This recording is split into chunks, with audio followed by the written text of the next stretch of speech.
Kok skin lu banyak amat, Bang? Yoi, ini hoki dari sering mabar. Dapatkan 1 dan 5 skin elit permanen dengan mabar bersama temanmu. Juga kesempatan terakhir untuk dapatkan Julian Melkin Tracker gratis di bulan kemerdekaan. Login MPL ID sekarang.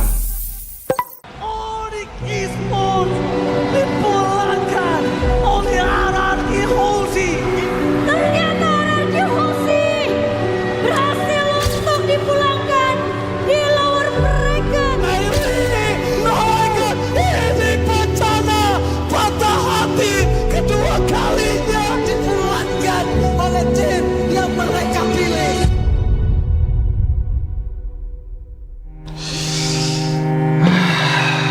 Bete banget ya, gagal mulu. Tapi kan kita Royal Bestie. Gue yakin kita bakal comeback sih. Terus kita bawa pulang Piala M Series deh. Enak lu kalau ngomong. Tim lu kemarin juara. Tim gua gagal MSC, MPL runner up 2 kali lagi. Udah, jangan dipikirin lagi. Kita tuh jago kok. Kalau kata pepatah, kita tuh perintis, bukan pewaris. Gak nyambung sih. Tapi gua akui ya, generasi baru sekarang garis ganas. Respect sama veteran dong. Indonesia bakal comeback dan kita kasih paham sih.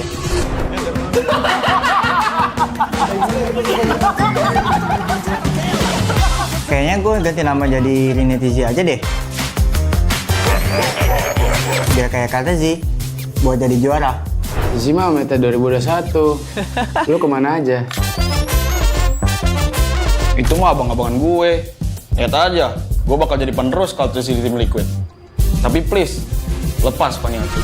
Sir, what's your command? Oh, what a play! Rizal from Mafia. Pemanasan terlebih dahulu. Lolos playoff aja masih susah. Gayaan menggantiin Kartizi. Iya nggak sih, Pep?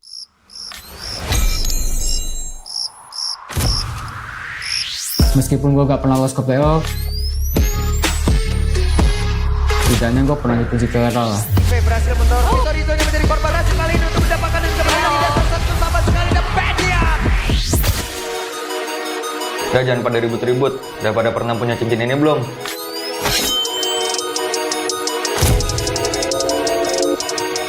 Misi dek. Gantian shift dulu ya. This is Keyboard. Kalian bukan karena gue, Monster kill. monster kecil kayak kalian masih main ranked. Intinya satu, konsistensi. Tanpa itu, hilang tuh kayak mereka. Hah? Kok kita sih jadi contoh jeleknya? Sorry guys, udah improve, cuma telat. Sorry. Sorry kok, gue ngecewain lo lagi. Ah, bosen. Banyak mulu. Maniac. Sakti Hijume, tapi sekarang lu ibadah di Shanja. Oh my god. Maniac.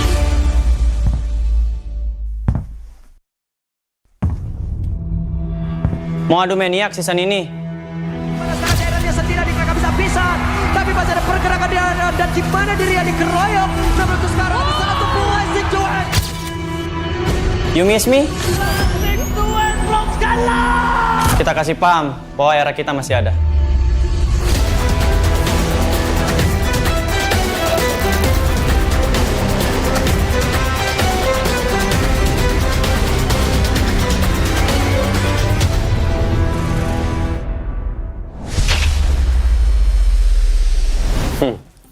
Lu masih ingat nggak ini siapa?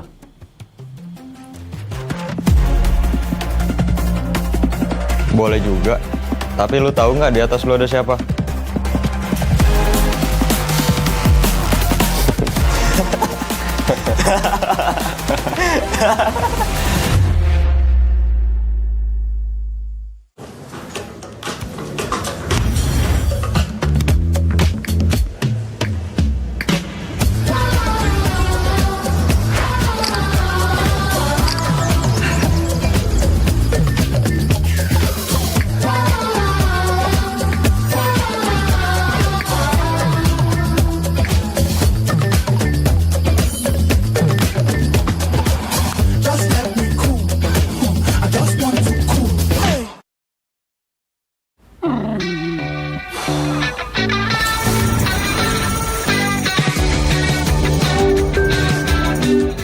stop my new puppy from chewing my stuff. Young dogs need a lot of toys to chew. Maybe a rope toy? Yeah, tried that. He's an 8-month terrier. Gotcha. Well, young terriers are super energetic. How about a run?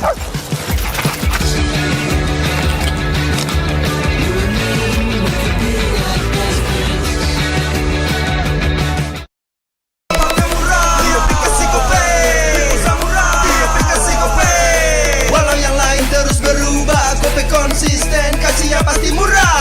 Tagihan murah, di aplikasi Gope. Transfer 100 kali per bulan. Download aplikasi Gope baru, nggak pakai lama. Dompet andalan gamers banyak damage-nya.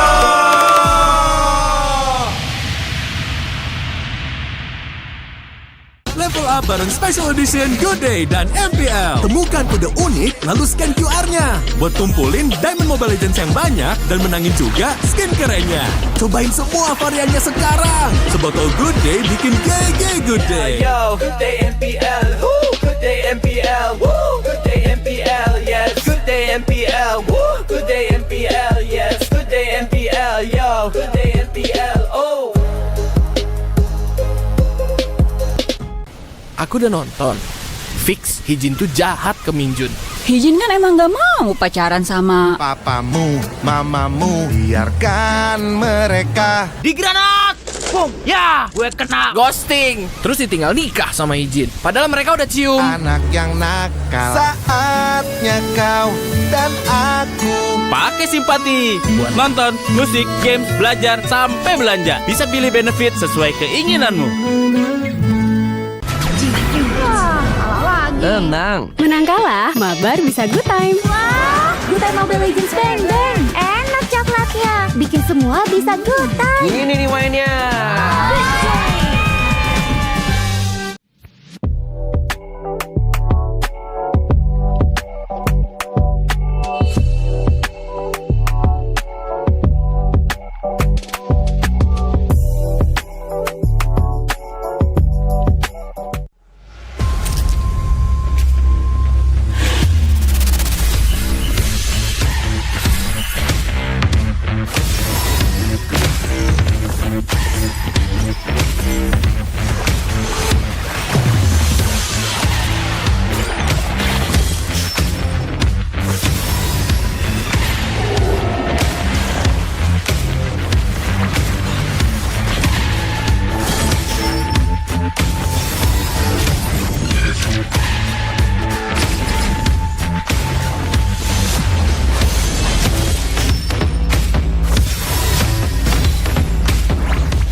dan terus berlari, terus ke arah puncak tertinggi.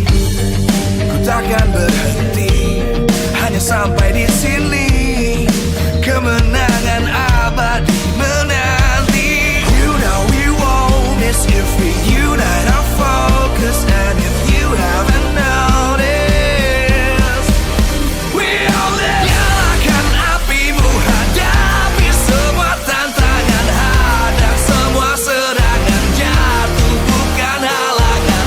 Bakar semangatmu, janganlah engkau menyerah. Kita akan buat sejarah. We all this, we won't miss.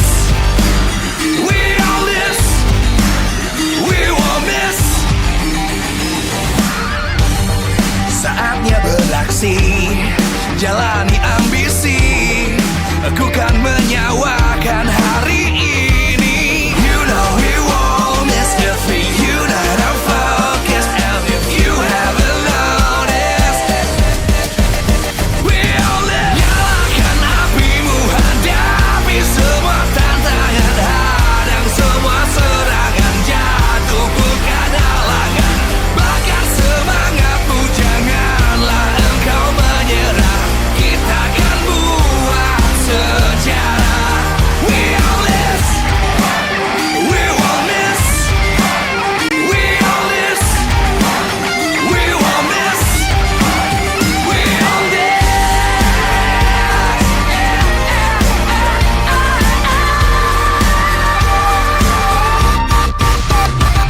Nyalakan apimu, hadapi semua tantangan, hadang semua serangan, jatuh bukan halangan. Bakar semangatmu, janganlah engkau menyerah. Kita akan buat sejarah. We all this.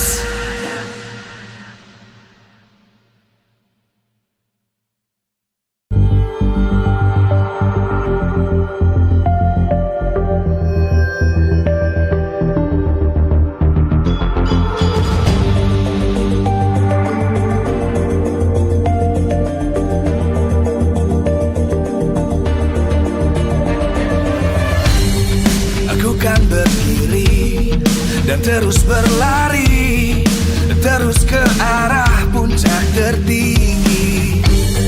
Ku takkan berhenti, hanya sampai di sini.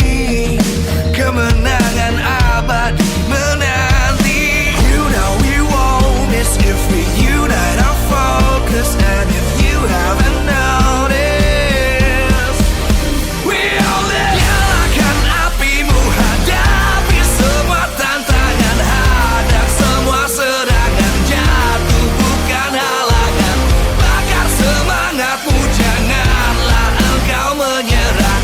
Kita akan buat sejarah. We all this, we won't miss. We all this, we won't miss. Saatnya beraksi, jalani ambisi.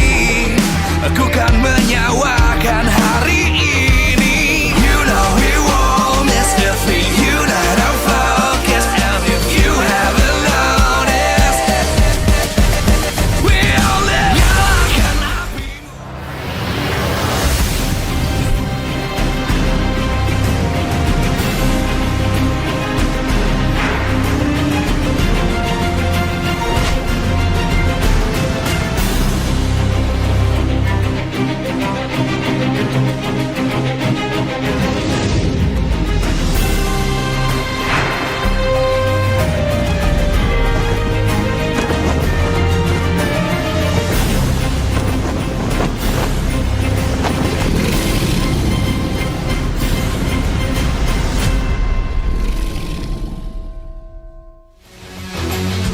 Live from MPL Arena, Jakarta, MPL Indonesia Season 16 is powered by Munton.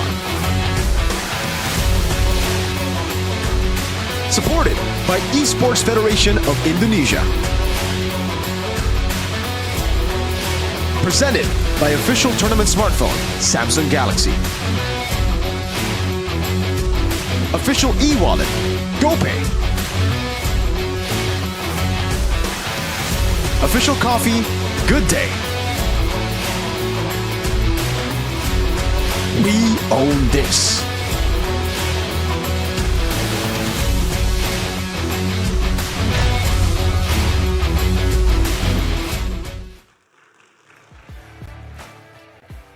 Di luar sana ada banyak hal yang membuat hati kita berduka. Dan di sini izinkan Bude mewakili MPL Indonesia mengirimkan doa dan juga harapan. Semoga semuanya lekas membaik. Dan kali ini, hari ini MPL hadir di minggu yang kedua dengan persaingan yang lebih ketat lagi. 9 tim akan kembali berjuang. Di mana start awal dari 9 tim tentu berbeda-beda.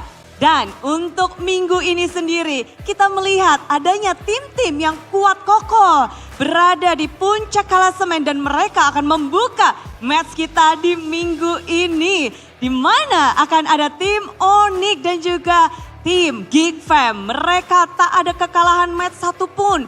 2 kemenangan sama-sama didapatkan. Mereka berada di posisi top 2 menjadikan semua mata tertuju pada mereka. Di saat kita melihat dari tim Onyx, mereka seperti sedang membuat dream team. Dan dari Geek Fam, mereka rupanya kali ini menjadi monster-monster yang ganas. Dengan Monster Maker Baloiski yang menjadi jangkar dari tim Geek Fam. Mereka memulai minggu awal dengan kemenangan. Tidak seperti season-season sebelumnya. Awal yang baik didapatkan oleh Geek Fam dan juga Onyx berbeda dari musim sebelumnya.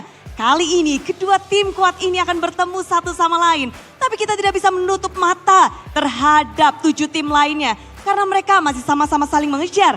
Kita melihat adanya tim yang berhasil memecahkan lustrik mereka dan membuat sejarah baru. Ditambah lagi ada tim-tim yang berjuang juga untuk mendapatkan kemenangan. Tapi yang menarik tentunya di MPL Indonesia, di MPL Arena, kita semua penasaran bagaimana suara kalian yang ada di rumah juga yang lagi nonton-nonton di sini. Suara kalian untuk tim-tim yang berjuang untuk mewakili Indonesia. Karena M7 di depan mata dan persaingan pun semakin ketat. Semuanya harus bisa membuktikan diri. Dan Bude akan melihat juga bagaimana suara dari Superfans Choice. Inilah dia. Bagaimana suara kalian? Inilah dia menuju M7. Superfans Choice. Rupanya hari ini kita melihat bahwa suara terbesar jatuh masih di Onyx. Sementara itu Geek Fam menyusul di belakangnya. Ada gap point yang cukup jauh dengan 30%. Namun mengikuti belakangnya ada tim RQ, Epos, Navi meningkat begitu tajam. Mereka berada tepat di tengah-tengah bersama dengan Dewa United. Namun Bigetron Vitality. What happened Ayah Naon? Sekarang berada di pucuk ke belakang ada Alter Ego dan juga tim Liquid ID. Tim Liquid sudah memiliki gelar juara untuk 2 musim lalu. Namun sekarang mereka berada di pucuk. Kali ini nasib mereka seakan di ujung tanduk. Suara Superfans rupanya tidak jatuh kepada tim mereka. Dan tim-tim yang sedang berjuang untuk mengambil hati Superfans dengan performa mereka tentu akan terus bergulir. Di mana ini baru minggu yang kedua pembukaan. Hari ini akan ada 2 match. Di mana tim Onyx mereka belum ada kekalahan 1 game pun. Dan ini akan menjadi tantangan besar. Top 2 sudah harus beradu di hari ini. Dan sebelum kita melihat bagaimana Land of Dawn akan diguncang, izinkan Bude mengucapkan terima kasih kepada semua Superfans yang hadir di MPL Arena dengan wajah-wajah segar dan juga yang ada di rumah yang lagi nobar-nobar dan juga khususnya kepada para sponsor dan partner. Karena MPL Indonesia Season 16 powered by Munton, supported by PBSI, presented by Official Tournament Smartphone, Samsung Galaxy, Official e-wallet, GoPay, Official Coffee, Good Day, dan partner in esports. Ada Simpati, Dunia Games, Gamesmack, dan Good Time. Bersama dengan advertiser Kacang Sukro dan juga Yoritos. Ditambah supplier kita Head and Shoulder, UBS Gold, Royal Guard dan juga Imaginary. Banyak sekali tentunya yang telah mendukung acara ini dan juga banyak nama-nama yang mungkin kalian akan lihat di panggung besar MPL Indonesia. Bagaimana para veteran dan juga young blood akan beraksi di minggu yang kedua. Semuanya tentu dibuat penasaran dan berdebar-debar. Dan kalau kita nantikan bagaimana pertarungan dari top 2 tim, tentu ini akan bisa menggambarkan bagaimana start awal mereka akan diuji di minggu yang kedua. Mari kita saksikan bersama. Inilah dia match pembukaan di minggu yang kedua MPL Indonesia Season 16.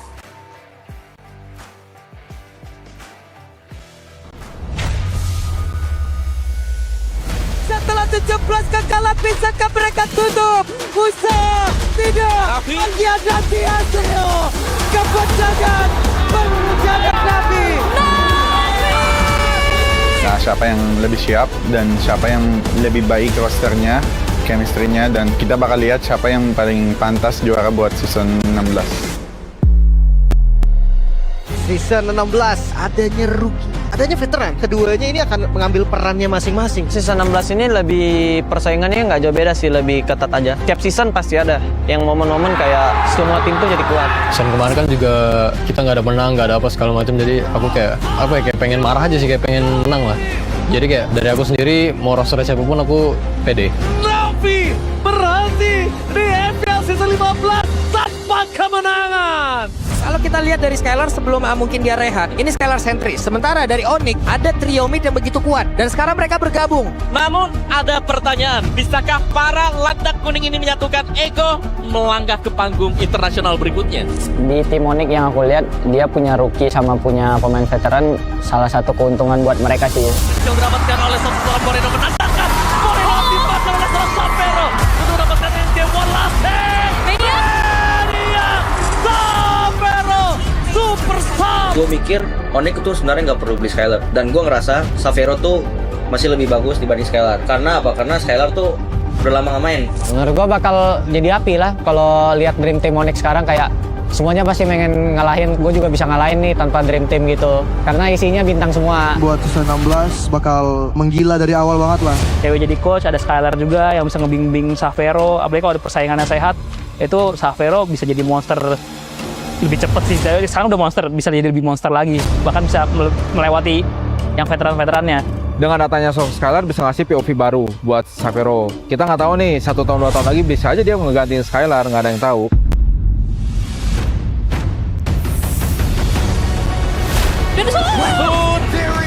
Gauntlet. Tipu habis-habisan nih, Baloy hampir saja. Sementara Candy. Triple kill. Tapi setidaknya Best dihancurkan.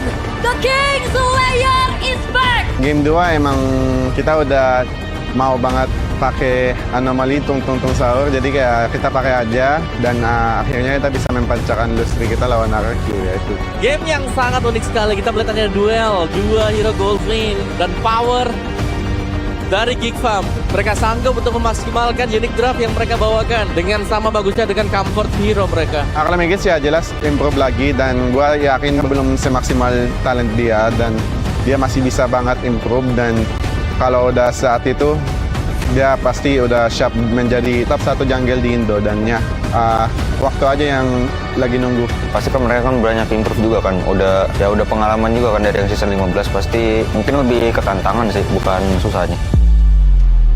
Ya gue anggap mereka tetap di atas gue sih. Gue tetap mau ngejar mereka. Gue mau kejar mereka di atas. Terus gue mau buktiin aja sih sama tim gue kalau gue bisa.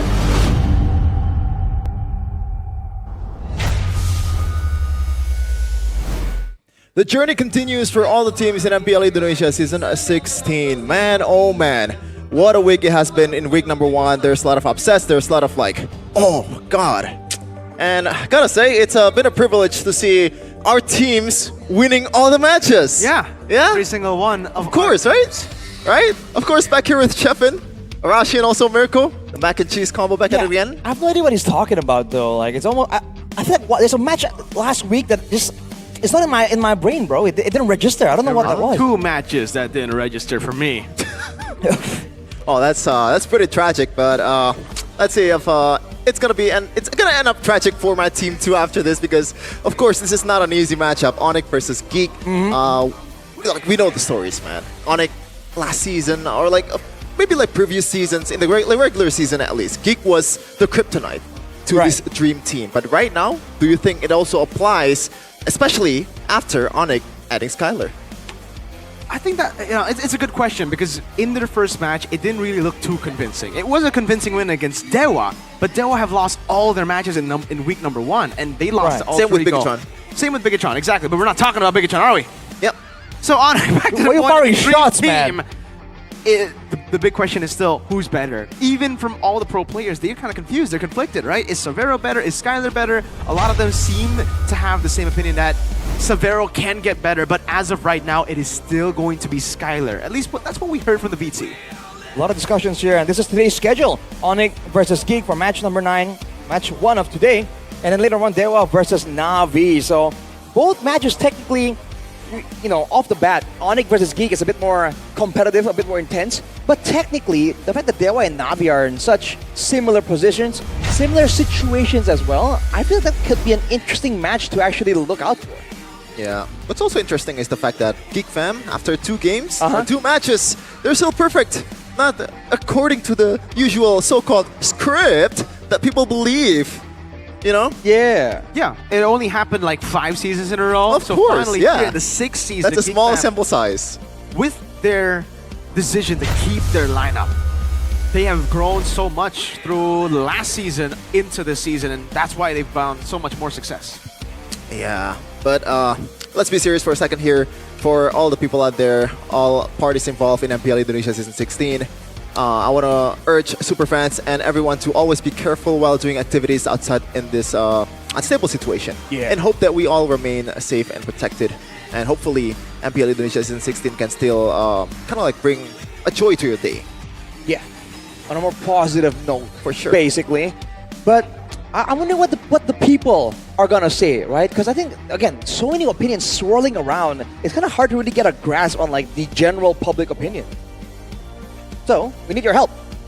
For you guys, go comment down below for the super fans. You guys can help us pick who is #1 currently. You saw earlier with Budek and Monkstar on stage. It is currently Onyx and Geek Fam leading the super fans pick of who's going to be the champions, or at least who's going to be top 2 to represent MPL Indonesia at M7. And it is looking that way, especially after seeing week 1, where remember, things change. Onyx were number 9 last season. But that was Onyx, unfortunately. Can Bigatron pull it off? Geek Fam did it too. Okay. Evos did it too. TL did it too. Yeah. Who's to say a certain other team who's been here for 16 seasons, who's never lifted a trophy, can't. But who's that here in the background? What? Apparently, the Indonesian broadcast is That's your boy. Chadera. Chad Era. From Madura. Man, oh man, I kind of miss him. Even though Kenziski is performing quite well, but Chadera is kind of like, huh? Kenzie or Chadera? Right now? No, just all time. All time Chadera for sure. I'm sorry, but Chadera has been, fighting for the badge for multiple seasons compared to Kenziski. But this is the matchup, the first matchup that we're gonna see. Dream Team versus Monster Team. Monster Team here refers to Polowski. As always, somehow he's just making up monsters all over the place. I mean, look at Maykid's first season as a rookie. Incredible. Kenziski is going up there with some of the best gold laners in ID, even picking the, as Polowski would say, the Tung Tung Tung Sahur anomaly. Soon in the gold lane. Not a fan of the name, a fan of the pick though. Yes, sir. Well, again, Baloxi just has a way about things to actually develop his teammates so well. The World Crime General with the illegal human experiments it sure is working for Geek Fam though. They're finding so much success, and finally now, after seasons and seasons of talking about him struggling to rebuild at the beginning of every single season, now it's different. Now Onyx are the ones who are quote-unquote making a change, trying to get a bit of an improvement, a leg up over Geek Fam, but by slotting in a new player, a lot of people are thinking that the highlights don't really match up to the chemistry that is built by Onyx, especially for a team like this who plays with those complex maneuvers that requires everyone to be on the same page. Yeah. I want to ask you guys a question though about that addition. Skylar, obviously. I think Aaron Chicky said in the VT earlier that the Skylar signing is unnecessary. And I said it to you, Mirko. Yep. I do think it's unnecessary too. But like, what are you guys' take on this one? I think it really comes down to perspective, right? If your perspective is Savero can reach the potential of Skylar, I agree. I think he is a very capable gold laner that can reach those heights, maybe even higher than Skylar given time. But what Onyx have right now, they need an instant gold laner for international impact. Savero, the proof was there at MSC. He's an amazing gold laner. Domestically, he's an amazing gold laner when pressure is still low. But when he gets to those high pressure moments internationally, we still do see a little bit of those jitters come out. And I think that is what Skylar can bring to the table for Onyx. Right. The stability in the international scene with already a very mature lineup and everybody else. Honestly, if you're asking for my take, Shepin, I wish you didn't leave, but you know, there's that. I do think that, again, it's just weighing it out. What exactly do you need right now, right? Because like Skylar, again, can do great things, but is it really worth the whole adjustment period? And not to mention, again, it's a different style, right? Skylar isn't used to playing this kind of style, so his highlights might not even translate that directly towards Onyx. It's going to be a conscious effort from the whole team and the coaching staff included to kind of allow him to assimilate properly into the team. And when you're assimilating, it doesn't mean that you're gonna producing like good stats here. As you see here, only 8th in gold laner average damage, 5th in average kill. But in a way, that's also good for Skylar, right? Yeah. Because he's not gonna be the carry anymore. At least, you know, the burden is a bit more spread out, especially. What if he with wants it though? What if he wants to be the carry? That's where it gets confusing. I don't think he wants to be the carry anymore. I think there are a bigger agenda here. The fact that he's transferring to Onyx means that he wants to chase that #1 in Worlds. He wants the achievements, you know. He's not just here for the individual plays anymore.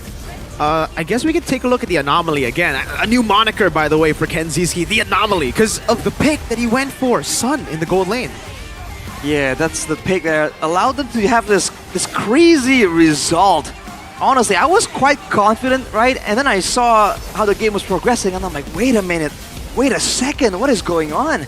They just find ways to be unpredictable, and they kind of come up with these combinations that on paper look really sketchy, but they just know how to play around it, right? The understanding, not just by the coach, but also by every single member on the team on how they want to execute this, what's the win condition, you know, now that our marksman isn't actually a marksman, what does the role need to do? What does the mid lane need to do? And I think GeekFam had a really great picture immediately from the beginning.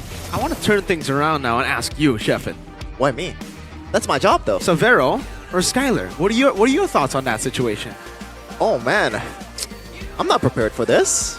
Well, the thing Give is, us your impromptu answer. Well, obviously, if we're talking about the ceiling, the heights that Skylar has reached in the internationals, even RRQ days, he got to MSC final, but his Claude was getting banned, even though it's not really that meta, you know, in that patch. So I guess Skylar signing is like, I think for me it's more giving out more options for Onyx.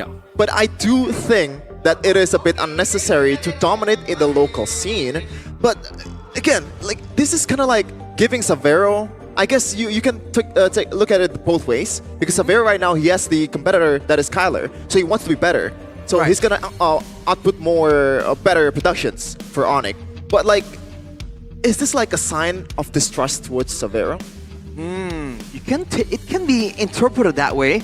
I think the other, you know, benefit as well by slotting in Skylar, if he does show up today, is the fact that, as you mentioned, Shevin, he's able to actually draw out some respect bans in his own right. And in a team like Onyx, being able to force out a respect ban is a massive deal. We're looking at this is Keyboy. This is literally him.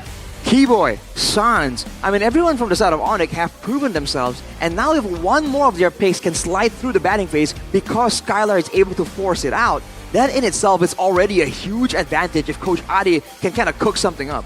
It's the brains versus the bronze. The bronze being Keyboy, brain being the Mr. Man with the big brain, Baloy Man. 6, 7, and then 1 in unique heroes. This is a very Baloy stat sheet. Yep. I think it speaks for itself, really. This guy is the brain behind the teams when it comes to the shot calling, when it comes to the big picture maneuvers. Mechanically, it really depends on the day. Sometimes you can see him produce crazy stuff on the Hellcurt. Sometimes even on the Hellcurt, on the targeting skill, he will miss it. So it's just it's Beloy. Yeah, I think it's the fact that he's that confident, you know. I gotta say, even in live stream that he did maybe like a few months ago, I saw like, oh man, this guy's mechanics actually really good.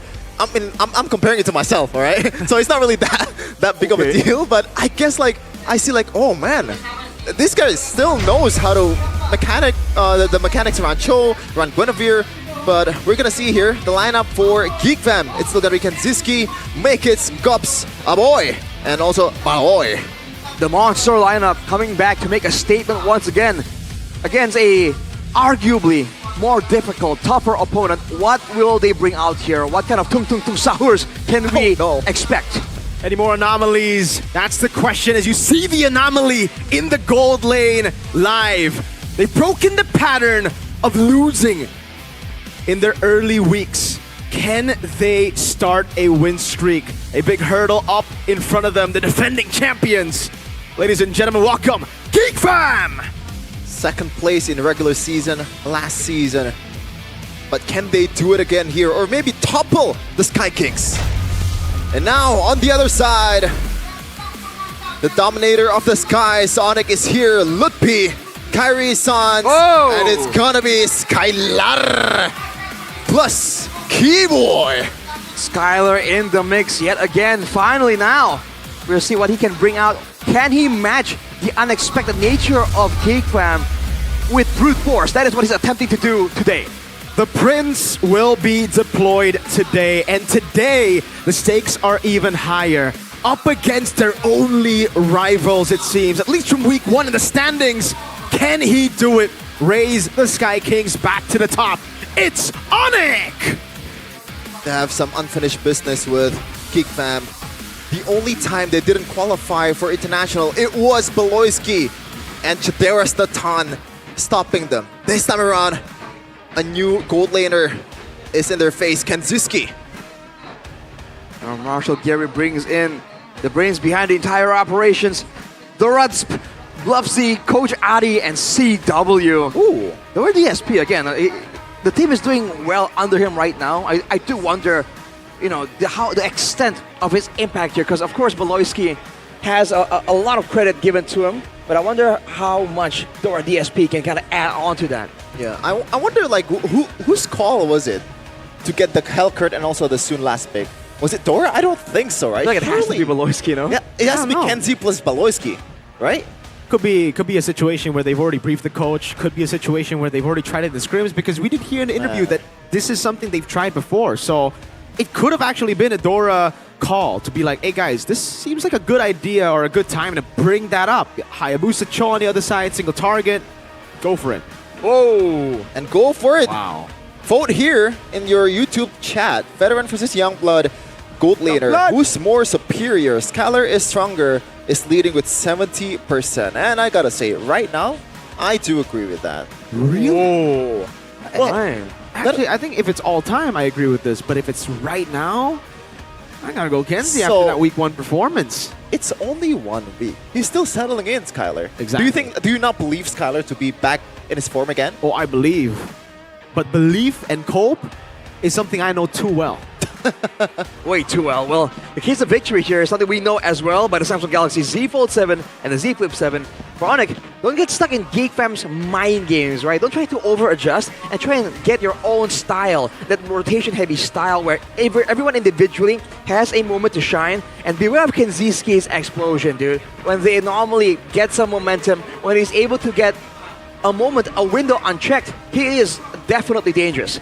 For the side of Geek Fam, though, you gotta keep the anomaly strategy, right? Bring out those crazy picks. That is what allowed them so much success back then. Now with even better players, more mature players, that could be the key. And on top of that, you gotta highlight Gobs on his signature heroes. When he's able to get some solid playmakers, some solid laners as well, when he's given a winning lane, he is not the type of player, at least in this season, to waste that opportunity. He's able to actually get some more respect, get some more pressure along the lines, and if they want to disrupt Onyx's macro movements, the EXP lane is a great place to start.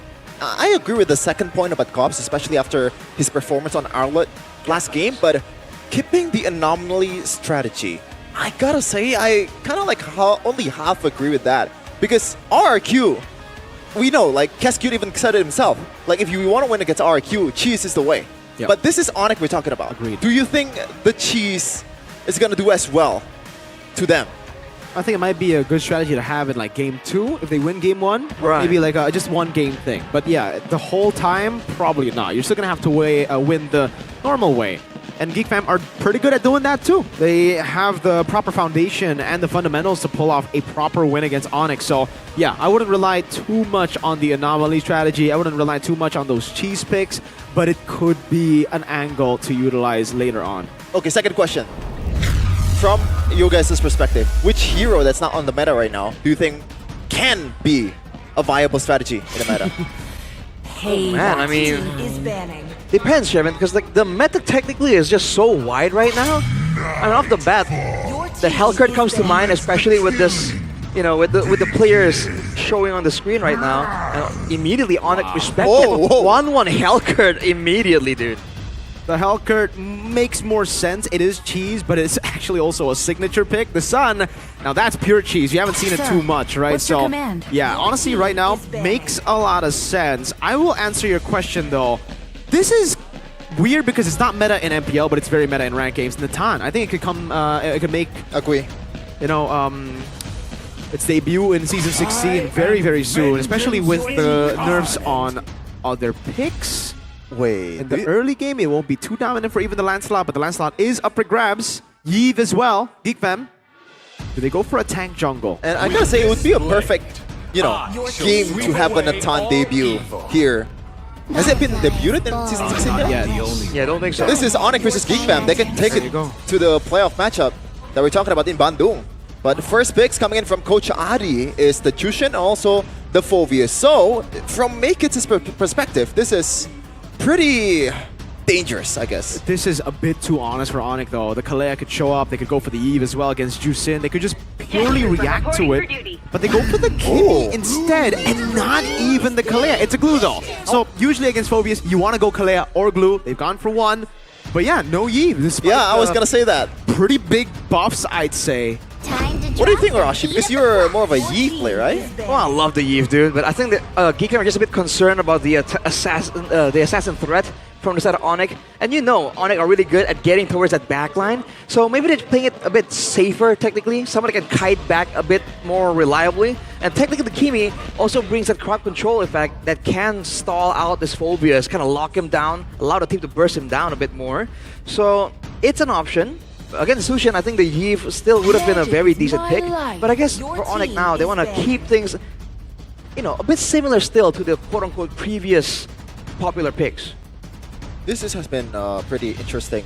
I guess it's an interesting first phase as well because it's been too honest from both sides. There are no flex picks at all. Yep. Unless you want to consider Kimi a flex pick, but I mean, yeah, no. Toy did it, but we see what he did. Yeah, it's also very unique the way Toy tried to execute that pick because he went for the Assassin emblem with Master Assassin plus the Assassin custom emblem, not just Master Assassin. So he's trying to win lane. It was a different take on what we usually expect to be just a safe, weak side gold laner to farm up and wait for the power spikes. Harith being banned though, as usual, once you see the Joy, it's probably going to be the Harith banned out. It is one of the heroes that does pretty well against the Joy, and especially for Geek Fam who already have a massive physical damage threat in the jungle. I was gonna say, the Cho would be pretty good for Beloski here, but I guess he still has the Badang, even though it's not really that prio anymore. Could also be the Gatot Kacha that can work out here together with the glue. Whenever the glue jumps in, you can zone the rest, isolate the guy mounted. I think mobility and crowd control is the name of the game here, especially for Geek Fam, right? If you can kind of like zone out, split Onyx into two moving parts, technically they have a chance to kind of make Ludpi just jump in and then isolate him from his team, take him out. Then we're gonna ban away the Irithel as well here, so gold lane options taken away, even though Onyx will have first picks. The Irithel ban and also no Moskov, no Harith, this could be something like a Tigreal from Beloski if he wants to be That's true. that game changer. Tigreal is still up for grabs, could be a choice, but Onyx, what gold lane are they going to go for first here? Does look like for Geek Fam they might be setting up for the Natan. Is that too crazy? It's good against the Joy. Remember, you can place the Joy, cancel out some dashes. Phobius too, very stagnant. The Claude comes out. Of course. And again, there's no other goal lane that's really meta. Unless I'm Granger, but you don't want to go up against this comp. So much mobility on a Granger. Leslie against the Claude. The Leslie is a pretty good shot against the Claude. And the Joy in a way. And if you have enough peel, it could work. It's been making a resurgence in rank 2. So Tigreal is also that peel, right? Tigreal is a bit of both, technically. But I think it's a bit too one and done, you know? Onyx want longer team fights. So they go for Bruno, Geek Fam. Yeah, I'm rocking with that. Of course. Pretty safe, has some lifesteal too, so if you get dove on, it's not that hard to get away. The Vidal makes the most sense. Yeah. Agreed. With all the dive available for Onyx, having a tool to stop the rush is a value here, but they go for the Mathilda, so interesting. 2 marksmen and a kiting tool is the idea they want. So instead of stopping the rush of Onyx, they're just trying to make sure that they can kind of outmaneuver them and kite back away from all the danger. Yeah. That's risky, man, because the Mathilda can only bring 1. Now, does Onyx go for Khalid? The usual counter to Mathilda. It has also made its debut here as a roam on the hands of Owen, an ex-Onyx player. Or do they just go for the standard? The Badang, again, still up for grabs. I think the Badang works here as well. Gatot though, alright, a bit more global presence, so whoever's on the Gatot can reach the backside, right? Zone Geek, maybe even pinch them into a tough scenario. That's an option. With the mobility of Geek Fam, I didn't really expect the Gatot to come out, right? It's going to be very difficult for the Gatot to get close, to even get those AOGs. And there's no real lockdown combo. I mean, at this point, I think AOG is more of an escape tool for a lot of teams out there instead of a setting up tool. So could be. Maybe. But I'm expecting a slow game here, Rashi, especially in the first, I don't know, 5 minutes or so. On the contrary, the kills might be low, but I feel like the action, right? The skirmishing and the zoning, the compete for the contest for vision, I think is going to be very active here for both teams. This is going to be a macro showdown, folks. For sure. Lineup rating is equal 5.3 for both. But Onyx versus Geek Fam. Who will come out on top? Number 1 versus number 2 in the season. Let's go check it in the Land of Dawn. Here we are. Rashi, what do you think about the drafts here? Also, mid-control is the prio for Onyx. You can even see Ludpi go for concussive blast. That's how much they want to control the river. And river control is going to be so important right here. Because you can see Onyx has quite a good setup to kind of roam around. Looking at the clash of eras here, the Youngblood against the Veteran. As you can see, stat-wise, the Youngblood has showier moments. But you have to remember that the Veteran hasn't been playing on all the matches, as we can see here. Oh, taunt, oh boy! Oh, first blood to Keyboy. What a lockdown. And the lethal gets traded over. So Geek Fam finds something, and the first blood isn't really that value because Keyboy got it. Still, it's value. Oh, for sure. And this is a boy and a Kimi we're talking about. Oh, Kyrie. Did it get it? He got it. Instant punish. Knows Retri was used up earlier for the Lethal Wanderer, so Kai takes yet another winning trade, and we get a check on the emblems. I'm not sure by Games Max. Sport Emblem Inspire for Beloyski, no question there. Weapon Hunter for Aboy though, so he's gonna be vulnerable. That's partially why he got nuked so hard there in the mid lane. He's gonna be careful, man, if he's gonna go for that greedier style. Whereas for Ludpi, with the Festival of Blood, he's gonna be able to sustain a lot more. So fully expect his like level 4, level 5 power spike to be fully utilized by Onyx. They wanna make sure that they are the ones controlling the tempo here. They don't wanna allow Geek Fam to pick and choose the engagements that they can go in and escape from, right? They wanna force the engage that Geek are gonna be forced to actually commit to. Yeah. So far, Geek, even 2 losing lanes right now. I didn't expect Gobs to lose the lane, especially right now Kyrie. He wants to go in, but that's out. Again, Gobs is just getting pressured. But it's traded in for the mid lane pressure. Naked's dashes away to safety before the Lantern Flare can pick him up. And Kai's already on the turtle. Beloyski, oh, Kenzie in the bottom lane, almost getting a solo. As Kai walks up, electrifying beats, gets a boy down. Beloy forced to flicker out as Makekids is still on the purple buff. Oh. And here, Beloy picked up, and it's a double for Kai. And also a purple steal for Kai. Yeah, I like the confidence that he used the Wretched because he knows Makekids is gonna back out. There's no guys. There's no Geek Fams that's there to help him to take this turtle. It's the early brawling pressure, man. Again, Geekfam have 2 backline members. Their strong side is a gold lane. We see Kenzie trying to be active there. But as a result, on the other side, in these big skirmishes, dude, Onyx have so much more AoE, more sustain built in as well. Geekfam, they gotta look for the right fight here, and they can't really, again, go for fights where Onyx are the ones who are controlling it, especially with Sans pressuring so much with the Lantern Flare, right? They gotta try and zone him out, threaten him, because if he's gonna be allowed to just walk around and shine the light on them, dude, it's looking like some really tough fights up ahead for Geekfam. Yeah, for sure. Kyrie already has 2 kills, and against a boy as well. So Beloyski so far, the strategy to just back out with the guiding wind has not been working at all. Just how creative Kyrie has been with the engages. But in-game equipment so far, I don't think anything sticks out right now. Molten Essence for Glue is quite interesting. Boy again walks up too aggressively and he gets picked up for the kill on Skylar. What a move. I don't know how. Can you blame a boy at that time? I think he's pretty safe. Back out is just 4 guys ganging at him. Well, again, he has his flicker up. Flickers were not used by Onyx. I think he just really overestimated how safe he can be on that Kimmy. He doesn't understand from the looks of it. Onyx are targeting him. They want to punish, but look at Gobs getting low. Uh-oh, Thorn Rose used up already. Kai gonna look for the move here. Beloyski walks up the circling eagle. Red Tree not getting it. The AOG will stop him. Makekids actually dashing into it. Gets on it. Gobs almost gonna get solo kill. Oh! There he does! Get the solo kill on Gobs! Makekids with a puncture. Sans cannot get close enough. Doesn't want to utilize the flicker. And Onyx get a win again. It's nightmarish start for Geek right now. They're down 5 kills already. I take it back. I didn't foresee this coming. I thought it was going to be a slow game. Yep. A boy constantly shooting the shots, but it's literally just tickling Onyx at this point. No damage on that Kimmy. Too much built-in tools available for Onyx. And the move here, I don't know, man. Geekfam have to try and find ways to kind of get some value without fighting. They have to understand at this point, Onyx, especially with the 2K gold lead and the Phobius that's doing so well, Lutpi, there's no point in really brawling it out. You want to kind of try to find some trades here, wait for some more power spikes, because with 1 or 2 items, that's where the Bruno comes in. That's where the Mathilda, the photo power spike can allow Geekfam to edge out some of these fights.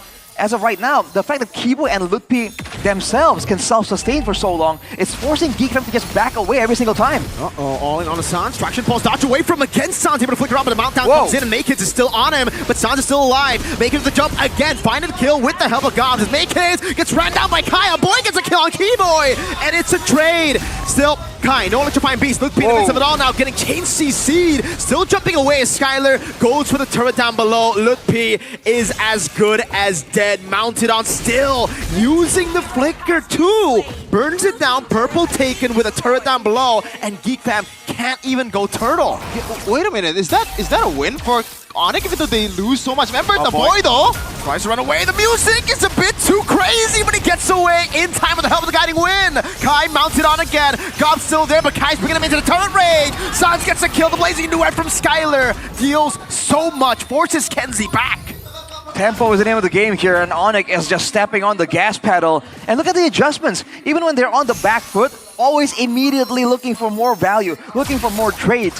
Geekfam are needing some more of the same, because when they won that fight, they were unable to get anything of value, and Onyx, they waited for their members to come back, turn the fight back around, and Geekfam, once again, they lost that control, they lose the turtle. Onyx are just pressuring them right now without any answer back from Geekfam. I would love to see like how much gold Skylar has right now compared 5,000. to Disky. Because like 5,000? He's 500 gold ahead. Oh, doesn't get the taunt. Circling Eagle, knocks Keyboy up, but Sans does the same to Beloy. That's a lot of damage from Sans unexpectedly, man. I feel like it really adds up, but even with the solo lift there, you're seeing quite a decent amount of damage. Looking at a talent prediction by Gopay though, whoa! Good Crimson Beacon by Sans, dodges away from the traction pulse. Now it's gonna be Gobs. Picked up, thrown away. Taunt also landing there, and it forces Gobs to back away. A quarter of health left. Man, I gotta say, so far, it's been really good for Onyx. I feel like Geekfam is more of the peel, the kite composition, but Onyx has been doing the kiting. Well, Onyx is both kiting and also like chasing them down. That's the thing, right? with the Tsushin, you can afford to play like this, but oh, Blazing Duet!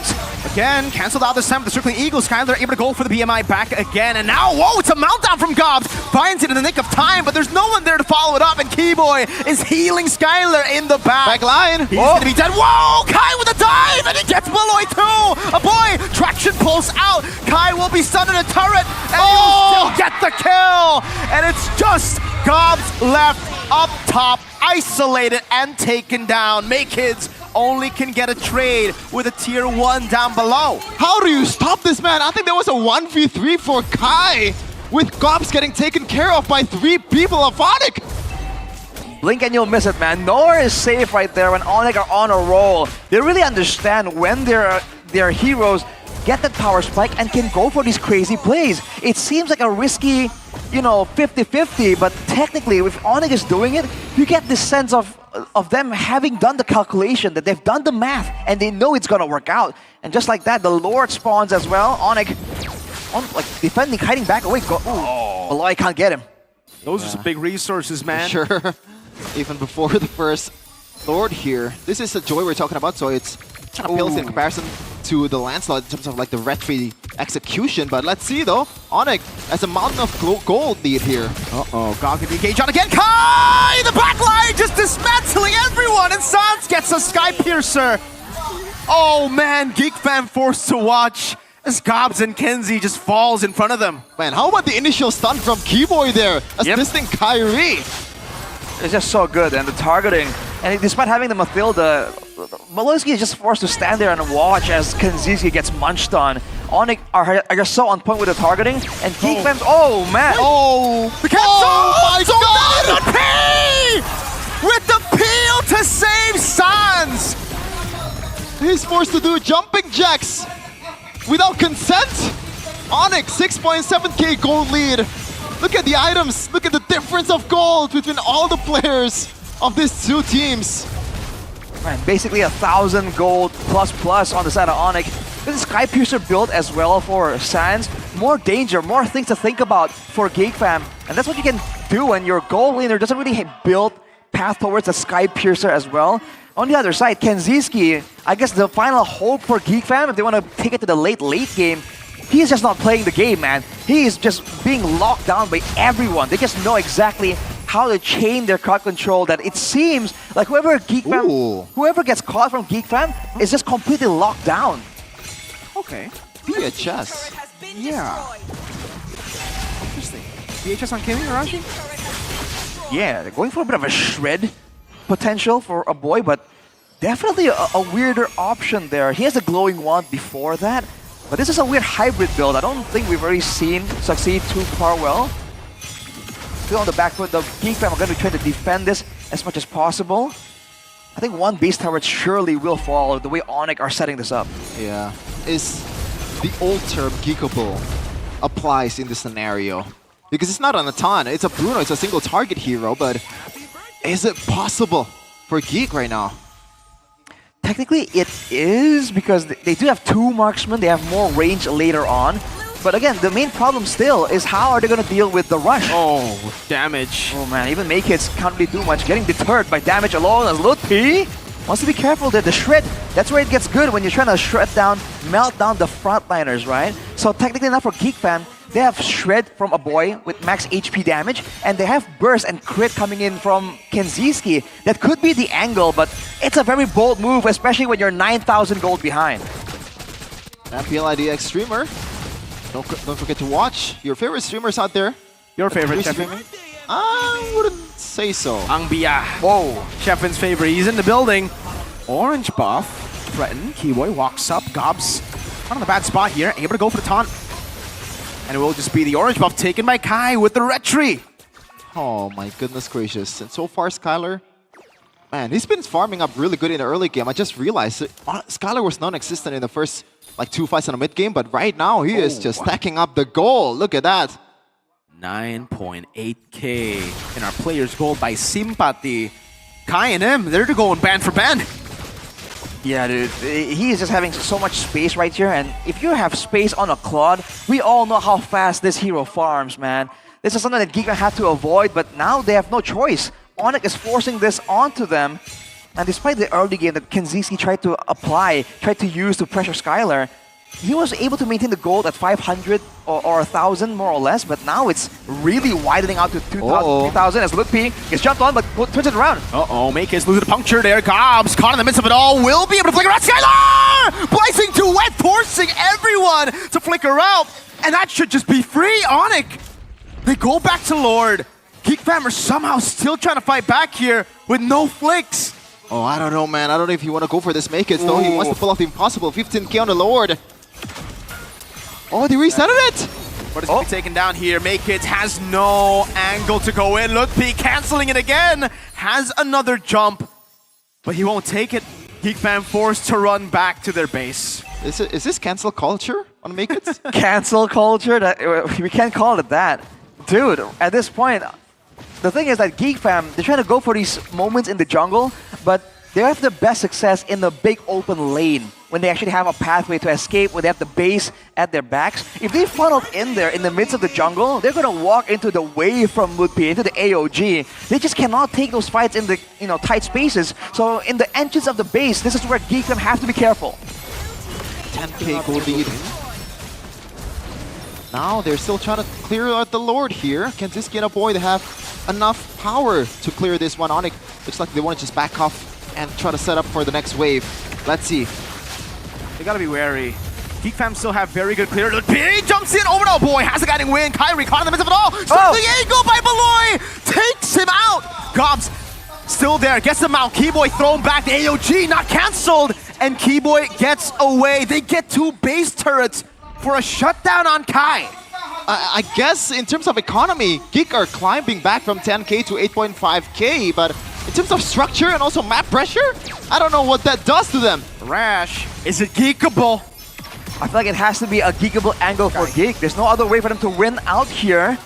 Now with the tempo that they have here, without Kyrie on the map, I think Geekfam can try and find something, at least the outer turrets, at least some farm in the jungle. They desperately need every single bit of resource they can scrounge up while Onyx are not at full force.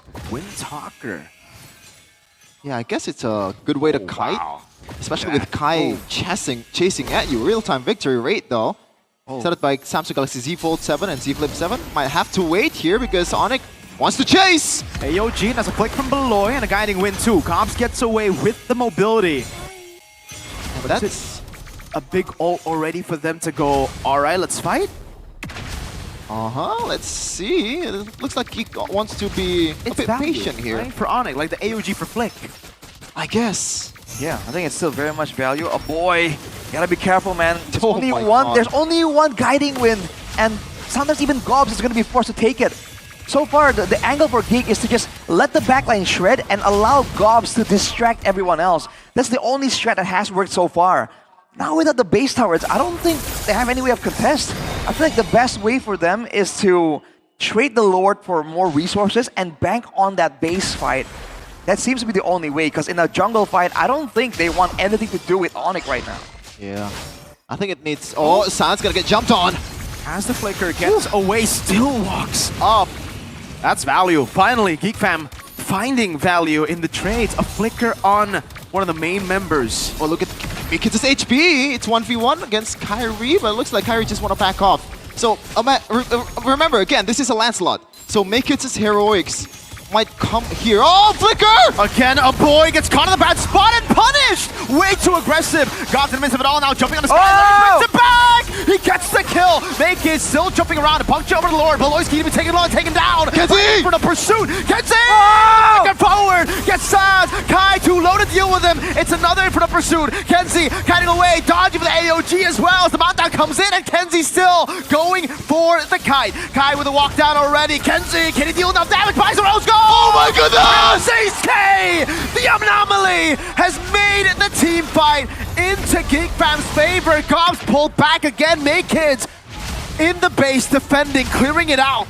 Oh man, Gobs and Kenziski is just showing up for Geekfam, and it is truly geekable. Only 3k, it doesn't matter right now. Make-It and the whole new guys of Geek is here to take the Lord, and this might be the momentum that Geek needs. Oh man, Keyboy, too late to the party here. This is a massive swing. Now with the Lord, they're gonna have the pressure on the map. They're They're gonna have an extra front line as well to absorb that damage.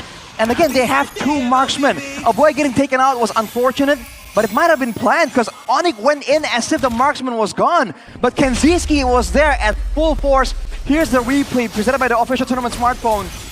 There's a big combo here with a boy taken out using multiple resources. Look at Kenziski diving towards the backline, understand that he has crit, and that's burst damage towards the backline. Hides a way to get more HP to be able to withstand Kyrie's burst, turns it around for his team. This is a massive moment for Geek Fam. Can they capitalize maximally with a 3-way push? Oh my god, I'm still speechless. That was a combination of a really good map awareness, like the micro too, with the buy on towards the rose gold meteor. Kenziski is full item right now. He's not selling the tough boots, looks like. He needs additional tenacity. Traction pulse, Lord marching down. Geek Fam, they're looking for a dive. No, they're just going to be sieging. A boy going to be doing a lot of damage here as we get into the siege moments. Lord in the bottom lane taking the turret down now as Onyx look to hold. Kai has dealt with the wave top. Cobbs gets away with the guiding win, and it'll just be a base turret down below. So Onyx are still the ones favored for next Lord with a far lane base turret. Oh, for sure. Exactly. I was thinking that maybe Geek Fam are gonna force something else, right? Get some momentum, get some kind of skirmish so they can pressure the top side even more, but they're playing it safe. Again, I think they're really thinking that if they don't lose, then they'll win, right? They're not playing to win, they're playing not to lose. And Baloyski, by the way, was the one who picked up the shutdown on Kyrie, and he was able to get a Blood Wings from that. And that kind of also allowed, you know, more shielding to come through to the team. So usually the roam, it will be really bad for the roam to get the kill, but right there, it kind of somewhat worked out. As we take a look at the gold distribution here, Kenziski farming up the minions and the kills and assists, dude. That final fight right there just swung everything back as Gobbs gets lifted up, going back again.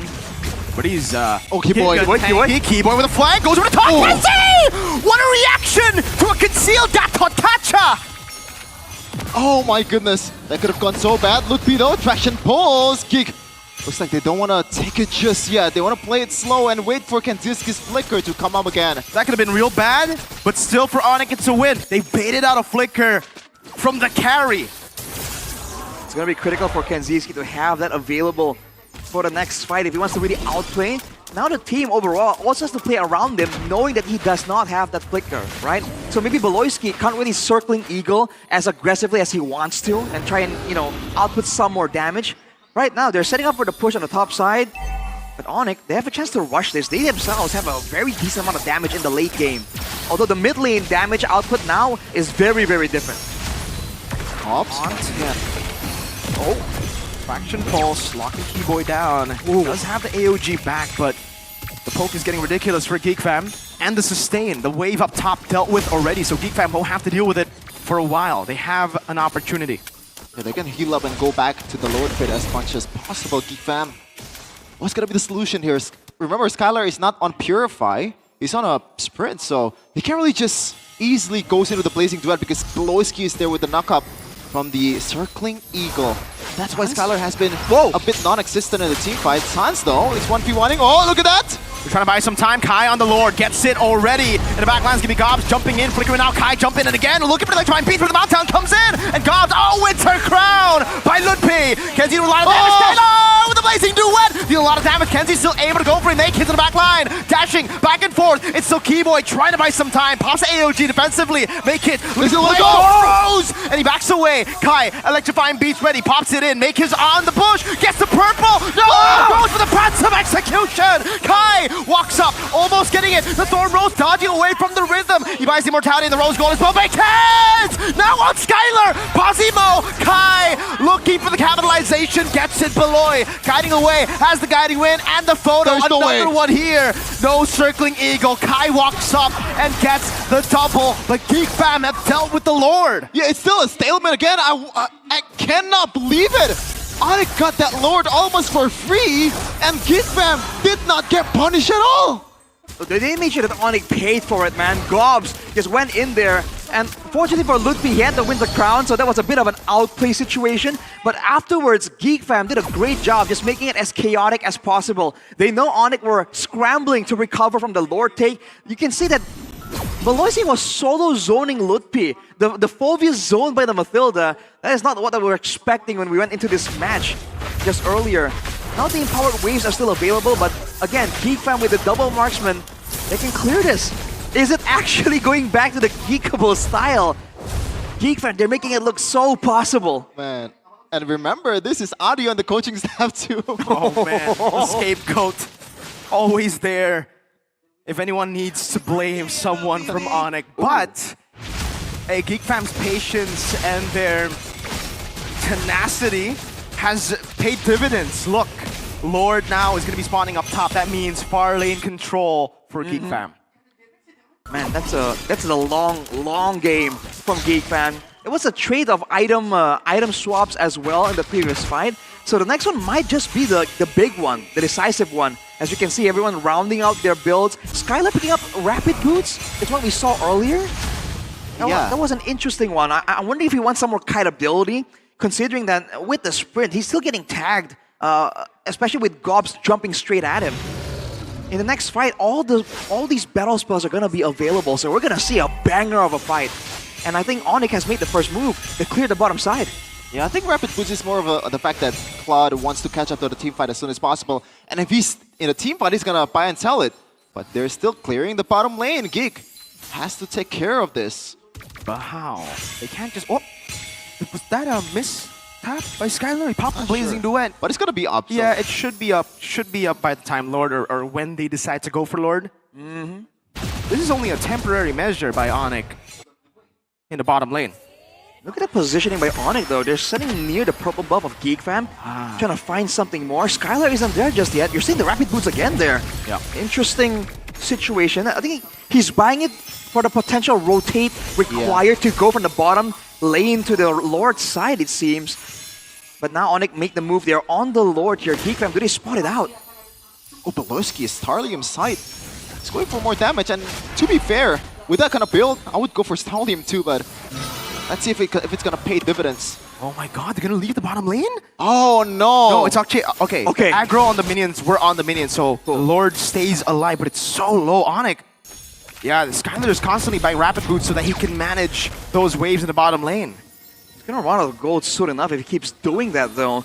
But on that point, Shevin, Beloski buying more damage means he's vulnerable, but technically if he can get the guiding winds off, it means bigger shields for his team. So technically it's not really the worst of ideas, he just has to be a lot more careful because then he is now a prime target.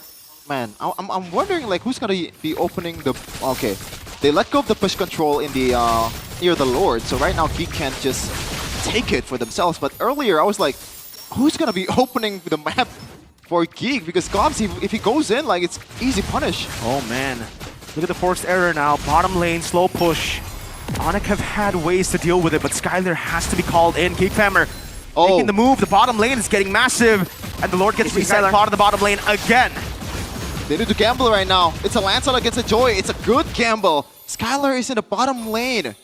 Surely they can they blitz this? They gotta prolong it. Why force a gamble when they have the far lane and the bottom lane? It will constantly be pushing. It will build frustration for Onyx. Might force an error as well. And not to mention Geek Fam, they can do this all day. They have a health dispenser. They have a full magical damage Mathilda that's just giving everyone so much HP.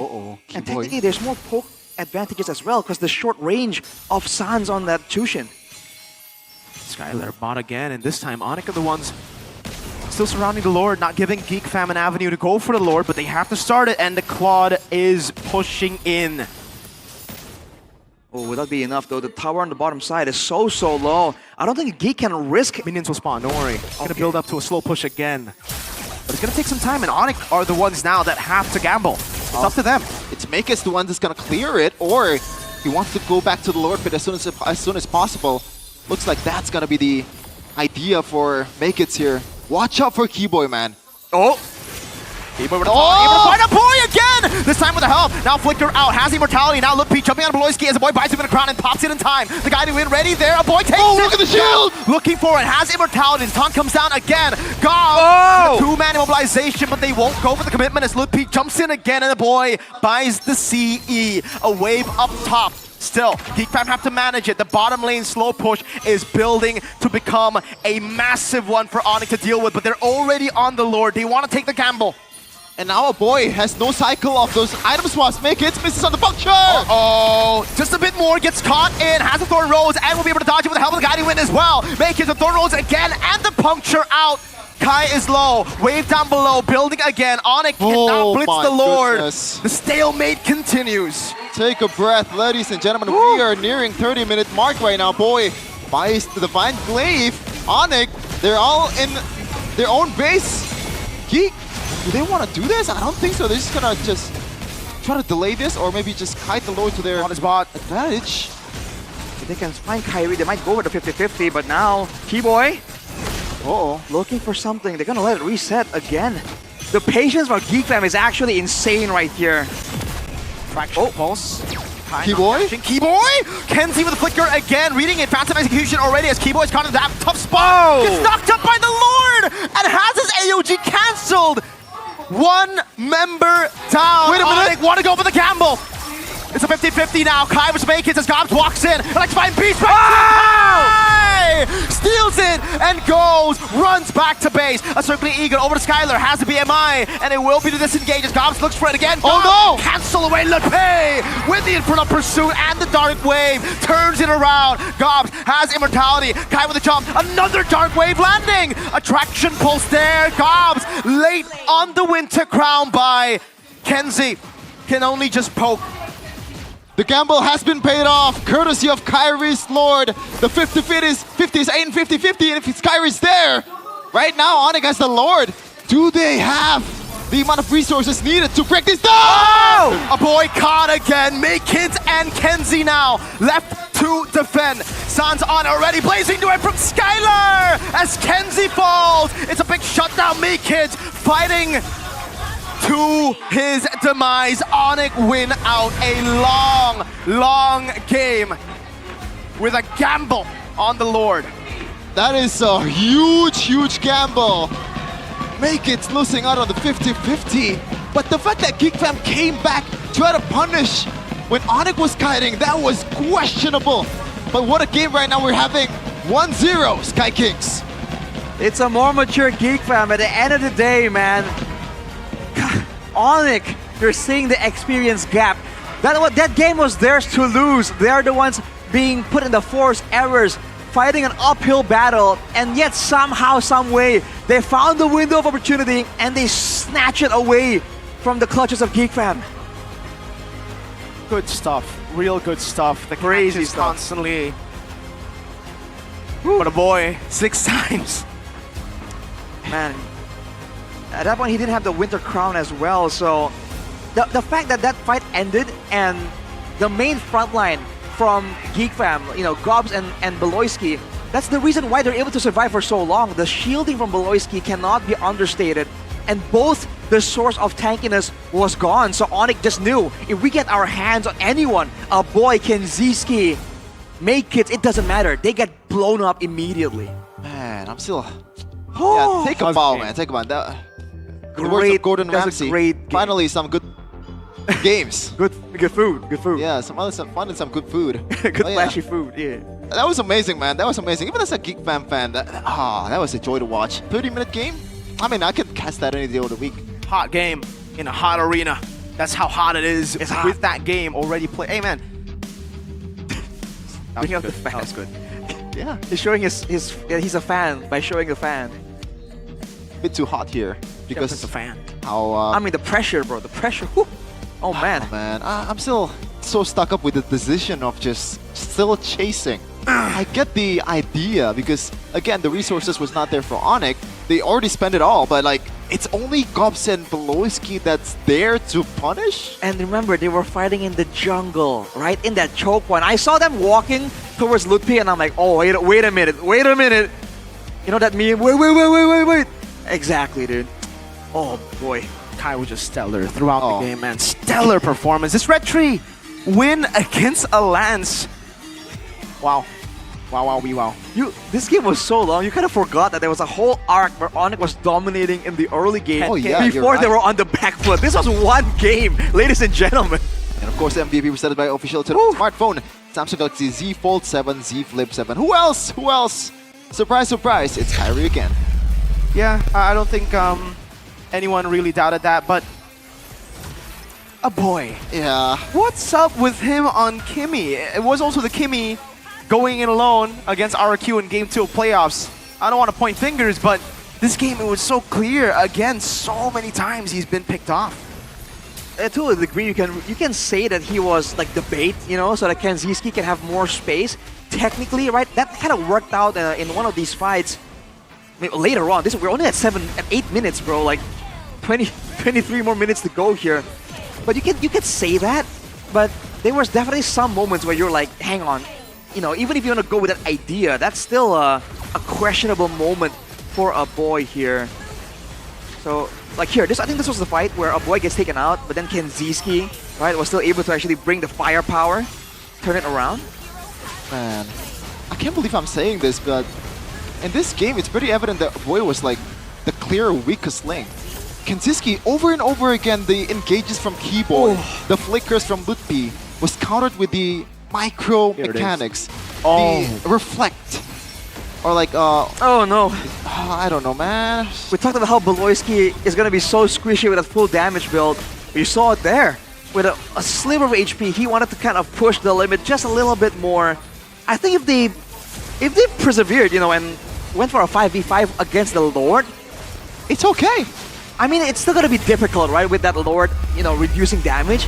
But I feel like it's a better bet compared to just sending Beloy and Beloy and Gobs towards Onyx. But to be fair, that was a split-second decision in a long, stressful game. So you gotta, you gotta cut Geek from some slack here. That was a very intense performance because they were on the back foot for so long, trying to geek it out. I gotta give more props to Onyx despite that move in the final minutes. The fact that they lost Keyboy and they were the ones to hold it. That really changed the game. Again, split-second decision-making for Onyx, crisp, clean. You really see the maturity of this composition, this team lineup, the experience oozing out. The guts. What? The guts as well. The guts. Okay, we're gonna 50-50 it. Sure, we'll take that. You know, we got Kyrie. We've got players. With Geek Fam, they were just not as confident in going for those maneuvers. Yeah, I feel like they got bailed out by Kenziski a lot of times with the mechanics and all. Look at the stats here. Almost 300k damage taken for Gobs. That's a lot of beating. Man. I only wish that in those moments where Skylar was so clearly, so evidently far away from the fights, Geek Fam could go for some kind of force, you know, some kind of engage. Well, but again, when you have this kind of composition where everything is so fine-tuned, only one front line, who also coincidentally is in charge of zoning out the enemy gold lane, right? Gobs can't force an engage because he needs the ulti, the flicker and everything to make sure that Skylar can't really move in the fight, right? So, and Beloy can't really force because he's on a Mathilda. So it's just all fine-tuned for a kite back. Reactionary. Yeah, exactly. So even when they had the ball in their court, they really could not find something, and that's such a tough situation to be in. They gotta feel for them. Yeah, this is an interesting match because I feel like if we throw it down again with the exact same draft, the result could be different. Oh yeah, for sure. It was again, it was a game that was so 50-50. We saw last season, it was like that, right? First game, same draft, but second game. Well, Coach Ali with the double down, with the signature double down. Do you want to double down in that early game though? And do you want to see? Again, I'm not trying to disrespect the player, but do you want to double down on Kimmy and Boy again? Oh well. I mean, are we not talking about Onyx? He has to reset, right? We're talking about both. Needs to. Yeah, I think Geekfam won't like double down on that. To be honest, they gotta try and I don't know, and find a different like angle. You know, it's almost like when you're using your phone, and sometimes like you need to kind of like bend the screen almost to get what you're looking at. Yep. Talking about the Z Fold. Exactly. I'm talking about the Z Fold. Oh, there you go. We got the options right here, but dude, Shaman, have you experienced? I've experienced it. I played Felina in this. The real estate, brother. It's cheating. I swear to God. It's so crazy. I'm not even joking. This is cheating. I guess, yeah, feel the massive gaming experience. This is massive. I don't know how you would fit that into your pocket. Oh, you can just flip it, of course. Exactly. Be the MVP of your game with the Samsung Galaxy Z Fold 7. Level up your gaming experience with the Samsung Galaxy Z Fold 7. The Snapdragon 8 Elite for Galaxy processor keeps your gameplay smooth and lag-free. Feel the massive gaming experience. Literally. Now, Arashi knows a whole lot about that massive gaming experience. Massive. Yeah, man. Tell us. When you need quick info, you can use the Gemini Live as well, by the way, with screen sharing. So, for example, you know, if you're doing something else, right, and you want to, you know, crack out the AI, right, you can do so, no problem. And then, if you use that AI, it will tell you that there's a special promo right now. You can get a purchase with purchase or a trade-in cashback up to 3.5 million, plus bank cashbacks up to 2.5, and you can enjoy free, just thrown in gratis 6 months of Google AI Pro. And the installments, they only start from 700,000 rupiah per month. That's nothing. I mean, dude, come on. For what you're getting, 700? And by the way, the promo period runs from August 15 until September 15, so you don't have a lot of time left. Check out Samsung.com/ID or scan the QR code below here. Check it out. Here. Yeah. It's very easy. You want to take the easy route. Trust me, you don't want to type in all that. But if you do, go ahead. Samsung.com/ID. I wonder if you stream with this, it would be better. The aspect ratio is going to be kind of weird. Yeah, that's what But you can, yes. And you can show the viewers more, in a way. Yeah. And if you brought your Samsung Galaxy Z Fold Flip and Z Fold 7 and Z Flip 7, you can come here, or maybe just any Samsung at all. Refrigerators, washing machines, iron, whatchamacallit? Dude, they have so many products. I have so many of their products at home. I even have their air purifier. Oh. Yeah. I mean, I've been following Samsung products for a while. They really do make almost everything, man. Awesome for everyone. That's actually the A series tagline, so you know what? Oh, awesomely making everything type deal. Yeah. Yeah. I mean, that's how you know your phone is gonna have an accumulation of all that breakthrough, all that technology, dude. And it works so well because it's the ecosystem, dude. Yeah. You can access everything through your Z Fold, and if you feel like some other phones are small and you're like, man, I have so many things to manage, whoop, fold it up or fold it out. Oh man, must have. Wait. What's that, Miko? Wait. Which one is that? Which one is that? Fantastic mochaccino. Mochaccino. I'm not having a good day after that loss. Yeah. What? I'm not having a good day after that loss, loss. but it's okay. Chefin, I heard if you drink this, your team might win. Might win. So no guarantees. No guarantees. So why would I drink that? But you know what's guaranteed? You can have a good day, win or lose. Oh, that's welcoming. I'm rocking with that. With this one, you guys can go and get the fun out of the day with the fantastic mochaccino. There's original and so many more flavors for you guys back at home.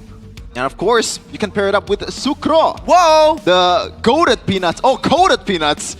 Originally from Indonesia, with flavor variants that are perfect to accompany your gaming experience. This is the soy one, isn't it? Yeah. I was shouting it out. This is good, dude. Try it. Like, we're talking about the creamy one being really good, but the soy one ain't that bad either, man. Pair up Good Day with sucro, you can get a hazelnut coffee to go in your mouth. Hey, go ahead. Grab Good Day, grab sucro. Good Day is the prime coffee experience. Buy Good Day Special Edition Mobile Legends, where you guys can see Brody or Rafaela from the nearest mini market or store. Find the unique code behind the packaging label, Arashi, or Chefin rather here. Which one? This is. You can scan the QR code there on the packaging to redeem the code. You can get diamond skins, depending on your luck, obviously.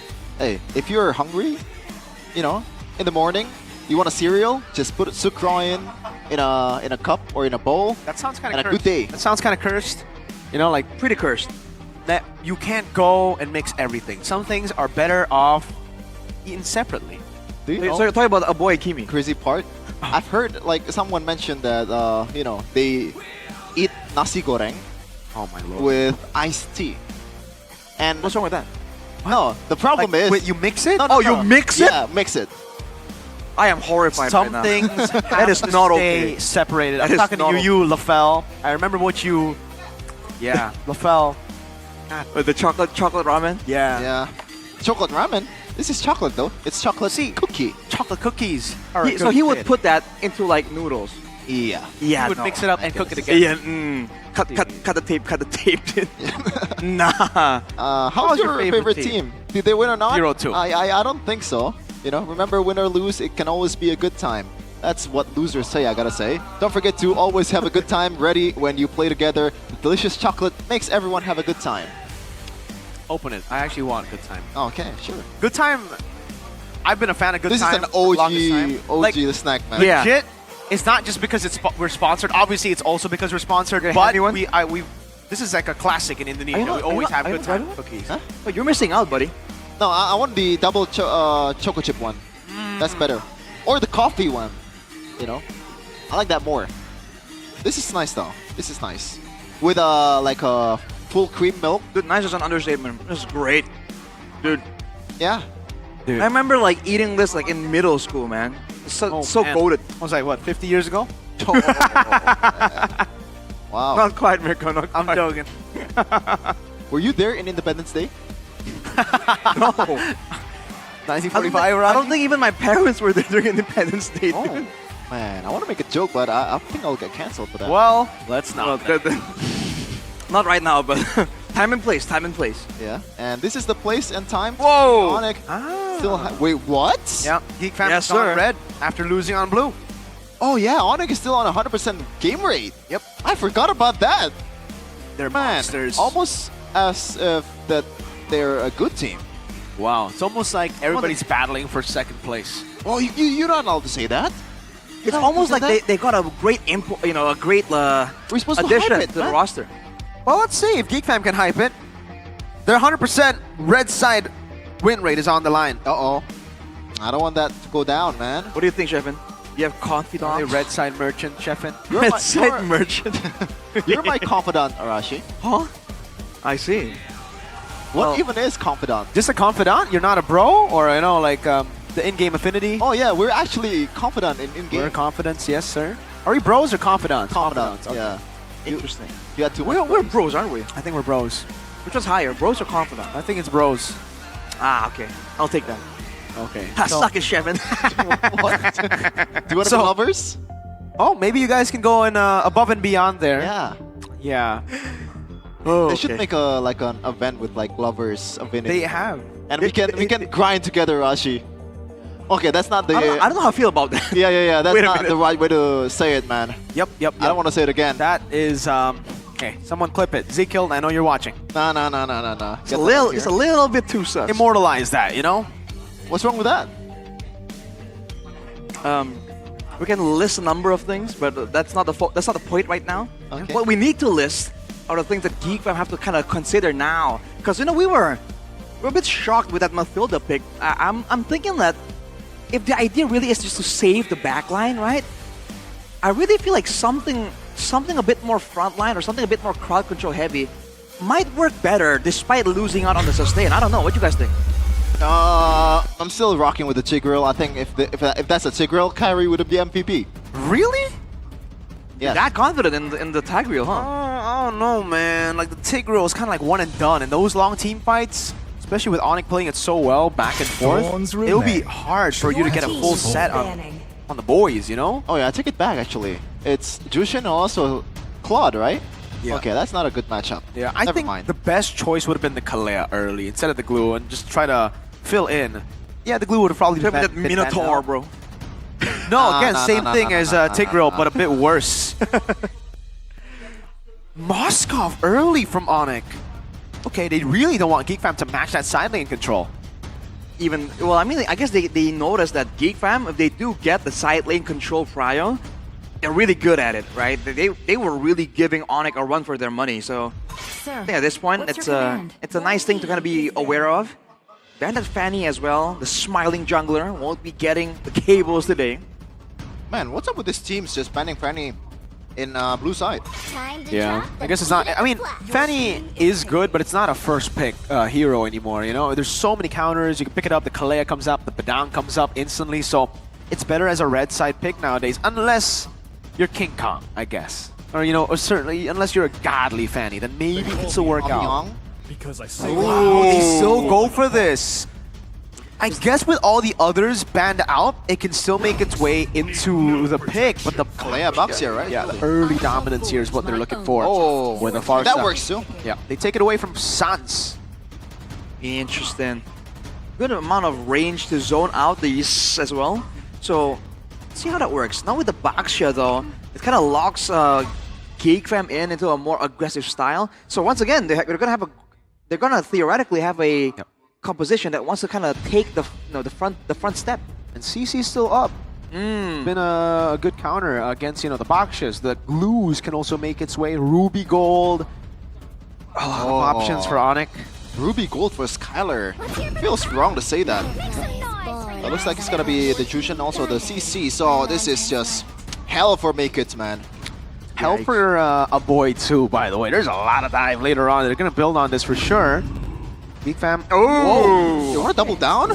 Yeah. All right. It's pretty solid in lane against a CC. It's kind of like a non-lane. I would guess like you wanna go for something that can still punish a bit, like an Arlet.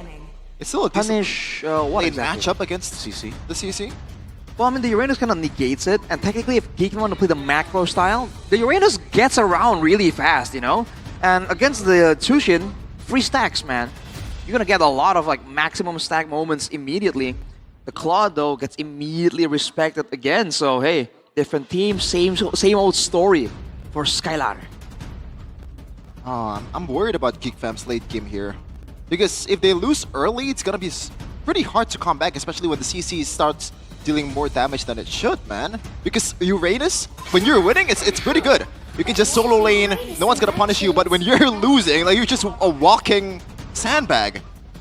I think if we're talking ultra late game, it'll be troublesome for Onyx to deal with the Uranus. Yeah, because it's gonna be a lot more difficult to really lock down and take out immediately. Oh, and considering the amount of crowd control, there's an option for Geek Fam for Gobs to go for multiple options here in the battle spell department. You can go for the flicker, you're gonna surprise Onyx. You can go for the sprint if you just want to be really uncatchable and play for that alongside. Or if Onyx double down on getting some more lockdown, you can purify as well, and it gets really annoying to deal with. Is it too greedy to go? Oh my lord, Suyo gets banned out too. Good read there. Is it too greedy to go for a Natan for Skeda? Oh man. It's up against a very tanky composition. It might be with the Yisunshin requiring farm, the CC requiring Exactly. It's so way much. too greedy. But what else do you go for here? No Moskov, no Ruby. Carry? You can slot the CC against Baxia Uranus, you know? Like, and it's Harith. It's Harith. Oh yeah. This is really good for Geek Fam right now. Can you slot the CC to the gold lane? Yeah, I don't know if it's actually good though. I think the Harith is just gonna have a field day. Before the Harith pick, I was thinking that, but now it's a bit harder for Skylar. If it's gonna be a pure on front to back, like what? Can you just pick like one of those heroes that are vulnerable but has really good front to back? Like I what? usually go with the Ixia as an example. Beatrix maybe, something like that. Beatrix, there's not much of a setup coming in from Onyx, but True. they can still pick the get it Kalea. now. Can you even shred? Maybe it'll be better to go for carry instead of the Beatrix. It's pretty good against the Harith too. Oh, okay. Wow. Hey, well, there you go. Wait, what? Lee Shin in the jungle. They want to go Lunox Gold. And it will be the Cho. There you go. So it is the combo of like, you kick, you pick, and then you just go for damage. But it's not carry nor Beatrix. It's a mage in the gold lane against a Harith. Winning matchup for the Lunox as Oh! Single target versus... Sustain City! Oh, man. Oh, God. I think Geek Fam? It's purely magic here. Literally no amount of physical damage is outputted from Geek Fam. Yeah, that's true. But I think it really might be Geek Fam, because the only way you can really decisively take out the Baxia Uranus is using that Lunox, right? But now the SS will effectively just deny the Lunox. No, not just the Lunox. The CC can also get through, remember, especially early to mid. But once we get to late game, then Geek Fam will have more ways to deal with it. Triple Purify. Yeah, they gotta go The for quadruple Purify. Dude. A lot of respect towards Onyx here, especially towards Keyboy. Back at it again with the Cho. After game number 1, almost a 30-minute game. Let's see what's on the table in game number 2. It could be the last game in this match. Onyx takes on Geek Fam.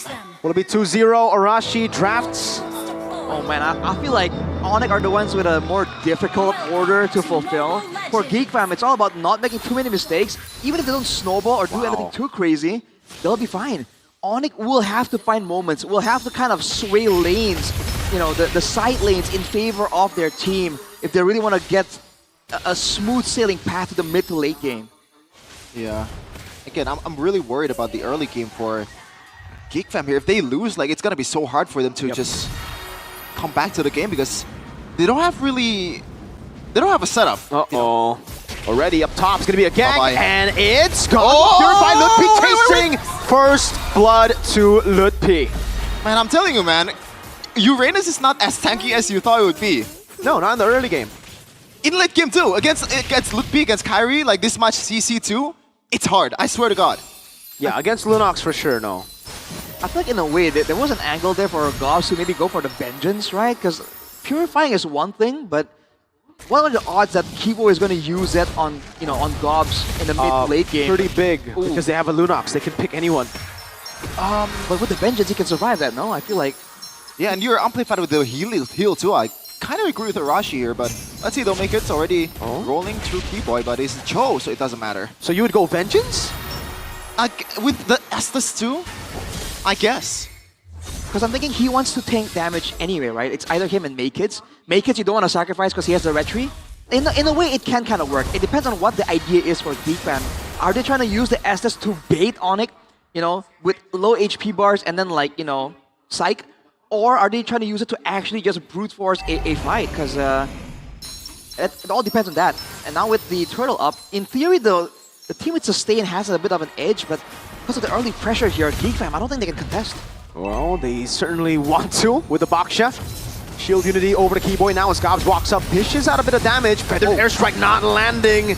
Will land on Sans a couple of times there. Sans still having the Crimson Beacon. Kyrie already level 5. An advantage. Keyboy jumps to the midst of it all with the Jikundo. The Purify already baited out as well. That's a curtain call as the boy flies by. Lutpi taken low by Gobs. Purify out. The vengeance comes in. Gobs goes for the Race Might, saves him. Meanwhile, Keyboy baits everyone, zones them away, and goes for the way of the dragon. It's Kai with a turtle and a kill early. That is just masterfully played by Onyx. I know the fact that Belorski, gotta wait for a second. Skyler 1v1. Crazy damage. Kenzie won't be able to react. Pops in some on-force defensively and backs away.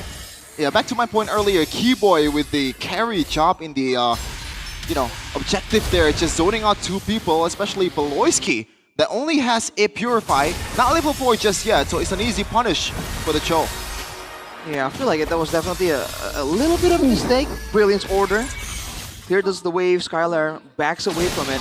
I feel like for Geek Fam, they kind of left Gobs a bit too far out to dry there. If they were anywhere closer, then at least Onyx have to think twice, you know? But now they have to kind of consider who do they want to stick around with, because Beloyski can only really pocket heal one person. Is it going to be the Harriet, the Baksha, or the Uranus? Right? You can't really do it for everyone if they're spread out apart. 1.5k gold lead, and so far Kyrie has been farming up a store of hits. He's going by himself against Sans. Super tanky though, no one here has the shred yet, not even Skylar, especially with Beloyski back there. Skylar caught a tough spot, might be forced to flicker, but he has Brilliance, pops it in, orange buff taken by Kai. It's a small green camp for Maykids at least, but still, it is the lead for Kai, a whole level ahead. Man, there's not much that Geek can do right now. They're trying their best to really find moments, but as we mentioned, the only real way for them to start a fight is a stun by a boy or a collision by Maykids. Not exactly ideal here against all the mobility tools available to Onyx, right? Lutpi, Kyrie, Sans, Keyboy, even Skylar technically, every single one of them are not really in danger if they get jumped on, right? They have immunities, they have dashes, flickers as well. So Onyx are doing a great job stifling all the options here, and they're still finding ways to win out in these skirmishes. That's the impressive part. Jumps onto Sans. Keyboy already waiting there. Wants to go for it, will be able to go for it, way the dragon as well. Kai right there, Mountain Chakra used up, there's a double stun with the curtain call, but he's still able to survive for a bit as Lutpi tears him down, pops in the vengeance, and will be able to get away with the Race Smite. But we will have a pause. Okay, but I don't think Geek Fam should continue this fight, man, because the boy, once his Feathered Airstrike is up, it's only just Cobbs that's there to deal damage. Oh man, this is not looking good for Geek. No, not at all, man. Especially because you're seeing again the weaknesses available here that Onyx are exploiting. Even for Kenziski, right, with the sync coefficient, a boy with the feather airstrikes, there's so much mobility for Onyx that you can see Gigan struggling to identify who are we targeting, right? And how can we stack out the crowd control efficiently to ensure that maybe a Kyrie or a Skylar won't just get out of there no problem. And despite the fact that there's sustain built in for Geek Fam from the Consecration, I believe is the name of the passive for Uranus, from the Uranus and the Baksha and the Estes, technically for Onyx, with the extra shield from the Crimson Beacon, from the War Axe that Ludwig has completed, and from the built-in healing that Skylar has on the Lunox, Onyx aren't really too far behind when it comes to sustain, actually. They can actually stand and bang with Geek Fam, I think for a while now, until later on in the game. Until Kanziski comes in, because that's the real damage lies on for Geek Fam. Other than that, it's like... But even then, there's an answer to it, right? For sure. And there's really no physical defense needed for Onyx here. Even Kyrie, if you want to go for something like Athena, I'm not blaming him. Because that's the only damage available. Radiant Athena for most of the tanks. For Yisun Shin, yeah, probably just one. Yeah, I think that'll be a good call. Usually it won't really be necessary, but against the burst damage as well from, Harriet and Farsa, both aren't really DPS heavy.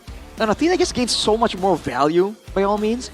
So, options here available for Onyx. Geek Fam stuck with the simple but one-dimensional style. And so far, despite having the wings by wings, the shield unity, the extra movement speed that the Uranus gets from his passive, Geek Fam are being outmaneuvered, man. Onyx are always getting in the right places faster than Geek Fam can react. Yeah, I think the procedure for Onyx when it comes to objective fights was perfect. This is a composition that needs to force errors from the opposing team, but you can't do it in the first two objective game. Like, that sets off a really, really tough mid game for Geek Fam right now. How do you deal with that? I feel like in theory, right, they should be trying to get some more lane pressure and then orchestrate dives, dude. With the Baksha Uranus Estes, there should be some really easy dives on the table here. Oh, we are on to the game. Let's see what happens in the fight. Well, looks like no one goes down. I think, or Gops, yeah. Okay. Gops died. Gops died. Makekids died too, right? Earlier, and it's a free turtle. I think Kyrie took Makekids' orange buff as well, dude. Yep. He walked away without it. Lord. Yep, okay. This is 3,000 gold in 5 minutes. 2-level EXP lead for Kyrie as well over Makekids. Oh. An attempt there, but down the shocker. They have the Purify, but the Purify doesn't deal with damage, Suns! Putting the lantern on him, gets the kill. Now the feather airstrike, clearing out the way, but that's about it. Keyboy! Blessing of the Moon Goddess already baited out, and Keyboy walks away. When the amount of damage that Onyx can output just bypass the heals, I think that's game over for Geek Fam. Is it too early to say that it really is game over in the 6th minute? I mean, you can kind of say it's geekable, but it's looking a lot more difficult now. Ooh, Ludwig! Yeah, he's going to be able to kite away. That's going to be the tank already. The Vengeance and the Brave Spite, no damage. A boy flies around. Oh, my lord. It's Keyboy with the save. Ludwig on a killing spree.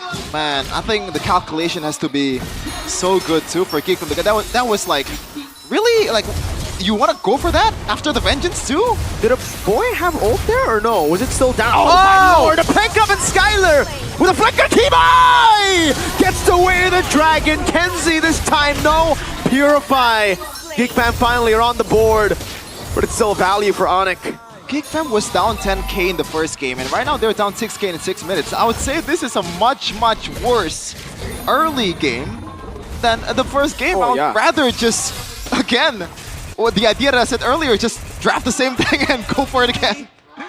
And it's not the same situation here. Geek Fam's clear really ain't all that much better. And they have to rely on burst damage once again, so they can't really go for the prolonged, kite back, geekable style here. Their fights have to be dynamic, have to be explosive, because once you use the Zaman Force and the Feather Airstrike, if you don't get some considerable momentum, you can't do much. Wait, the dragon by Keyboy again. Is the burst there? No, it's not. Shield unity. Keyboy should be dead here, and he will be dead. Kenzie picks up the kill. The Blessing of the Moon God is coming down again as Skylar walks up. Sans with a pickup now. Gobs able to go for the Consecration. Gets picked up again. Forced to use the Purify. It'll be a turret tier 2 down below for Onyx. Good moves by Geek from there, trying to get something in return, fighting back. You can see again that despite the lead from Onyx, Gobs and Maykits aren't really irrelevant as frontliners just yet. So Geek from can use that to their advantage. But the rest of them, Beloyski and the backliners can't do much, dude. Maykits as well. If he's against 3 members, you better get the heck out of there. And that's already with the Dreadnought armor from Maykits, just melting down the frontliners. Only War Axe and Lutpi is going for? Okay, he sold the dagger again. I'm not sure what he's going for right now. Is it Malefic? Let's see. Yeah. He has a War Axe and a Brute Force, so now might be going for a bit more damage here. Sea Halberd, perhaps. Maybe. Oh. Let's see, Keyboy. Yeah, Sea Halberd is the one that makes more sense. Max HP damage, healing reduction as well. Oh my god. Oh! Walks up! This time, no Purify! Still standing there. Skylar's just having a feast. Yeah, what's the use of Uranus at this point? Nothing. Uranus is pretty bad right now. He just allows everyone to pass through. Yeah. Man. Kenzie. Alright, so Geek from now, if they want to defend, I think they're going to be forced to give up someone. You know, it's almost like they have to give a sacrifice to appease Onyx right here to protect their base turrets. 9,000 gold lead, and Geek fam don't really have the same ways to kind of hunt for a shutdown, for a comeback momentum play. Wait, Rajayeba! Rajayeba in the back. Surely he's happy with the performance here. Of course. Should be. Both Onyx winning. Oh. A bit of a juke there from Maykits. And again, Onyx uncontested. There's no way, again, when you're that defensive of a composition, Geek fan, it's almost like they remember that they won against Onyx with this like geekable style, and they're trying to relive that glory, but it's a different time, you know? Oh, Stars is just dodging everything. Happy feet. No wombo combo from Geek Fam. Holy shield down already. Gobs forced back. Onyx. Oh, they are going to go for a base turret with the First Lord. Oh, and for sure. Skylar has the flicker too. There you go. The Sea Halberd. And the Holy Crystal. Oh my gosh. This is looking horrible for Geek Fam. Horrible. Well, you have to see, they're trying to defend again, but Onyx again, all they have to do is wait for the big ultimates and then rush in, but game fact by Gope here, Shevin. Yeah, this marks the debut of Estus in Season 16 after last used by also Beloyski when Geek lost to Bigatron. Some teams in MPL Season 13. Boy walking up, Lord already taking the turret down in the mid lane. No base turret to play with there. Still away from the bottom lane as they look to cut it. And yes, Geek Fam can't deal with the cut. Mounted Shocker throw to the minions just to clear it out. The curtain call already over to Gobs and a boy. Oh, it can be 3. It can be 3 whole base turrets. Geek Fam, can they defend? Well, they will. Onyx don't even want it? I think it's more of the fact that Keyboy can really be just kicking everyone because the 4 Purifies is surely a handful. Sans, the Crimson Beacon forward again. Kenzie walks up to the Zaman Force, gets zoned away from the Zaman Force. Mountain Shocker ready for Kai. Will he use it? Curtain call and the Mountain Shocker lands on 2! No follow-up. Keyboy looking for an angle. Doesn't go for it. The base turret is so low. And you can't even punish that. Man. Dude, like you saw Onyx there. They were trying to brute force a turret take with no minions, dude. Like that, they are that far ahead. And they're that confident that Geek Fam can't punish. Man, you see Kenziski also struggle now because he has to decide when to use the Zaman Force. It's such a valuable, critical resource for them. He has to choose to use it for clearing the waves or to actually go for a proper fight. And for Onyx, you can see the adjustments. Knowing that the Purifiers are up, they're doing crazy things to try to bait some of it out. Keyboy? Recall. Just to conceal. Sorry, Uwu. The force up. The do it right, Arashi. What? The sorry Uwu. You're the big whip here. I don't follow. Okay. just say sorry, Uwu. That's it. I did. Okay. Did you not hear me? Get your head in the game, Shevin. Okay. Oh, there you go. Holy Crystal for Kenziski finally. But what is that going to do, though? Look at what he's up against, dude. Like, oh, man. With the Athena competing for Keyboy as well, that is an annoying troll. Slippery and also going to be so tanky to burst down. You're going to have to actually take some time, time that you don't have to try and take him out. Yeah, at this point it's just Geek Fam banking on Onyx's mistake. Either a keyboy kick that gets purified or like miscalculation. Let's see how fast they take the Lord. The amount of damage that Onyx can output, but even then, I think Onyx, if they make a mistake, it's super hard to punish because they have so much ways to get back. What mistake could they even do? Like 5 men dive into Fountain? Yes. Fake hits. Yeah, that's going to be the curtain call on him. On both the tanky members. Uh-oh. Oh, look, he's just munching on him. The Bloodskid Moon God is already baited out. A Purify out, a Retri out. Sans picks up 2. Skylar with the dive. A boy taking low. It's a full dive. And now it's Kenzie. Already dishing out damage, getting the shutdown. Kai goes back on him, finds the kill. Lutpi and Sans dismantling Gobs. It'll be Lutpi with a mega kill, wiping out Geek Fam. Onyx with a 13k gold lead at 13 minutes. GG, well played. A statement win coming in from Onyx, and it was not even close. The Sky Kings rule once again in MPL Indonesia Season 16, and they are still spotless. 0 game lost so far. Dude, the shoe, the foot is on the other shoe, man. Like, they went for it. You saw Kenziski painstakingly take out Skylar. But for what? At that point, Kyrie is just unchecked, and he just slashes everyone down. All the problems in the world and not a single solution. Geek Fam's attempt to geek it out has not succeeded. Man, oh man. How do you stop them in this prime form? And they added yet another superstar in Skylar. It looked possible for Geek Fam to topple the Kings in game number 1. It looked like it's building up towards a competitive game in second game, but this is what we're getting. What a masterful display of dive of Onyx here. Just everything layered perfectly. They were so far behind. Even if it wasn't, it would have still been a win, but yes, layered very well. It's so funny, man. Look at that magic damage Claude. Just dove in the back and just shredded everyone. Like, it's the same playstyle. Oh, dude. I just don't like the Uranus pick, man. Seriously. But we're gonna see, though, the winning interview for Onyx, but we are gonna be here to translate for you guys. Oh. Dan Onyx masih akan tetap menduduki top MPL Indonesia Season 16. So Onyx still on top. Mereka mempertahankan rekor mereka dan menang dengan 2-0. Upi 2-0. hadir ke minggu yang kedua memang fokus nggak mau pecah telur nih. Bisa dibilang gitu. Do they wanna Bisa dibilang focus gitu. on just having Tapi no lawan losses kalian this adalah week? Geek Fam yang berada tepat di bawah kalian posisinya di nomor 2. Mereka pun juga belum kalah match satu pun. Dan gimana sih kalian memandang Geek Fam di minggu kedua ini? Ya mereka lumayan kuat lah, kebuktikan kayak game 1 tuh berikan perlawanan yang sengit sampai berapa tadi? 30 menit ya? Ya lama banget Geek Fam were really good. They were able to give them a good match, dimana a good kita game melihat in game 1. It Geek went Fam, very mereka long, masih 30 dengan minutes. player-player yang sama. So how do they view dan gimana Geek sih Fam kamu now with the melihat same players? Geek Fam di season 16 dan kamu hadapi What is secara langsung? season 16 Geek Fam and you have to face them? Ya lebih kuat sih.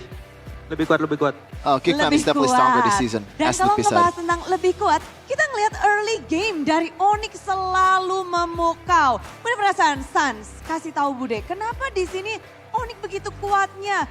Bener-bener early game, nggak kasih What's the ampun. secret 6-0, behind 7-0. Onyx crazy dominant early game? Mulus banget, apa kunci kemenangan It's so early smooth. game What's the lawan key? Geek What's the Fam? secret? Ya emang kita lagi bagus sih, lagi bagus dari comms, terus Yeah, we're just really good right now. pun lagi bagus juga Our sih. comms are great. Jadi Synergy's great. Onyxnya We're just sendiri good. nih, situasinya Grass is green, baik. sky is blue. Ya, emang lagi bagus. We're just Baca pergerakan it's Geek just really Fam good di for us game right now. pertama, kalian nyaris aja tuh ke comeback. Itu ada momen bisa ke You comeback nggak sih, almost Sans, itu? lost their comeback. You think it was Soalnya possible? Hero dia lumayan bagus juga, soalnya ada Kimi, satunya They thought that the heroes was good in Bruno. late game. Bruno Dia Kimi cara was kiting doing the heavy juga, lifting. Ada Matilda juga, jadi lumayan bagus. And also the Matilda Atasin as a Matilda gitu, failsafe. Cara kitingnya gimana cara benar. Ya, gitu. Oh, the kiting was good too Pokoknya for Geek Fam in game number 1. bisa ya membaca pergerakan-pergerakan dari Geek Fam. Tapi memenangkan game pertama sesusah apa sih ngelawan Geek Fam? How difficult was it to go up against Geek Fam? ya lumayan cukup susah lah. Soalnya kan dia It's bisa quite bawa difficult. sampai late game juga. Terus They were able dia to push us to late game. Bisa dibilang dia lebih unggul di late game. Tapi kita bisa yang tadi aku bilang. They had the bisa better kita heroes bisa for late game, mainin juga. but we were able to outplay them in the game. Celah, tapi game yang kedua terlihat begitu mulus. It's so smooth in game number 2. Memang game kedua riset kalian apa Is this bedanya research dengan game allowed you to kedua win game dari number Onyx? 2? What's the, what's so different? Mungkin kalau di game 2 kita di early-nya megang, terus kita nggak We won the kasih early game, napas musuhnya, kita benar-benar and press. Terus we ya, pretty much di didn't give them any satunya space. Kita ada sedikit salah lah cara untuk press. Itu doang sih bedanya. Apparently they thought that they were making a mistake in trying to just break down, I guess, the base, or maybe just pressuring Geek Fam in the late game. Ini akan bisa menjawab langsung. Doesn't seem like it, not gonna lie. Question for Keyboy here. Yang mana About Beloy. kemarin sempat mengguncangkan MPL dengan anomali So, tung-tung-tung Beloy sahur. shocked MPL with the anomaly picks. Beloy dengan hero healernya Now comeback. today with the healing heroes, Apa tanggapanmu what do you tentang think, Keyboy? Beloy di minggu ini dan mungkin minggu lalu juga? Ya kalau dari gua, Balai udah sering banget lah dari dulu-dulu For juga. me, Kayak unique hero dia. Beloy banyak always banget. does this. He's been doing this for the Terus longest kita udah time expect with all juga. his unique Jadi heroes. kayak dia mau pakai apapun kita ready lah. Mau counter gimana. So we're ready for it. gimana, Ya gitu doang sih. Any hero he decides to bring on stage, we're ready for it. Persiapkan. Iya kan gua main healer juga. Because I play healers too, so I know. Ngomongin tentang Beloy, dia adalah the monster maker. Perubahan dari Geek Fam, The monster dari maker. pergerakannya, dari timnya. Any changes to Geek Fam? With the monster maker, do you feel any different? Ya, dia Any difference? pinter banget lah, baru jago juga. Poloski is so smart and also is so good in the game. Dia ngajarin juga anak-anak yang lain jadi jago. And he also taught the kids in Geek Fam how to be better. Hero anomali tung-tung-tung sahurnya Beloy. Skylar katanya Skylar. Oh, Skylar. He wants Skylar to answer this question about Tung Tung Sahur meta. Dengan 2-0. They're referring to the sun. That's what they call it, Tung Tung Sahur. Dan melihat hari ini Lunox Gold Lane. Looking at the Lunox Gold Lane today. Man of Down. Tadi SS juga kita lama nggak lihat Lunox. We saw the SS we haven't seen in a long time. Menghadapi Geek Fam, apa yang Skylar paling pikirkan nih? What is the main thing you thought about when you're up against Geek Fam, Skylar? Nggak ada sih Bude. Ya, Just wasn't thinking. Nothing. Not thinking about anything, Bude. dia aja udah kalau dikasih Adi Lunox gas aja. I just play whatever the coach tells me to do. If Adi tells me to play Lunox, I'll play it. Doang kayaknya. Masa 1 match doang. Satu match, untung ya, tapi masih instingnya masih nyala untuk Lunox. I've only had one match on Lunox this season, but yes, I can play it. Jawabannya Enggak sih, ini Lang, Astalang. Pokoknya kemenangan ada di Gilang. We won because of Gilang, of Sans. 5 HP-nya masih ya. Sans is the key factor. And she's saying you're still playing on 5 phones. Melawan The Youngblood, ada Kenziski yang hadir di situ. Alright, against the Youngblood Kenziski. Perlawananmu, kita tahu sendiri di MPL, itu ada Youngblood, ada veteran seperti kamu. Youngblood against the Dan veteran, melawan like you. Youngblood. Skylar sendiri gimana? What do you feel about that experience going up against Kenziski? Nyantai di week ini sih. Mungkin yang gua dapet pertama kayak masih agak gugup buat ke stage, udah lama juga kan. The debut was still shaky for Kenziski, but ngerasa enjoy dan gua percaya teman-teman gua juga. oh, he was talking about himself. Yeah. Okay, Skylar's debut was a bit shaky, but right now he's feeling a bit more confident because of his teammates. Kumar, Gilang dengan emotnya. Okay, he's saying like Kyrie with the Kumar, Gilang with the emotes. He's already clicked with the team now. Ada rasa grogi ternyata untuk seorang Skylar. Like Skylar, you still feel some nervousness Panggung ini. on the stage? Satu, cuman kalau sekarang udah ngerasa. Yeah, in week 1, I felt a bit nervous, but here, no more. Dan sekarang kembali hadir. Minggu ini hanya bermain sekali, tapi Skylar, next week, pernahkah kamu terpikir akan melawan RRQ? Untuk menjadi Saying like next week you're gonna go up against RRQ. Has it crossed your mind that's gonna happen next week? Next week akan lawan RRQ. Minggu ini udah kelar nih. Nextnya lawan RRQ di next week. Gimana Skylar memandang next lawan untuk Skylar? Nggak tahu sih main atau enggak, itu tergantung dari coach. Not sure if I'm even going to play. It really depends on the coaching staff against RRQ next week. RRQ, ada yang ingin kamu sampaikan mungkin? Any words for RRQ? A Keyboy with a cameo. Keyboy has some words. Saying Sans wants to say something. That's a classic Onyx move. Like, hey, you talk. Jika harus bermain melawan RRQ next week, You gotta play with against RRQ next week. ada yang kamu ingin sampaikan What do you wanna get to RRQ? Oh, of course. Good luck, have fun. What else, man? Sama, udah pakai pan. Oh man. I don't think you guys need translation for that. Dong untuk nextnya. Buat nextnya nih lawan RRQ dari Kyrie. Kenapa? From Kyrie. Nextnya akan melawan RRQ. Face RRQ. Lawan aja. Let's just go fight him. Lawan Raja. Lawan Oh, we're facing the king. Jadi kalau ngebahas The Sky Kings. pertarungan Raja next week, RRQ dan juga Onyx akan seperti apa nih? Apa yang Kyrie harapkan? What do you think? What do you expect? What do you hope for with the match against RRQ? Pengen lawan Res malah. He wants to face Rez. Rez? Okay. XP aja, XP gak apa-apa. Oh, iya, Si Gilang katanya ada pesan buat... Oh, Gilang's, Kyrie said Gilang has some words to Rez, I guess? Gak ada. Nothing. There's nothing. Skin baru. There's a new skin. Pesan buat RRQ. Pesan buat RRQ. Message to RRQ. Ini Kyrie lagi interview Gak ada. Kasih Nothing. permainan. Just give us your Sana best. buat Rins. For Rins, How about Rins? How about Rins? Oh, Come on! Son. Do it! Oh, man. Gak ada nih. Gak ada yang mau kasih salam-salam. Tapi salam kemenangan mungkin hari ini. So no greetings for RRQ. Di atas. Akankah ini akan dipertahankan terus? Kemenangan win streak tanpa kekalahan. Are you gonna have this perfect Kyrie? score, this win streak without any losses? Kalian menang tanpa kekalahan game. Akankah kalian pertahankan untuk nextnya? Amin. Amin. Amen. Katanya Yes, sir. si Gilang ada emot baru katanya. Oh, ada emot baru. Kyrie says Gilang has a new emote. What is it? Everyone's chanting new emote. Jangan malu. Mending bareng gak sih? Together. Jangan. Khusus 3 katanya. Come on, 5-man emote, guys. Come on. Ya, kita tungguin lagi. Tapi minggu ini kita cuma ketemu sekali doang loh. 2-0. Only gonna meet Kelar. once, Onyx. Kalian bermain 2-0, apik. and it's Apakah done. Ada dorongan dari Coach Yep juga. Is there any yang push hadir from Coach Yep? spesial? Atau Coach Yep akan balik lagi atau gimana nih? Is there possibility he's gonna come back? Kyrie itu Coach Yep hari ini muncul. Ada yang spesial? He showed up today. Is there something special? Ada yang spesial Coach Yep hari ini muncul? Gak ada sih. Nothing, there's nothing special, apparently. Oke. Tapi kemenangan hari Just ini. chill. Tolong dong sampaikan sesuatu dari kalian. Tunggu sekali doang nih ketemu. Say something for Buat Sonic ya? Who? For Sonics. Terima kasih yang udah nonton. Thank you for Sonics, Yang udah datang. for watching, for coming to MPL Arena. Terima kasih Sonic. Lang, kasih emot baru lang buat Sonic lang. Dan terakhir. Selalu dukung kita. And some words from Gilang to Sonics. Satu dari Sang. Khusus 3. Khusus 3H. Alright, this is only for the gaming house. It's only in our gaming house. It will not Exclusive. leave. It's exclusive, not for stage. Oke, dan sambutlah. There has Sepertinya to be some mereka spice there. akan bersiap-siap untuk next week. Next week akan kita nantikan. Inilah dia pembukaan dan penutupan minggu kedua dari tim Onyx. The opening closing from Team Onyx. Tim Onyx.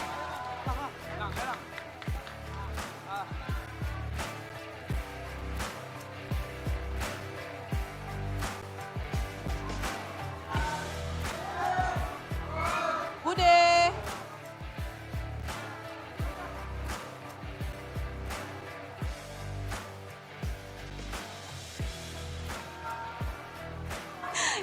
Ya ampun, memang ya bikin penasaran ini tim Onyx dengan permainan yang begitu memukau, ditambah hari ini kita akan lebih dikejutkan dengan adanya, ada apa? Kope hadiah GG. Caranya gimana, langsung kita akan tunjukin bareng-bareng. Inilah dia cara untuk mendapatkan GoPay. Saldo GoPay akan bisa kalian dapatkan, caranya mudah banget. Pertama-tama pastikan kalian udah punya aplikasi GoPay. Jadi dompet andalan para gamers. Kalau udah download, udah punya, pasti udah pada punya. Langsung saja buka, siapkan kamera kalian dan siapkan juga ke arah layar putih itu karena nanti akan ada QR yang muncul di sisi sebelah putih. Selanjutnya kalian tinggal scan lalu klik buka hadiah. Setelah kalian buka hadiah, otomatis saldo GoPay kalian akan bertambah. Udah siap? Weh. Rame banget ya Super Fans Sonic juga ya. Ditambah dengan Geek Community, bersiaplah. Inilah dia GoPay hadiah GG. Ush, tangannya begitu cepat. Ini kayaknya retrinya powerful banget nih. Sat. Sangsing.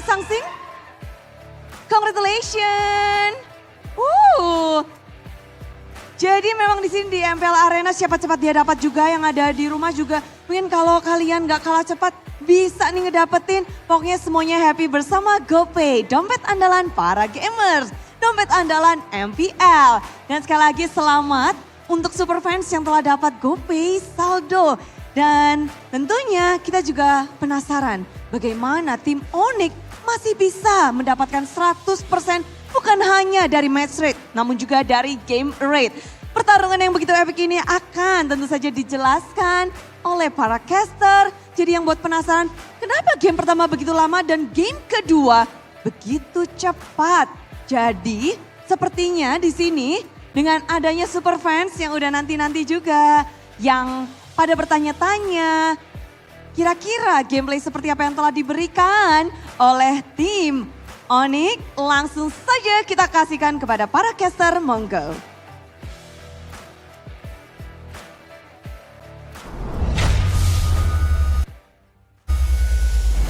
Bude asked us a good question. Why is it so fast in game number 2, but it was so long in game number 1? I think, first of all, it's because of the draft. Just like always in MPL Indonesia, it's always because of the draft. And you mentioned Rashid, I forgot when was it, but clear winning condition is good, but sometimes it's a bit too clear and it's getting counted a bit too easy, you know? Too honest. Exactly, you just don't have options, right? You saw how Onyx, they go for the pickoffs. Once GFM are like, okay, they have pickoffs, right? They went for a full team dive. And once they get used to that, they're gonna keep rolling, you know? That's something you need to have at the highest level because people will adapt, you know? Yeah. Game number 1, okay, you know, they struggled. There was a bit of a swing momentum. But game number 2, like, you know, fool me, you know, the fool me thing. Yeah, you guys can't be too honest. You need to lie, all right? Especially if you want to get wins. You guys are looking great today, by the way. Oh, thank you so much. That's a lie. Yeah, I know. No. What? That's the truth. See, you don't know. You got to keep your boys on the edge. To defeat your enemies, you must first deceive your friends. Yeah, that's good. That's a good. Really? That's the quote. Oh, yeah? Yeah. Oh. That was the keep your enemies, your friends close, but your enemies closer. That's also a quote. But here we see the magical damage blazing the wet. Onyx definitely kept Geek Fam close. He went in. Oh man, I got a feel for Kenzie, no! Gops. Oh, the Uranus is getting a pounding. Yeah, Uranus was getting shredded, used. And it's because of this man here. Not entirely in this game, but I think throughout the match, he was my player of the match, and he will be our player of the match. Yeah. Presented by official tournament smartphone Samsung Galaxy Fold 7, Z Fold 7, Z Flip 7. I think it's gotta be Keyboy, right, for this MVP of the game right now. Yeah. But so far, Kyrie has been absolutely mesmerizing with the Joy, the Yusun Chin, a lot of really good Mon Chakras to Rashi. I mean, let's not forget that he also stole away the orange buff from Make-Kids. Let's not forget he landed a great deal of like mountain shockers that kind of enabled the early game as well. So it's a lot more subtle, right? It's not exactly the flashy assassin maneuver from Kyrie, but he was still a big part of how Onyx were so dominant. So that's how Uranus died, Arashi. He just went in! Boom. What was he thinking? I don't know. And he went in this time too. Dude, he needs to commit. I mean, if you're gonna go that deep, right, you might as well go all the way, you know, Uranus? Yeah. You can't just back out like that. You're in too deep, quite literally. Oh, man. Oh, no. Yikes, man. At that point, again, this is how it's supposed to work out. The front lines are too tanky. There's gonna Feather Airstrike, there's gonna be the Zaman Force. But again, you can't make that happen when you're 10,000, 13,000 gold behind. And you cannot stick together like this, dude. In game number 1, that was the mistake Onyx made. But when you pick an Estes, that's what's gonna happen, right? You corral together and you die together. Yeah, they grouped up and they got demolished for that. Oh, that AoE. Oh, the curtain call. Oh! The curtain call was nasty, dude. 3-man on Uranus. Oh man, that's too much. Sometimes as Uranus, I can even handle one guy. Let alone 3. Yeah. Uranus can't handle one. That's a tight fit. For sure. 14-3 in kill count. 13 minutes only this time compared to almost 30 minutes in the first game. So I mean, I don't think we can break it down any longer. What's the average? What's the average what? The average game time if you know, add up both and divided it? Oh, 30 plus 13 divided by 2, man. Just do quick maths, Arashi. I can't. You're the analyst here, I just Arashi. can't. You're the analyst here. Are you pulling up a calculator? I swear to 21.5. What? Oh my god. So, you know, even though the second game was like a lot faster, because the first game was that long, overall average time is actually not all that crazy. That's just Geek Fam things, you know? Yeah. Came down to 21:30 average game time. Yeah, of course. And an average of, I believe, 222k damage taken for Gops in this match. Dude, nothing given. Not even the orange buff. I mean, we'll see the mic checks from Onyx. Let's see if they are as fired as they were in the stage. I don't know. Sabar. Bisa tahan nggak? Bisa tahan nggak sih guys? Mau lor aja, lor. Coba dua aja. Balik ya, lor balik ya. Baru aja dulu. Nggak ada flicker dulu. Bentar udah trik aja. Balik guys. Balik. Ya sabar, gue udah coba ler. Nice. Siapa sih itu ler? Kait. Lor guys. Awas lance. Gue rosgol gue pecah guys. Awas kini ulti. Ikut aja ler, dekat lor. Iya. Mati dong. Bisa lagi guys. Ayo, maju lagi. Coba mid guys. Coba mid guys, sini guys. Ada puripe deh. Gue hari karpet gue ulti guys. Ya ler. Udah burung. Salah dia. Gua angkat nih puripe nih. Shot gua guys. Tarik. Ada puluh juga. Mati gua. Roda. Sabar ya, Sini ya, coba ikat aja, Bi. Ya, antam aja, Bi. Dia mau lari, guys. Kait ya, bisa masuk ler. Sabar, kait dulu. Baksia tuh, gua angkat lagi tuh. Kait. Topnya jelek ya. Mau ke guys? Sabar. Udah belum? Sekali lagi. Lo semua guys. Gua angkat semua tuh. Tarik guys. Sabar. Tempel gua ya, sabar ya. Aman mati dulu. Mati Harit. Pas Tobi. Gue mainin Sky. Lagi lang. Nice ler. Nice game. Coming in from Onyx, they know like when to kite, you know, even when it seems like they can't go, they're up like 13k gold, goddammit. They can do anything. They can do anything, but they still want to play it, you know, kite. Let's just go back, try to play it safe. Bait the resources. For sure. Yeah. Well, again, they could have just gone in and probably would have won with the lead that they had, but why risk that when you could just win the game? I think if we really wanted to hear the crazy mic check, it would have been game 1. Right. Like the fired up mic checks. Because game 2 was very tame. They were controlling the entire game. Man, I saw the rapid boots come in one last time, and I'm like, dang, that's a lot of boots that Skylar just purchased right there. They don't have boots anymore, so they buy boots in-game. Exactly, dude. Shout out to Boots.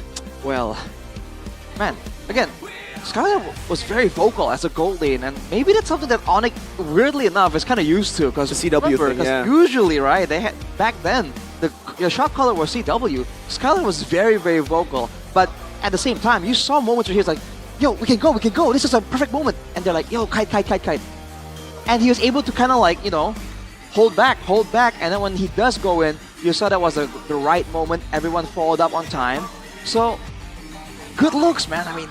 What a player, what a guy. Who can stop him? Onyx this season. Kickfam didn't. Why are you making that face, Arashi? Are you saying RQ can't do it? I didn't say anything. Okay. With Dyron, I think they can.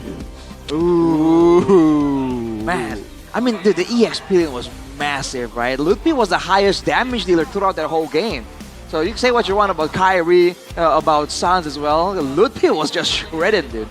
So good. On the guitars. Yeah, even in game number 1, the flicker, whatchamacallit, the knock-up skill? Dark Wave? Dark Wave. Yeah, Dark Wave. It was the thing that really made a boy cannot play the game. Turned things around way too quickly. A couple of times it was just a boy walking up though. Yeah. So true. It caught Bloisky and Gobs as well in the final turnaround. So look on the Phobias has been quite impressive. Remember, he kind of did okay. Almost, I think he kind of won the lane against a Glue, which is a losing matchup. So, what's going on there? Yeah, I think the guy's ceiling is a bit limitless for me, at least. Whoa! Yeah, so for real, because on damage EXP, he's already really good. The Benedettas, the Mashas, he's already really good.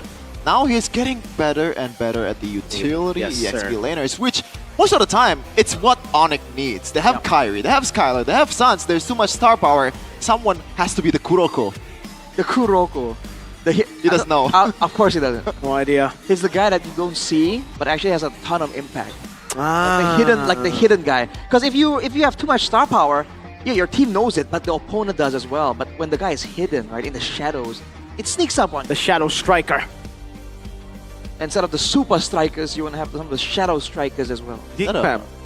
Blue Lock reference? No, it's It's literally a another- super strikers. another football cartoon. But yeah, Geek Fam had a shadow before. Now they've lost their shadow. Right. Now their shadow is actually casting in MPL Philippines again.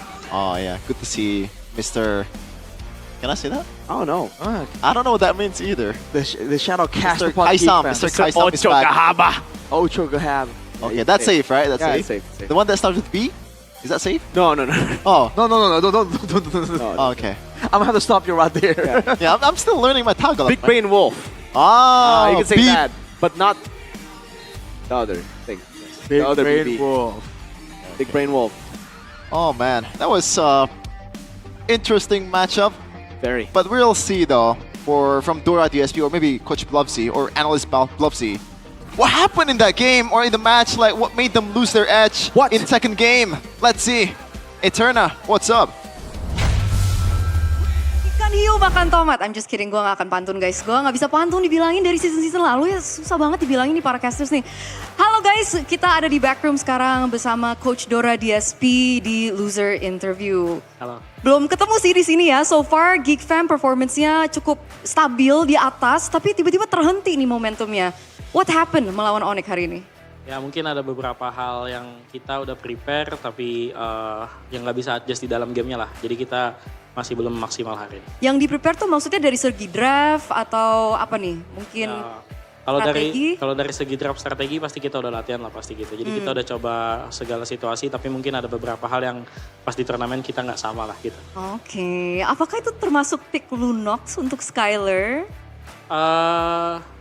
Ya itu pick dia sih buat counter Harit di laning kan. Tapi sebenarnya kita nggak ada masalah sama hal itu sih. Tapi emang dari kita gameplay satu timnya masih belum kayak kita biasa di scrim aja. Oke, berarti belum biasa seperti yang di scrim ya. Soalnya di game 1 kita melihat itu sampai 29 menit loh. Harusnya Onyx bisa close early tapi tiba-tiba dapat momen ya geeknya.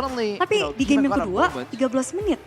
Jadi apa yang terjadi tuh antara game 1 sama game 2? Kalau game 1 ya emang anak-anak masih bisa maksimal juga ngatasin adjust di gamenya. Tapi ya kalau game 2 ya tadi kita mungkin lupa plannya gimana gitu. Forgot a few things. Hal yang di dalam gamenya. Couple of things in the game itself. Cepet lah buat ngambil decisionnya. Jadi kita we were kind of slow on making decisions as well. Okay. That's what led into a very dominant game for Onyx. Is there a nervous factor here against the star lineup that was brought by Onyx today? Apparently, they're not nervous, especially for Kenziski going up against Skyler. Pas kita ngadapin Iri yang tadi kalah, kita belum bisa adjust lebih cepat aja gitu. It's that they're not really adjusting well to the early game loss in game number 2. Oke, itu pas masuk game 2 ya, pressure-nya ya. Oke. Kalau dari Coach Dora DSP sendiri tuh ngerasa ada perbedaan untuk draftingnya nggak sih? Kan kemarin mungkin sempat lawan Adi sendiri, terus tiba-tiba Yep masuk season lalu, tapi sekarang Adi membawa cewek. But now with Adi and CW, you feel like a noticeable difference. So far, ya Onyx still Onyx sih, kayak So dia far, Onyx is still pakai komposisi mereka, terus mereka masih ada main yang counter pick juga. They have Jadi different kayak compositions, they have counter pick compositions. Oke, jadi masih It still terlihat is seperti just the Onyx same seperti Onyx as umumnya usual. ya. Oke, kalau Skyler, tiba-tiba Skyler masuk ke lineup Onyx, dia Skyler's in memperkuat the lineup lineup-nya all of a Onyx sudden. nggak sih? Menurut coach? Mungkin kalau player baru And his biasanya event superstar atau Usually superstars player baru yang still needs to dari adjust, I young believe. talent, ya biasanya lebih ke arah ngebikin spirit timnya gede lagi aja sih. And Kalau also masalah lifts up the performa, spirit of the whole amunisinya team. atau apa itu tergantung nanti coaching staff sama timnya nge-build gimana. Gitu. Oke, jadi Okay, I lebih didn't catch the last one. moral, Chemistry really moral depends boost on ya how yang the team Skyler builds with Okay. berikan kepada timnya. Pasti, ya. Oke. Nah, kan kita melihat dari season-season lalu, kita berkaca ke musim-musim lalu, kalau misalkan Geek tuh kalau misalkan ketemu Hurdle, kadang-kadang kita melihat ada perubahan roster. When they're up against hurdles, they are roster Atau changes. obstacle. Itu So, kita lihat ada perubahan roster. Itu akan terjadi nggak will sih? it happen Geek? again Karena now? Will there be technically di Gold Lane a kan shift kalian in punya the additional layer nih. They have additional layers in the Keputusan goal. itu biasanya kita discuss dulu sih sama tim, terus kita Decision besok is scrim usually, juga, tergantung usually talk hasil about it scrim. with Jadi team. kita butuh diskusi, belum bisa disebut di sini. Belum bisa. We won't be able to make a Garis decision now, sedikit but it'll mungkin definitely be ada something we'll omongan talk akan ke about. arah situ atau enggak gitu? nggak ada spill, yang pasti kita bakal lebih baik aja. Oke, We'll just akan be better lebih for baik lagi next time. kan next That's match kalian all lawan I BTR have to loh. say. Udah siap lawan BTR? You guys ready for the next match against Beacatron? Step by step, besok-besoknya kita ready lagi. Oke. We're gonna be Kita ready akan for lihat BTR, performance-nya ya. Kita step by step. tunggu banget nih, sangat diantisipasi match itu. Jadi thank you so much dari DSP once thank you so again. much, Karena DSP. kita lempar kembali kepada caster, apalagi untuk Gio katanya, hah? Oh, dia mau pantun bahasa Inggris? Oke, silakan Gio. Now, I'm a bit curious about Gio's.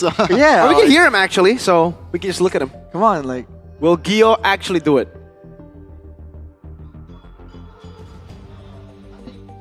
There was an attempt. There was an attempt. That was a miss. That was awful. That was like Jaxol. At least he tried. Ranger Machi straight up said, nah, I ain't doing it.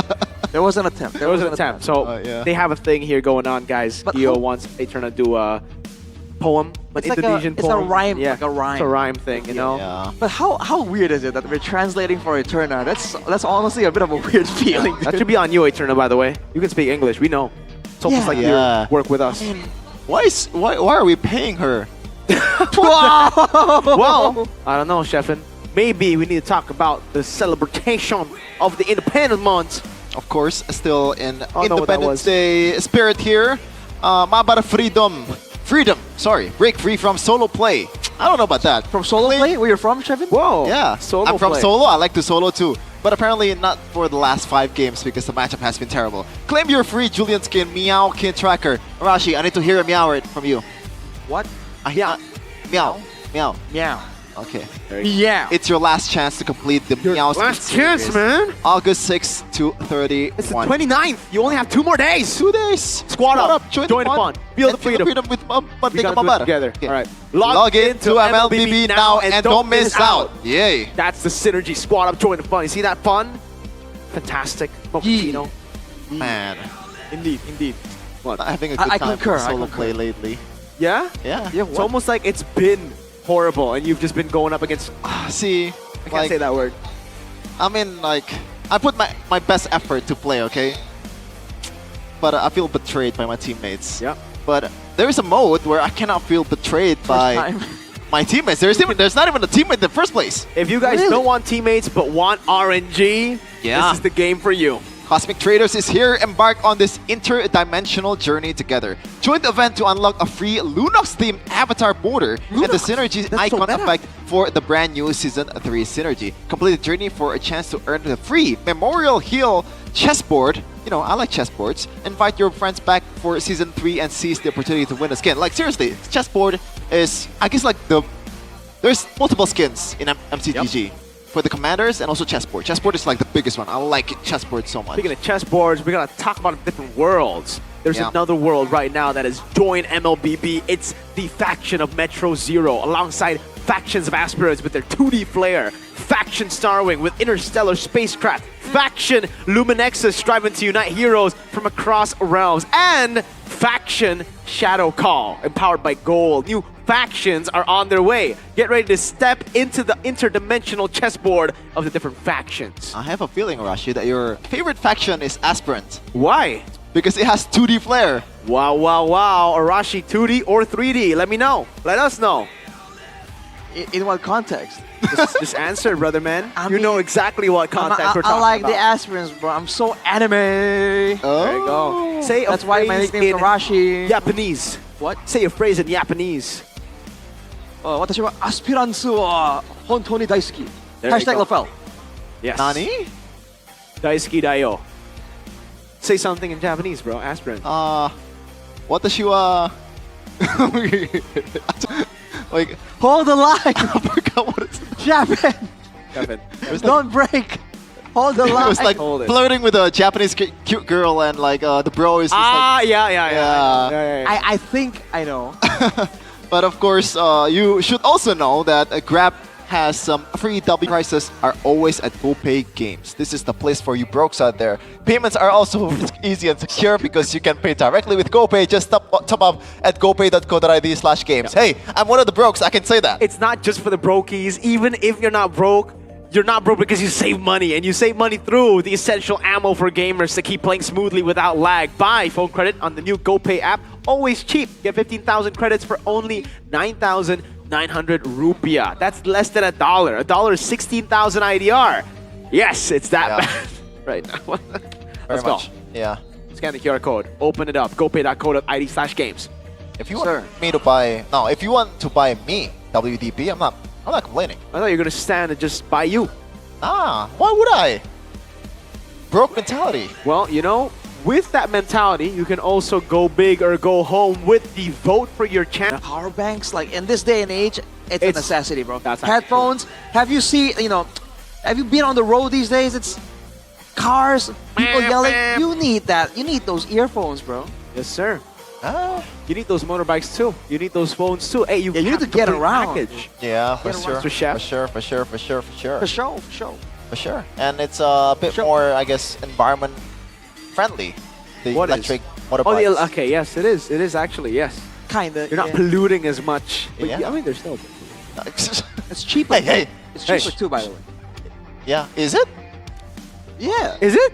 To charge the, Oh, yeah. the operational cost. I see, way cheaper. I've heard a lot of reviews, actually. There you go. He's been thinking about getting a pure electric car because he's so, fun fact, he actually took environmental science. I did.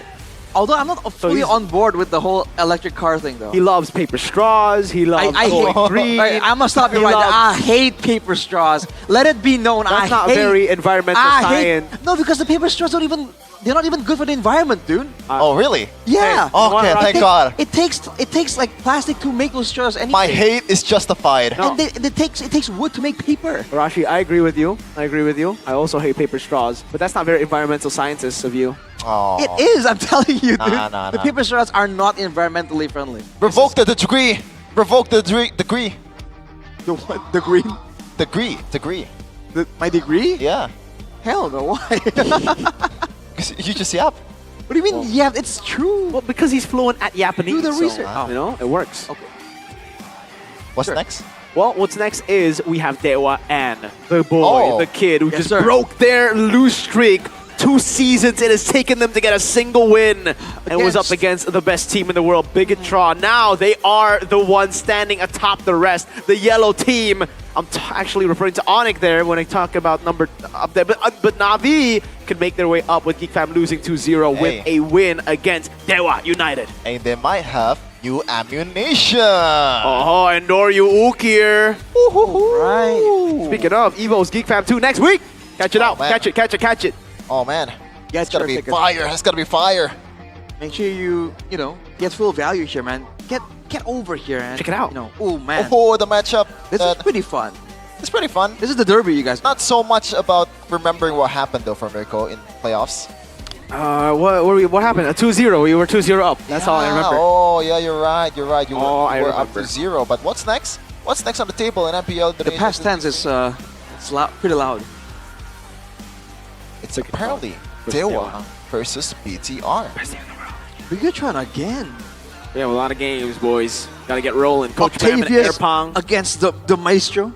Ooh. If BTR plays bad, can we call... It's not robots anymore, it's clang... Is that... What, clanker? Yeah? Is that a slur? Well, I mean, if you're AI, I guess, or if you're a robot. I think it's something you can say. Okay. Taking on the season I'll take your 14 word for that. champs. Aran versus Cars in the XP back again, baby. Oh, yeah, this is an old matchup, man. An old matchup. Almost as old as time. I want to see Cars like... Vroom Cars. The Benedettas, the Paquitos. You know, I miss Cars of the Zeros. We saw the Paquito once. We did? It was quite... No. Not this season. This season we saw it, yeah. There's some... He lost.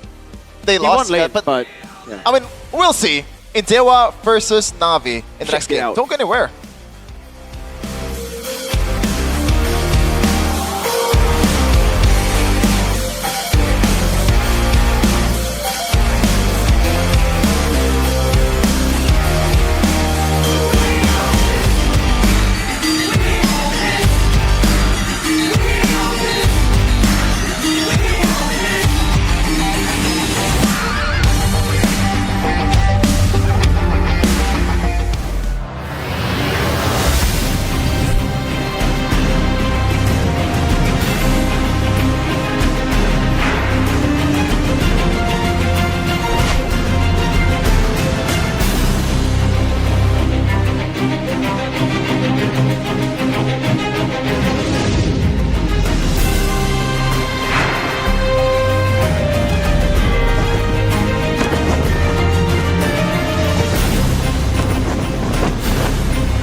Skin lu banyak amat bang. Yoi, ini hoki dari sering mabar. Dapatkan 1 dari 5 skin elit permanen dengan mabar bersama temanmu. Juga kesempatan terakhir untuk dapatkan Julian Melkin Tracker gratis di bulan kemerdekaan.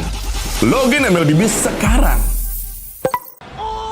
Esports dipulangkan oleh Anarki Hoshi.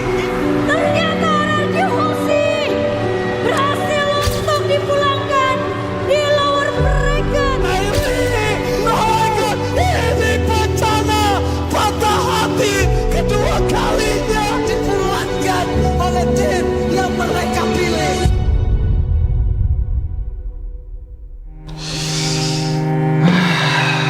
Bete banget ya, gagal mulu.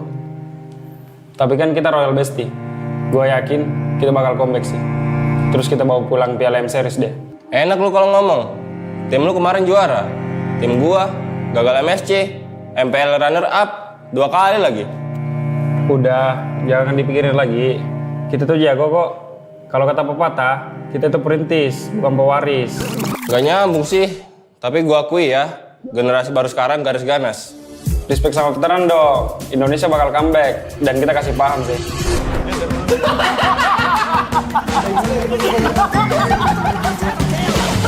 Kayaknya gue ganti nama jadi Rinetizi aja deh.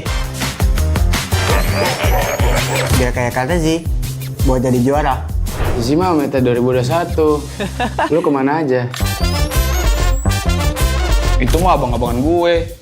Lihat aja, gue bakal jadi penerus kalau di tim Liquid. Tapi please, lepas Paniati. Sir, what's your command? Oh, what a play! Brisal from Fabian. Pemanasan terlebih dahulu. Lolos playoff aja masih susah. Gagayaan menggantiin Kartizi. Iya nggak sih, Pep?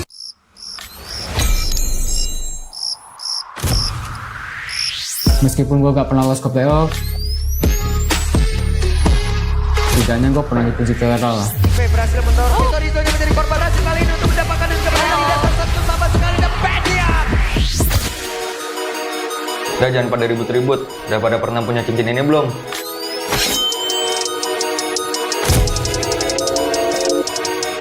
Misi deh. Gantian shift dulu ya. This is Keyboard. Kalau bukan karena gue, Monster kill. monster kecil kayak kalian masih main ranked. Intinya satu, konsistensi. Tanpa itu, hilang tuh kayak mereka. Hah? Kok kita sih jadi contoh jeleknya? Sorry guys, udah improve, cuma telat. Sorry. Sorry kok, gue ngecewain lo lagi.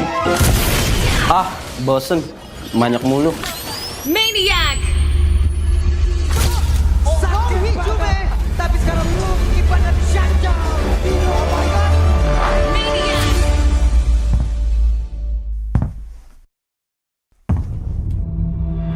Mau adu Maniac season ini?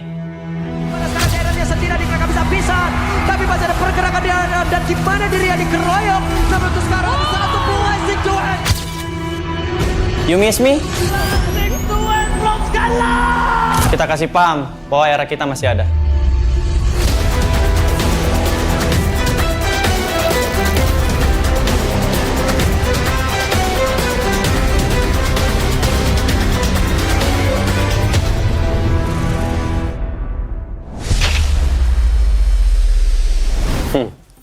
Lu masih ingat nggak ini siapa?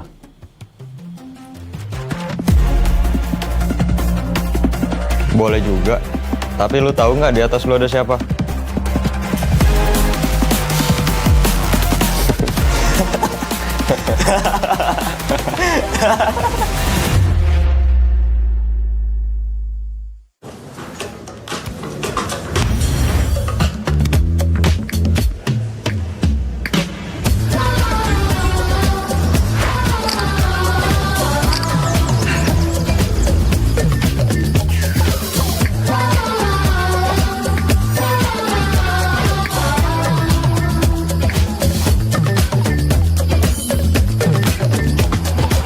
Just let me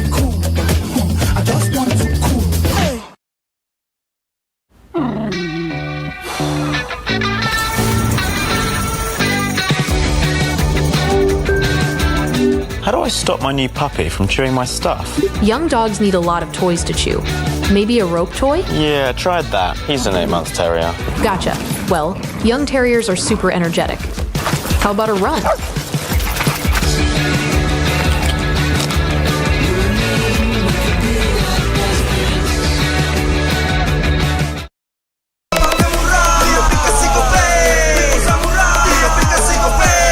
Walau yang lain terus berubah, Gope konsisten, kasihnya pasti murah. Tagihan murah di aplikasi Gope, transfer 100 kali per bulan. Download aplikasi Gope baru, nggak pakai lama. Dompet andalan gamers banyak damage-nya.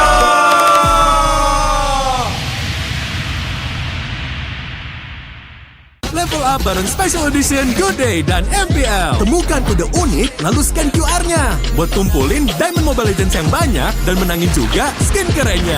Cobain semua variannya sekarang. Sebotol Good Day bikin GG Good Day. Yo, Good Day MPL, woo, Good Day MPL, woo, Good Day MPL, yes, Good Day MPL, woo, Good Day MPL, yes, Good Day MPL, yo, Good Day MPL, oh. Aku udah nonton. Fix, Hijin tuh jahat ke Minjun. Hijin kan emang gak mau pacaran sama papamu, mamamu, biarkan mereka di granat. Boom, ya, gue kena ghosting. Terus ditinggal nikah sama Hijin. Padahal mereka udah cium. Anak yang nakal, saatnya kau dan aku pakai simpati buat nonton, musik, games, belajar, sampai belanja. Bisa pilih benefit sesuai keinginanmu. Tenang. Menang kalah, mabar bisa good time. Wah, good time Mobile Legends Bang Bang. Enak coklatnya, bikin semua bisa good time. Ini nih mainnya.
Kok skin lu banyak amat, Bang? Yoi, ini hoki dari sering mabar. Dapatkan 1 dan 5 skin elite permanen dengan mabar bersama temanmu. Juga kesempatan terakhir untuk dapatkan Julian Melkin Tracker gratis di bulan kemerdekaan.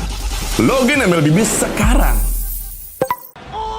Esports dipulangkan oleh Araki Hoshi. Ternyata Araki Hoshi berhasil untuk dipulangkan di lower bracket. Ini bencana patah hati kedua kalinya dipulangkan oleh tim yang mereka pilih.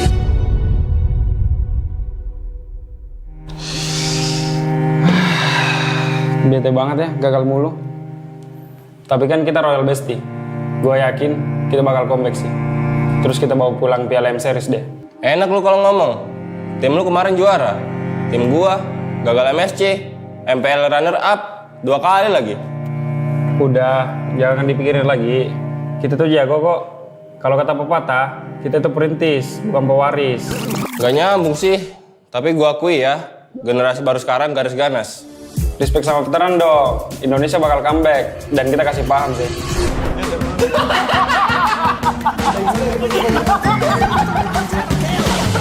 Kayaknya gue ganti nama jadi Rinetizi aja deh.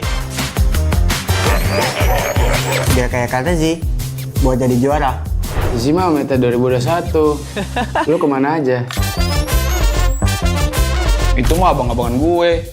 Lihat aja, gue bakal jadi penerus kalau terus di tim Liquid. Tapi please, lepas Paniati. Sir, what's your command? Oh, what a play! Freestyle from Fabian. Pemanasan terlebih dahulu. Lolos playoff aja masih susah. Kegayaan menggantiin Kartizi. Iya nggak sih, Pe?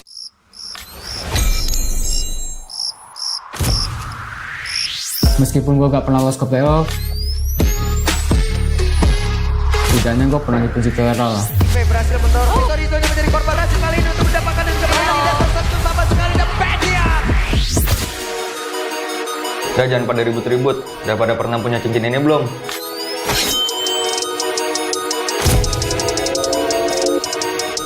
Ngisi deh. Gantian shift dulu ya. This is Keyboard. Kalau bukan karena gue, Monster kill. monster kecil kayak kalian masih main ranked. Intinya satu, konsistensi. Tanpa itu, hilang tuh kayak mereka. Hah? Kok kita sih jadi contoh jeleknya? Sorry guys, udah improve, cuma telat. Sorry. Sorry kok, gue ngecewain lo lagi. Ah, bosen. Banyak mulu. Maniac. Sakti Hijume, tapi sekarang belum Ivan Abishanja. Oh my god. Maniac.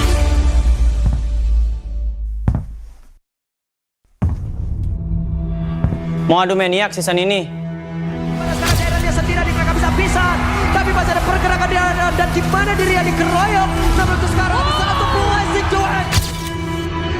You miss me? Tuan Rock Skala. Kita kasih paham bahwa era kita masih ada.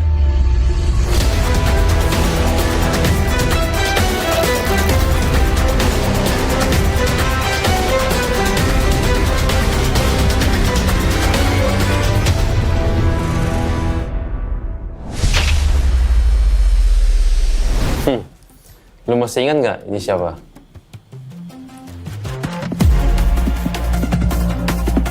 Boleh juga. Tapi lu tahu nggak di atas lu ada siapa?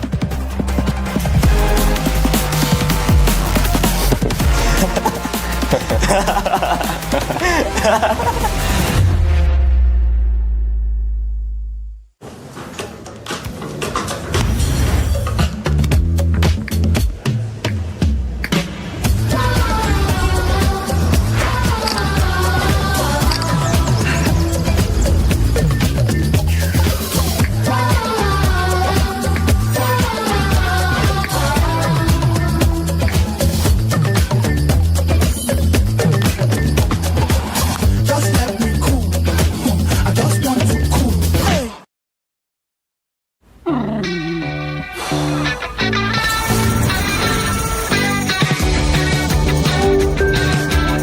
How do I stop my new puppy from chewing my stuff? Young dogs need a lot of toys to chew. Maybe a rope toy? Yeah, tried that. He's an 8-month terrier. Gotcha. Well, young terriers are super energetic. How about a run?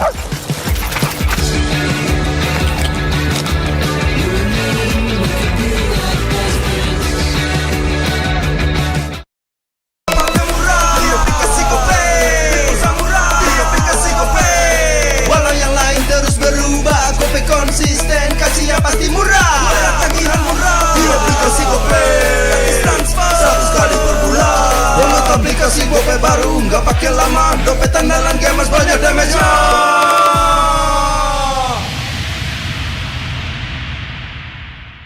Level up bareng Special Edition Good Day dan MPL. Temukan kode unik, lalu scan QR-nya. Buat kumpulin Diamond Mobile Legends yang banyak dan menangin juga skin kerennya. Cobain semua variannya sekarang. Sebotol Good Day bikin GG Good Day. Yo, Good Day MPL, woo, Good Day MPL, woo, Good Day MPL, yes, Good Day MPL, woo, Good Day MPL, yes, Good Day MPL, yo, Good Day MPL, oh. Aku udah nonton. Fix, Hijin tuh jahat ke Minjun. Hijin kan emang gak mau pacaran sama Papamu, mamamu, biarkan mereka. Di granat! Boom! Ya! Gue kena ghosting. Terus ditinggal nikah sama Hijin. Padahal mereka udah cium. Anak yang nakal. Saatnya kau dan aku Pakai simpati buat nonton, musik, games, belajar, sampai belanja. Bisa pilih benefit sesuai keinginanmu. Tenang. Menang kalah, mabar bisa good time. Wah, good time Mobile Legends Bang Bang. Enak coklatnya, bikin semua bisa good time. Ini nih mainnya.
Kok skin lu banyak amat, Bang? Yoi, ini hoki dari sering mabar. Dapatkan 1 dan 5 skin elit permanen dengan mabar bersama temanmu. Juga kesempatan terakhir untuk dapatkan Julian naikin tracker gratis di bulan kemerdekaan.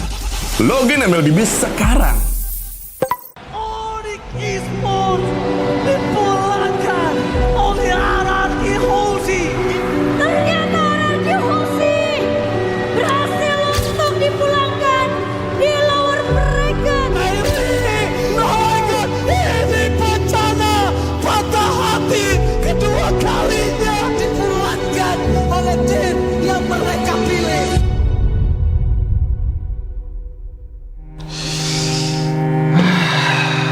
Bete banget ya, gagal mulu. Tapi kan kita Royal Bestie. Gue yakin kita bakal comeback sih. Terus kita bawa pulang Piala M Series deh. Enak lu kalau ngomong. Tim lu kemarin juara. Tim gua gagal MSC, MPL runner up 2 kali lagi. Udah, jangan dipikirin lagi. Kita tuh jago kok. Kalau kata pepatah, kita tuh perintis, bukan pewaris. Gak nyambung sih. Tapi gua akui ya, generasi baru sekarang garis ganas. Respect sama veteran dong. Indonesia bakal comeback dan kita kasih paham sih.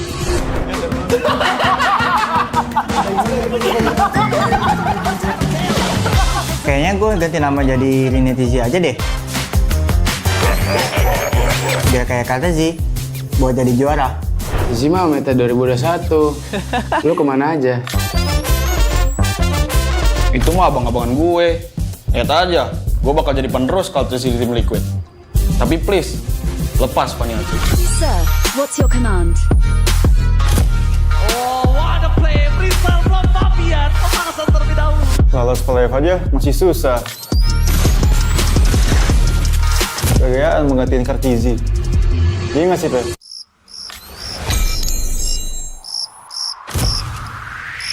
Meskipun gue gak pernah lolos ke playoff, setidaknya gue pernah dipuji viral. Berhasil mendorong Vitorino menjadi korban hasil kali ini untuk mendapatkan dan kembali di dasar satu sama sekali dan Bedian. Udah jangan pada ribut-ribut. Udah pada pernah punya cincin ini belum?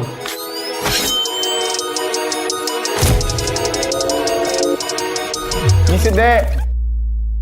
Gantian shift dulu ya. This is Keyboard. Kalau bukan karena gua, Monster kill! monster kecil kayak kalian masih main ranked. Intinya satu, konsistensi. Tanpa itu, hilang tuh kayak mereka. Hah? Kok kita sih jadi contoh jeleknya? Sorry guys, udah improve, cuma telat. Sorry. Sorry kok, gue kecewain lo lagi. Ah, bosen. Banyak mulu. Maniac! Sakit Hijume, tapi sekarang lu kipannya di Shanja. Oh my god. Maniac!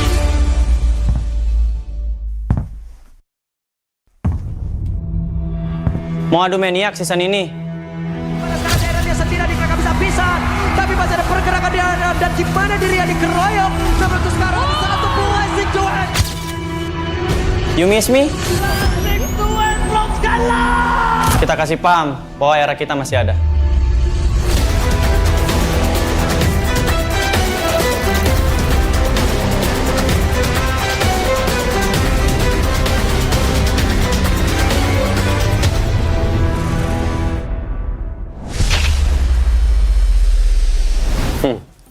Lu masih ingat nggak ini siapa?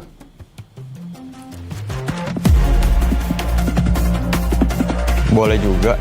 Tapi lu tahu nggak di atas lu ada siapa?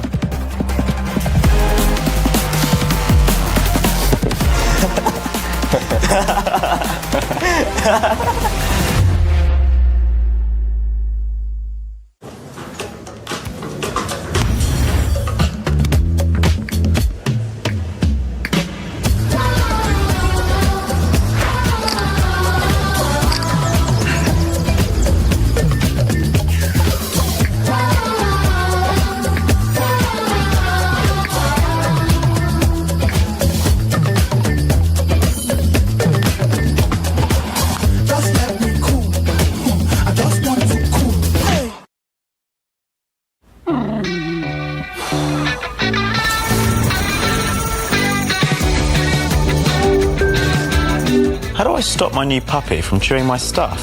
Young dogs need a lot of toys to chew. Maybe a rope toy? Yeah, I tried that. He's an 8-month terrier. Gotcha. Well, young terriers are super energetic. How about a run?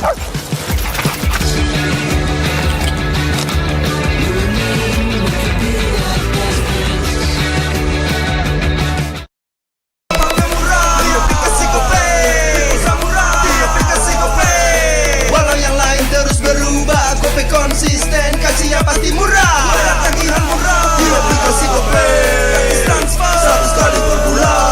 Download aplikasi GoPay baru, nggak pakai lama. Dompet andalan gamers banyak damage-nya.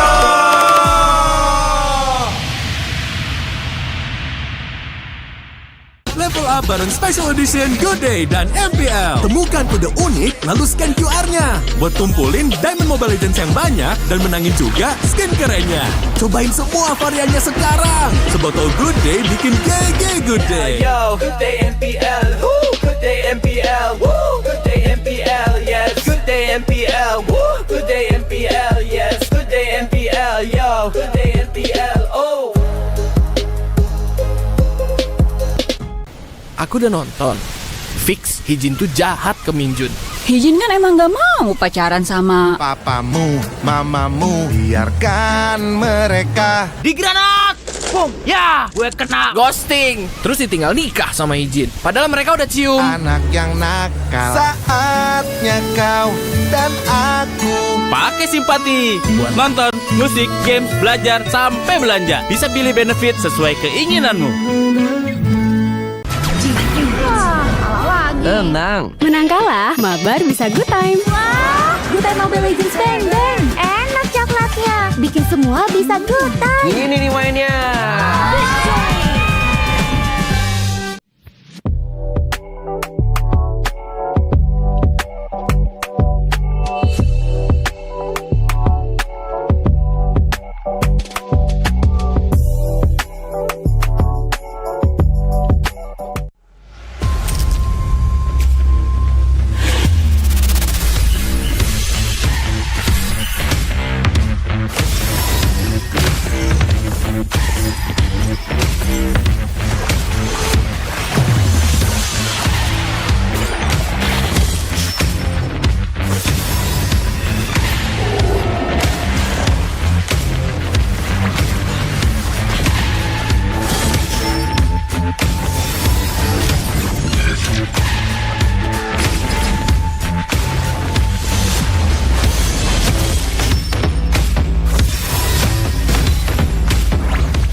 Skin lu banyak amat bang. Yoi, ini hoki dari sering mabar. Dapatkan 1 dan 5 skin elit permanen dengan mabar bersama temanmu. Juga kesempatan terakhir untuk dapatkan Julian Melkin Tracker gratis di bulan kemerdekaan.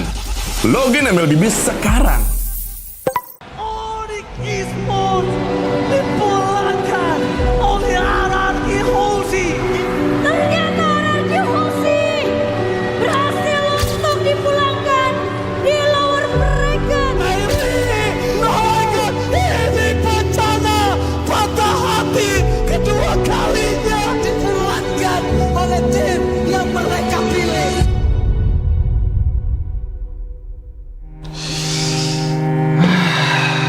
Bete banget ya, gagal mulu. Tapi kan kita Royal Bestie. Gue yakin kita bakal comeback sih. Terus kita bawa pulang Piala M Series deh. Enak lu kalau ngomong. Tim lu kemarin juara. Tim gua gagal MSC, MPL runner up 2 kali lagi. Udah, jangan dipikirin lagi. Kita tuh jago kok. Kalau kata pepatah, kita tuh perintis, bukan pewaris. Gak nyambung sih. Tapi gua akui ya, generasi baru sekarang garis ganas. Respect sama veteran dong. Indonesia bakal comeback dan kita kasih paham sih.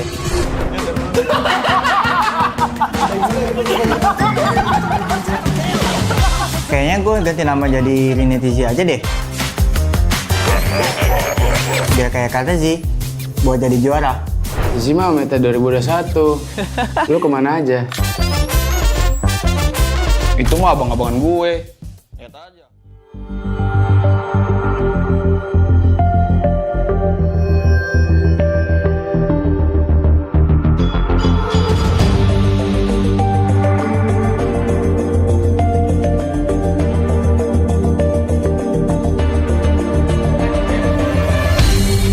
Aku kan berdiri dan terus berlari, terus ke arah puncak tertinggi. Ku takkan berhenti, hanya sampai di sini. Kemenangan abadi menanti. You know we won't miss if we unite our focus. And if you haven't noticed, we all live. Nyalakan apimu, hadapi semua tantangan, hadang semua serangan, jatuh bukan halangan. Bakar semangatmu, janganlah engkau menyerah. Kita akan buat sejarah. We all this, we won't miss. We all this, we won't miss. Saatnya beraksi, jalani ambisi. Aku kan menyawakan hari ini. You know we won't miss if we unite our focus. And if you haven't noticed, we all live. Nyalakan apimu, hadapi semua tantangan, hadang semua serangan, jatuh bukan halangan. Bakar semangatmu, janganlah engkau menyerah. Kita akan buat sejarah. We all this, we won't miss. We all this, we won't miss. We all this.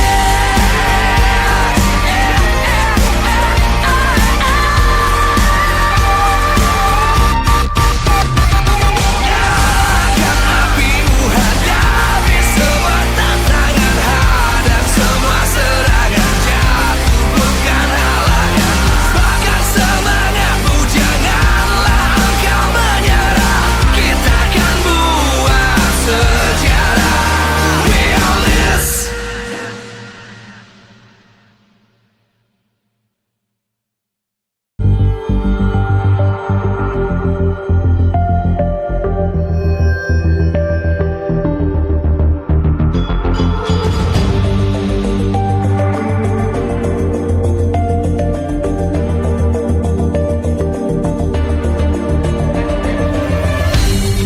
Aku kan berdiri dan terus berlari, terus ke arah puncak tertinggi.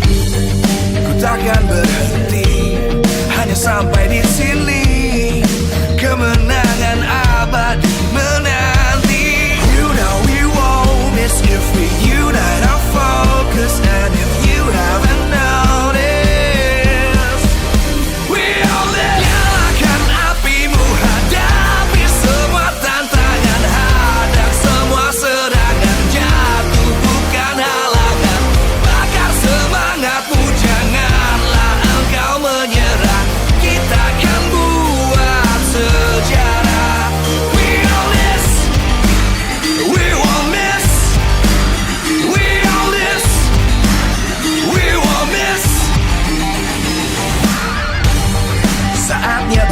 pasti jalani ambisi, aku kan menyawakan hari ini. You know we won't miss the thing, you know I'm focused, and if you haven't noticed, we all live. Nyalakan apimu, hadapi semua tantangan, hadang semua serangan, jatuh bukan halangan, bakar semangatmu, janganlah engkau menyerah, kita akan buat sejarah.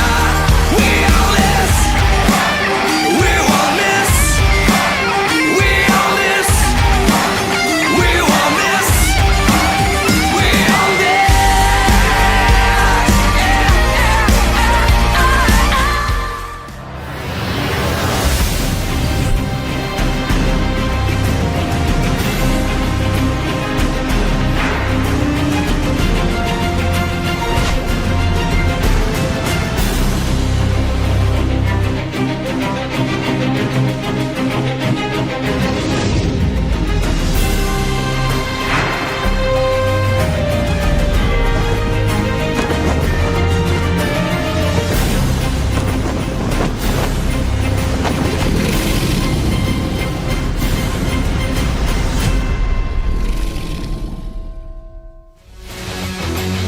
Live from MPL Arena, Jakarta, MPL Indonesia Season 16 is powered by Moonton. Supported by Esports Federation of Indonesia. Presented by official tournament smartphone, Samsung Galaxy. Official e-wallet, GoPay. Official coffee, Good Day. We own this.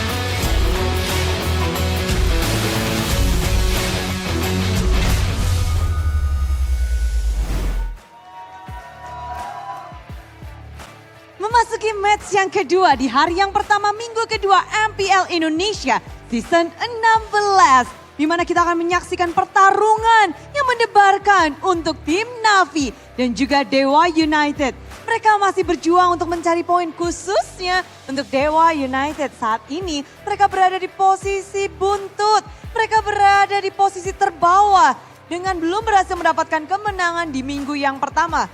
Hasil baik tentu mereka harapkan, ditambah lagi lawan mereka adalah Navi. Setelah 17 kali kekalahan beruntun, pada akhirnya tim Navi berhasil untuk memecahkan lustrik mereka di minggu yang kemarin. Dan itu membuat banyaknya harapan besar dari Navi Nation terhadap tim Navi. Karena kita tahu sendiri harapan bagi 9 tim bukan hanya menjadi juara namun juga menjadi perwakilan Indonesia di ajang M7 nantinya di Jakarta.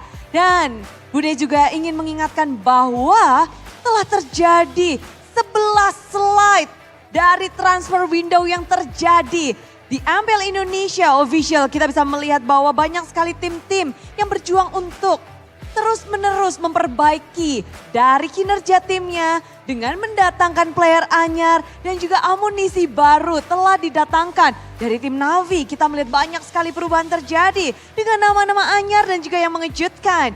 Dan ditambah Dewa United juga membawa 1 player anyar.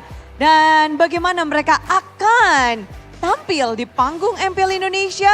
Tentu sesaat lagi kita akan saksikan, tapi sebelumnya tentu Bude ingin mengucapkan terima kasih kepada seluruh pendukung MPL Indonesia Season 16. Karena MPL Indonesia Season 16 powered by Moonton, supported by PBSI, presented by Official Tournament Smartphone, Samsung Galaxy, Official e-wallet, GoPay, Official Coffee, Good Day, dan partner ini sports ada Simpati, Dunia Games, Games Max, dan Good Time. Dan kita punya advertiser Kacang Sukro dan juga Yoritos, ditambah dengan supplier ada Head and Shoulder, UBS Gold, Royal Skirt dan juga Imaginary.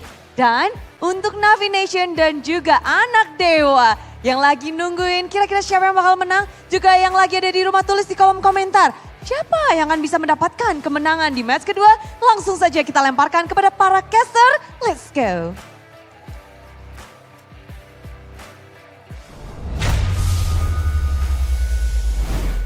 Week 2 continues. Game number 2 or match number 2, Dewa United versus Navi. Now, normally, we wouldn't really hype this matchup as much as I want Why to. not? Why because it's Navi versus Dewa United. Let's be real here. Okay. But Navi has just achieved their first victory in God knows how many seasons.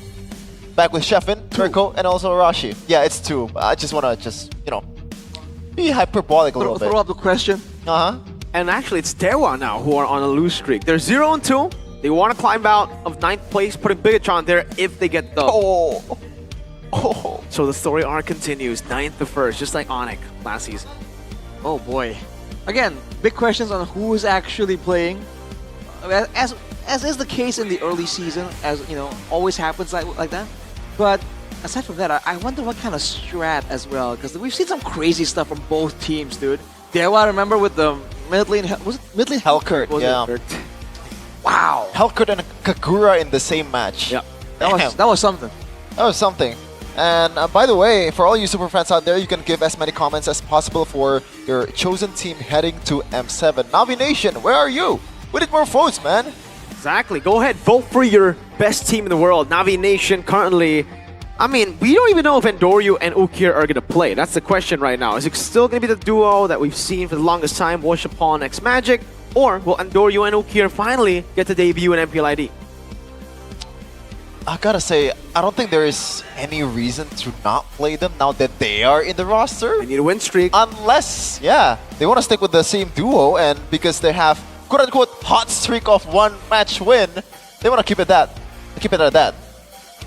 Or maybe they want to use this opportunity in the early seasons when it's really not as, as intense to try out combinations. That's the usual course of action, but, you gotta be careful with it, because if you experiment too much, you might try and find the final form a bit too late. We've seen that happen multiple times throughout the past two or three seasons. So it's something that definitely is in the back of the minds of both teams, technically.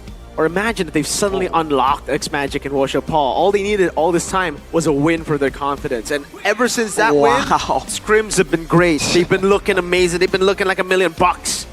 Who knows? And to be fair, Worshipal did improve a lot in his second match in the season. Oh, yeah. But I'm still stunlocked with this stat. I don't know if this is true or this is true or not. This is first average kills for mid laner MPLPH 2.18. 2.18 for a mid laner. 2.18. Oh, that's interesting. Yeah, in Philippines, in a way, not a lot of fights. Good, yeah. It's really not a lot of fights. So you get 3 or 4 in a game, and that's already a lot. Like average, I think they have like 15 total kills in a game. It's a very slow, is it actually that low? Very pick-off centric. I have been exposed to it. It's amazing. There you go. So would you say PH server is better?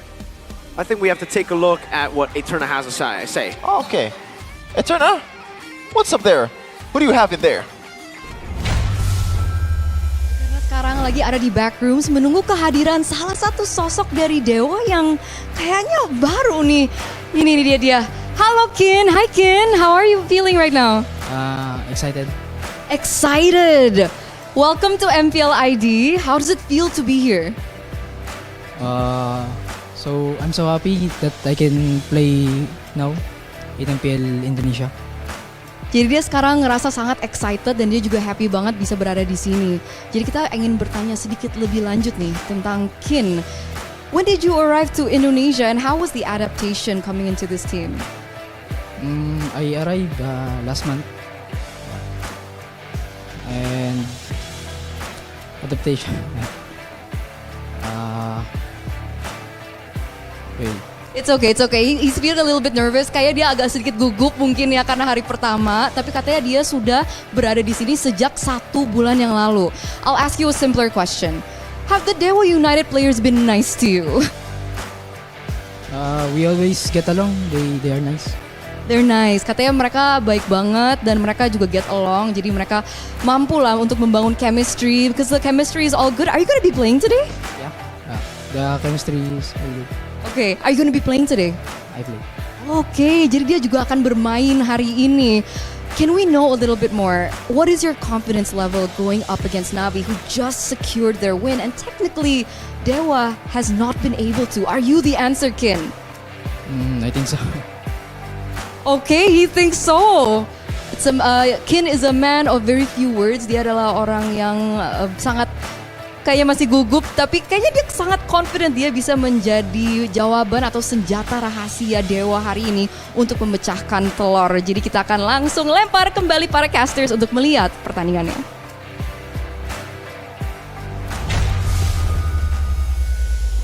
Oh wow, the newest addition to the team, Kin, apparently spoiled us that he's gonna play today. Wow. Well, hey, there you go. He turned to said it could be a secret weapon. I don't think it's a secret anymore because he revealed it technically. It's just a weapon. Or maybe he's pulled a sneaky one on us. He's saying that he's playing, but turns out it'll be Mark. That's the secret weapon. The double fake, bro. Yeah, and then you're like, whoa, is that Kin or is that Mark? For people who don't know. Because like they're new. Maybe it's Chin. Hey, maybe. Why is it Chin? Some people say it can be Q-I-N, Chin, pronounce it that way. What? Sometimes they pronounce it that way. Kin, Q-I-N-N. It's Q-I-N-N. Is So it like Chin. You can is it like pronounce it Chinese Chin. pronunciation or? I think so. I feel like there's a bit. Like multiple cultures have like that sound for Q. I don't know, man. Is it? The Qing dynasty. The Qing dynasty. That's one example. Yes. Oh man. Well, no, we'll this see. is right. This is the Ming dynasty. Yeah. What? No, we had a meme back in the day. You know the. I don't know. But Eterna is there, I believe, with Woshipal, Oh! the player of Navi. From the Ming Let's see XBTR. what he has to say. XBTR, Woshipal. What?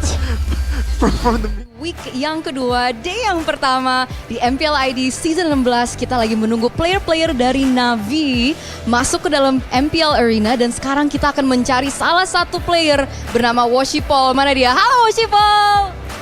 Halo. Halo, gimana rasanya hari ini melawan tim Dewa? Udah siap. Udah siap. Aku dengar-dengar katanya ada kedatangan 2 player baru nih ke Navi. Apakah mereka akan bermain hari ini? Lihat aja nanti. Lihat aja nanti. Ya gimana? Spill dikit lah, Woshipal. Kamu atau Ondorio nih jadinya? Lihat aja deh nanti. Lihat aja nanti. Nggak ada kode-kode Morse apa gitu? Nggak ada ya? Nggak ada. Oke. Tapi kedatangan Andoryu sama Ukir. Apa tanggapan Woshipal sih? Jadi tantangan sih, soalnya mereka juga jago kan. Jadi bisa belajar juga dari mereka. Oh, jadi banyak belajar juga ya dari mereka. Tapi itu bisa ngerusak formasi dan chemistry yang udah kalian build nggak sih? Karena so far Navi tuh udah mendapatkan kemenangan nih. Enggak sih, justru mereka bikin kita lebih nyatu lah ya di chemistry-nya. Oh, lebih nyatu chemistry-nya justru ya? Apa yang mereka berikan sehingga bisa nyatu? Ya mereka kayak ngajarin kita juga lah kalau kayak ada salah, terus kalau abis scrim selalu moodnya kayak dijaga sama mereka lah. Kayak mereka ngajak bercanda juga gitu. Oke, berarti satu kata untuk Dewa untuk match hari ini? Semangat. Semangat. Thank you so much Woshipal, silakan. Kita akan kembalikan kepada para casters. That's Mr. Woshipal for you. From Ming Dynasty apparently, as Mercury was saying. Ming Dynasty. I don't get it. It's a meme. It's a meme. Yeah, but he's been improving so much. Last season it was pretty rough. First debut this season, it was I believe even rougher, man. It's like, what? Yeah. How is it a spot? How is there a spot for Woshipal? That's actually true though. It sounds so harsh, but it was true for him, and that's why we get to see his growth over the seasons from not being able to even make a simple decision of orange buff or turtle, to now out red treeing. The booster, the MLBB booster, the MPL booster. That's what they call Nile. Jockey MPL. It's about the mindset, man. He was Washer Paul, now he is Washer Improve. What? Washer playing too, Retribution. Oh, he might be playing. That's not the greatest of stats though. But that's kind of unfair. He didn't really play that much last season. In the Ming Dynasty, like all 8s like this would be a pretty fortunate number. That's good luck. That's absolutely good luck. He definitely got done dirty. He didn't play much, and they took like the totals. Oh my lord. Yeah, it's not a good look. You know what? I have to say, I think he's a better choice than Vance. I'm sorry, Vance. I'm not trying to hate on you, but Retribution, especially in this meta, the assassin meta. Yeah. I criticized the guy. Remember, back in the day, I called him the worst jungler in the utility meta. But this ain't the utility meta anymore. We're seeing more assassins now. Mr. Washi. Now, guys, why Rashi's laughing is because Washi in Mandarin is I am. So he's Mr. I am here. They could have just said Mr. Paul. If Mario has Yoshi, is it like Wario with Woshi? Dude, it's like saying Mr. I am. Is that... No, it's like Mario has Yoshi, Wario has Woshi. What? What? I don't get it. I'm not following. What the hell? Oh my god, this Gen Zs, man, these kids. These kids? What the he's actually a boomer. You're millennial, I think, and I'm Gen Z. Oh, kind of feels like Gen Z, but we'll see though.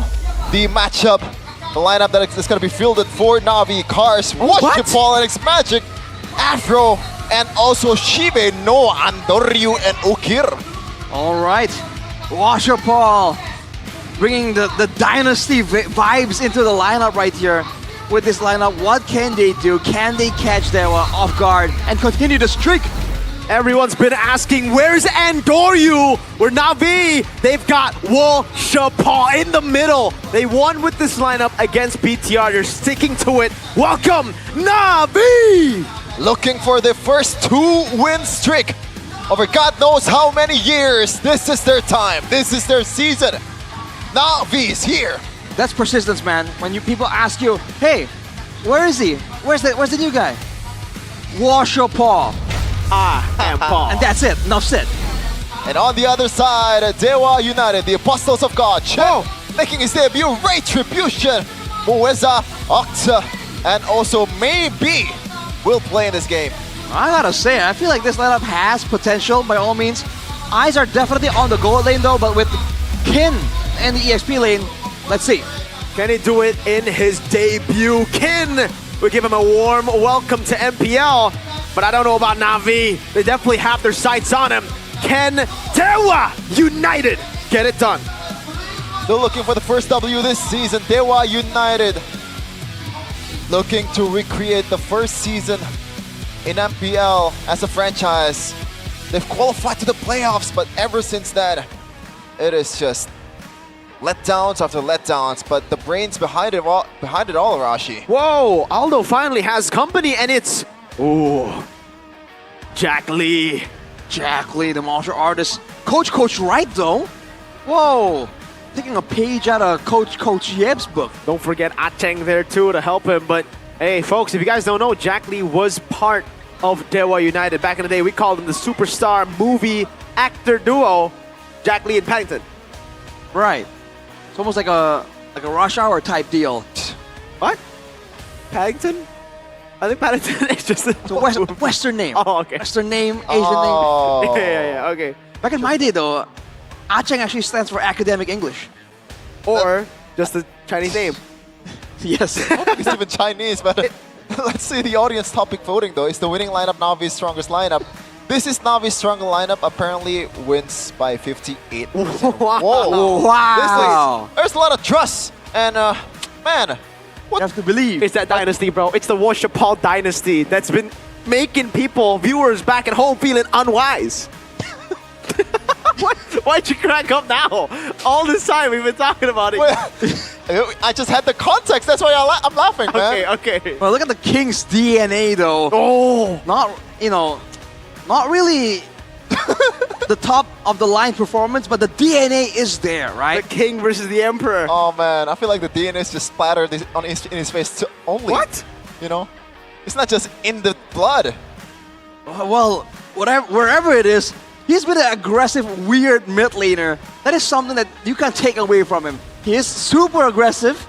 He has ways to play that mid lane in a weird way, but have they been too weird? Is the Hellcurt and Kagura too much? Are they gonna double down and go for it again, or are they finally gonna, tone it down at least a little bit? Nah, I like fun. I like fun, Arashi. I don't like, the usual standard picks, man. Yeah. You like Magic? On the other side? You like Magic? I like Magic. Well. Navi's Magician, right here. Number 2 mid laner with the total kills in MPL ID Season 16. Number 2 mid laner TP in MPL ID Season 16.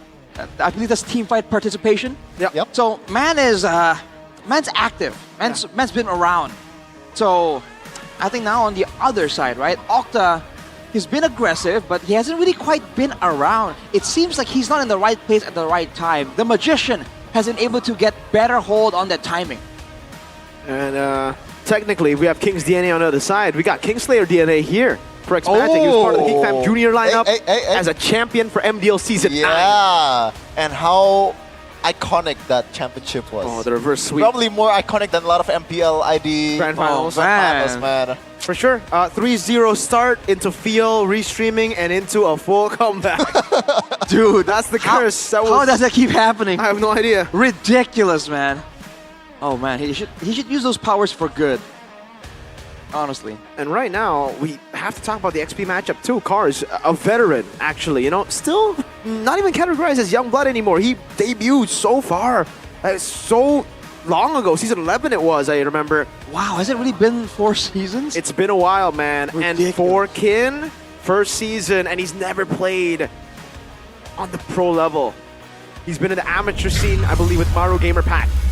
Yeah. Would you say that Cars is the most iconic RBL/Navi player of all time? I'm sorry, that's Audi TZ. Audi, yeah, Audi TZ definitely. I don't know, man. I feel like there's some EXP bias in me. But we're gonna go to the draft straight away. Presented by official tournament smartphone Samsung Galaxy Z Fold 7, Z Flip 7. A lot of frontliners getting banned from Coach Right. That's ironically on the left here. Yeah. See if that's the right move for this matchup. 1-1 and CC though for the set of Navi. So the Architect definitely has an idea. Doesn't want the mobility, but with a CC being banned out, we saw just how devastating it was, especially with the tankier front line. So are we expecting a Baxia, right? Or Uranus, something of that nature? For sure, especially with the Jushin ban. I feel like that's a very obvious setup for Coach Right here, unless he wants to go for all. Whoa! No. Interesting. So they've given Dewa a chance to go Lancelot for free or Joy. Now with the nerfs on Lancelot, does the Joy become more prio is the question. We did see from Kai, he was very happy to go for it, but it turns out it's neither. It's an Arlet pickup first. Well, it's Chin's debut, so is it Kin or Kin? Let's Kin. It's Kin. It's Kin. It's Kin debut, so looks like Coach Wright wants to stay set up the stage for him to be able to succeed. Very prio in the first phase. Right, well, on the other hand, the response, Uranus indeed, along with the Lancelot with that puncture. Right. That means it's going to be a great amount of pressure available from the side of Navi. But for Dewa, immediately the response is that Yi Sun-shin. Wow. Now it's going to be a lot more aggressive now than before. So I feel like, especially with the Harriet Arlet, a lot of ways for Dewa to get a good team fight in, but their targeting has to be on point. Not a lot of AoE available here for the side of Dewa. Wait, is this a setup for an Octa ridiculous mid lane pick? I feel like they have 2 good backliners already. Yeah. Actually could be. Or it's either, the Farsa comes out on the other side though. Yes, it's a good pick against the Harith and Yi Sun-shin, but against the Arlet, that's where the questions will be raised here. Yeah, Dewa setting up for something a bit unorthodox. Again, we've seen him go Lunox before. It's great against Uranus. You can dive into the Farsa. They have that auto-target skill against Lance. Good escape. Maybe that could be the case here. But Navi could very easily also pick it up for themselves, no? In the gold lane against a Harith, Moskov, Claude, all still up for grabs too, so Navi still have a lot to play with, and they ban out Selena. Not a lot of attention being given to the gold lane, honestly. I feel like most of it is just there's more EXP and focus more than anything. So I guess Cars is definitely something that Coach Do wants to use effectively here. But against a new phase, I wonder if he has enough data, because Coach Do is a very data-driven type of guy. Yeah, he needs to prove once again that it's not just luck, the fact that Navi beat BTR. It's also the fact that Alto was able to get the proper draft for the team. And is this Shive?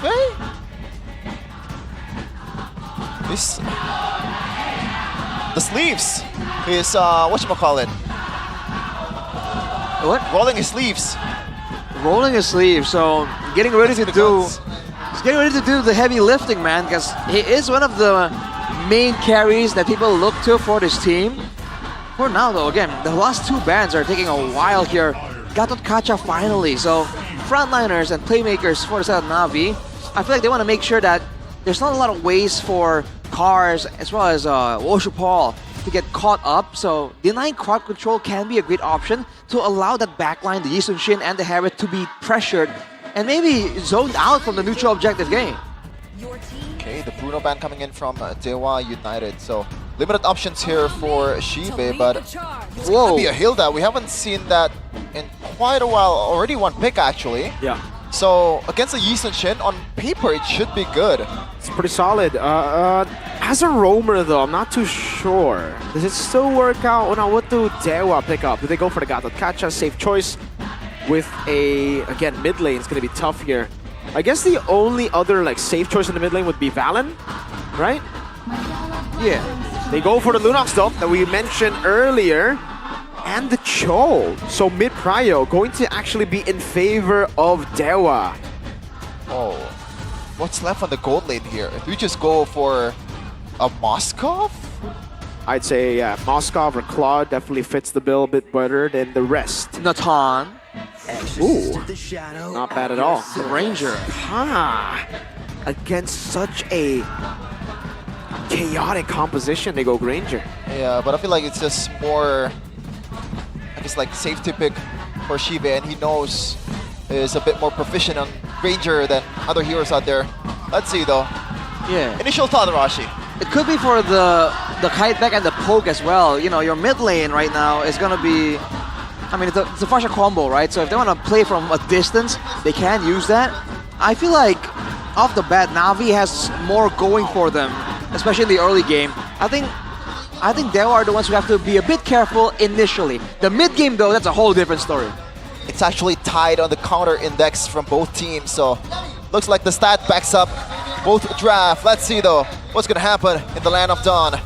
It's Dewa United versus Na'Vi. Who'll win? Anak Dewa in the building or the Na'Vi Nation, who's literally taken over the MPL Arena. This might as well be called the Na'Vi Arena with how loud they've been. Banging on the drums as well. They're definitely high-spirited this time. Looking forward for their team to continue with the success.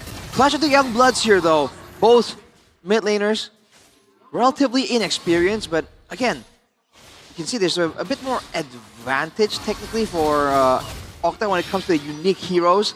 That's something that he's always had, right? But X-Magic has more kills. On a Farsa, he has a chance to widen that gap even more. And in the early game, with the Uranus Hilda, with a Farsa as well, so much pressure is going to be available here, unless Dewa want to go for kills. Oh, that's a reset for Kin. Could be first blood in his debut, but doesn't want to go for it. Kars walks back up. Kin takes a turret shot. Brave Smite already for Kars, and he's got to be careful there up top. Yeah. It might be another dive as the Hilda rotates over. Kars, stun up again. What? Just takes it. Oh man, this is like, I guess a lot of old Uranus players, it's just like this. They overestimate how tanky they are and how much healing they have. And that includes me, man. It happens a lot. In the Amazon Games Max here, it's agility, tenacity for Kars there. Even so, Shevin, he was already low to begin with, so I don't think he should have walked up right there. That's definitely an interesting situation. Festival of Blood for Shive though, so in the laning phase, a bit more advantage to him sustain-wise. But now, because due to that like blunder technically, Na'Vi don't really have a bit of tempo to work with to kind of get the roam advantage. And the wave is frozen by Kin as well. Paul. Phantom Execution landed, or not landing, but the Thorn Rose did a lot of damage. Kar is still in a tough spot now. Might be another kill, but Kin! Oh, he went for Vengeance twice! He has it! It's not reset! Oh, wait! No way. He actually does! Going back and forth! Kin!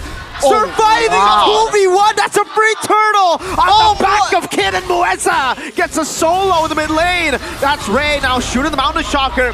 Apro forced back, and it is all Dewa. That's what it does. Early kill, or maybe early aggression towards the Uranus, resulted in this lane freeze that Kin has. And I'm betting you he's going for Fury Hammer first right now. You might as well go see Halberd full.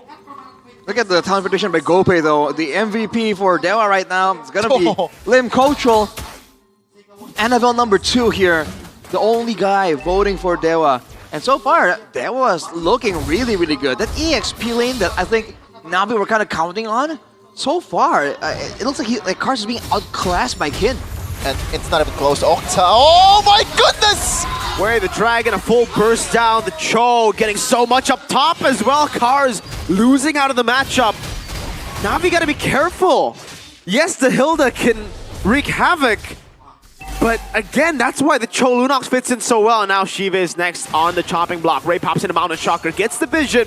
Shiva forced back into the bush, and Octa is right there too, as maybe takes everything away with the help of Ray. Yeah. Mike, you might think that only the frontliners are dying for, I might have to wait first here. Cars getting chopped up real low, but he's still okay. Not so much for X-Magic though.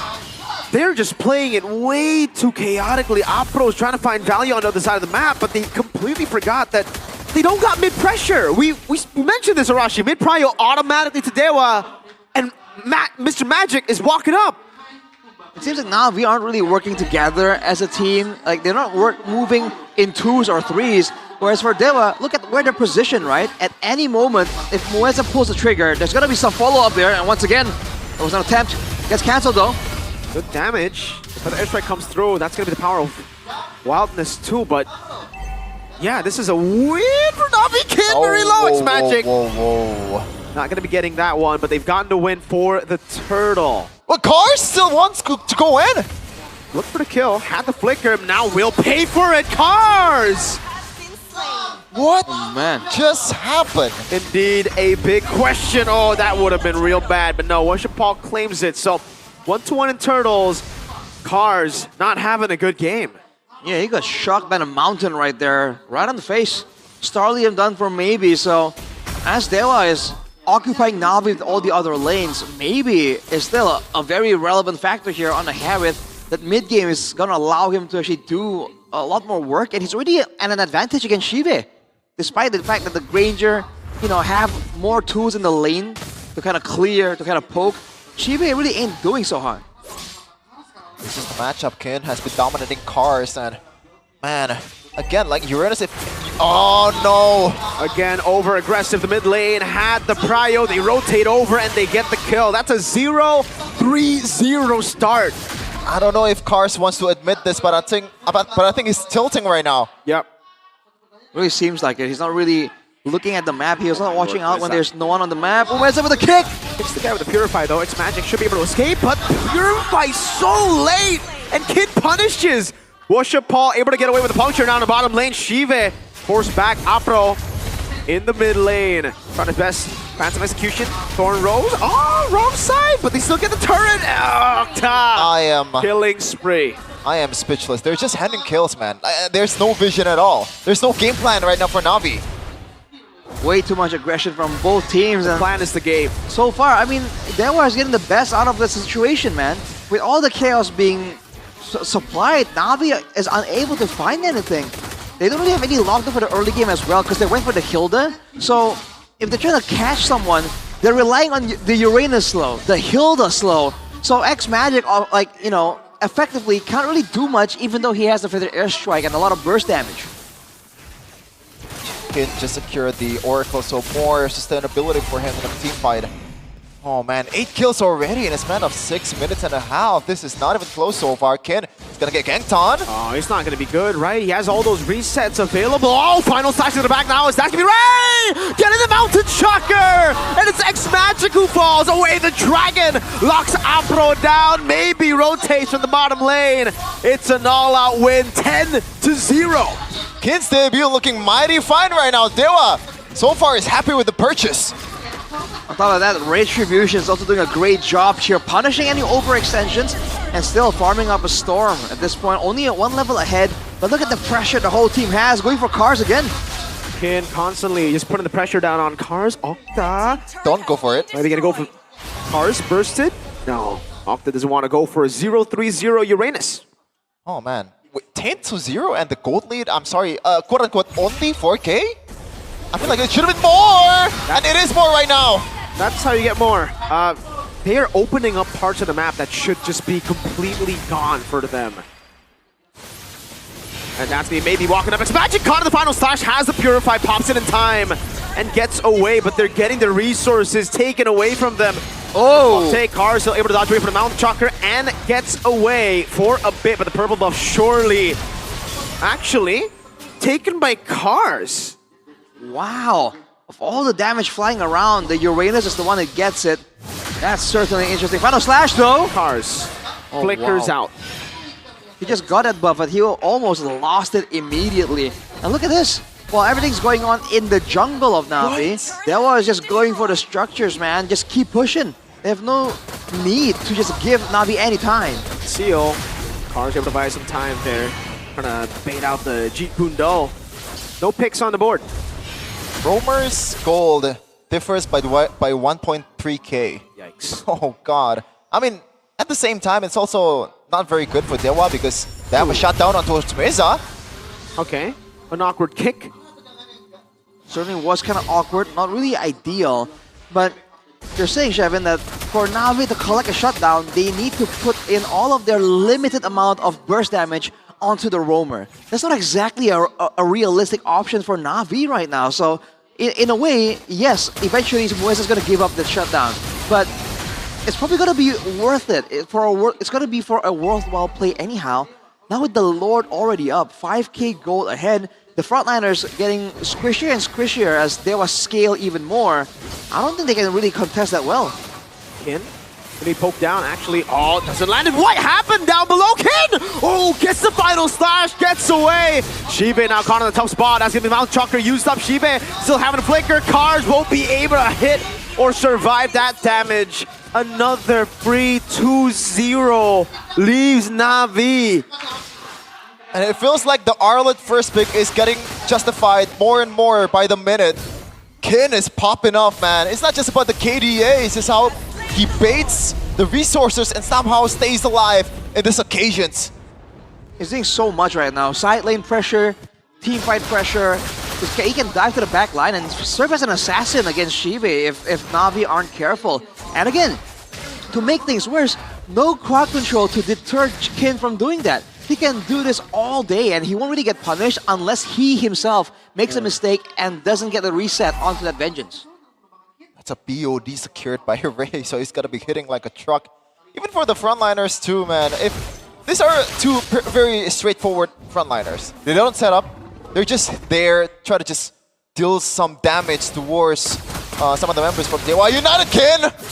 Oh man, when this guy's around, you gotta just brace for it. Yeah, you gotta be careful. Again, Cars though, you don't have Purifier, although you should be walking up like that. Mueza finds a way to Dragon and Washapal! And it's even more value. At least a shutdown picked up in the Sky Piercer for Shiva. Kin! Getting it down! What a final slash and the follow-up! Kin! With a dive in the back into the base he goes! A bit more for the reset, but he doesn't have it. It'll be a shutdown, but what a play in your debut. Oh man, that's the play of the day for sure, Kin. With the set of a lifetime. Beautiful engage, beautiful dive towards the turret. He was soloing them for the most part. And the Lord was still in the picture, so more turrets coming down for Dewa. And the shutdown was from Mueza was picked up by Shive, that's a silver lining.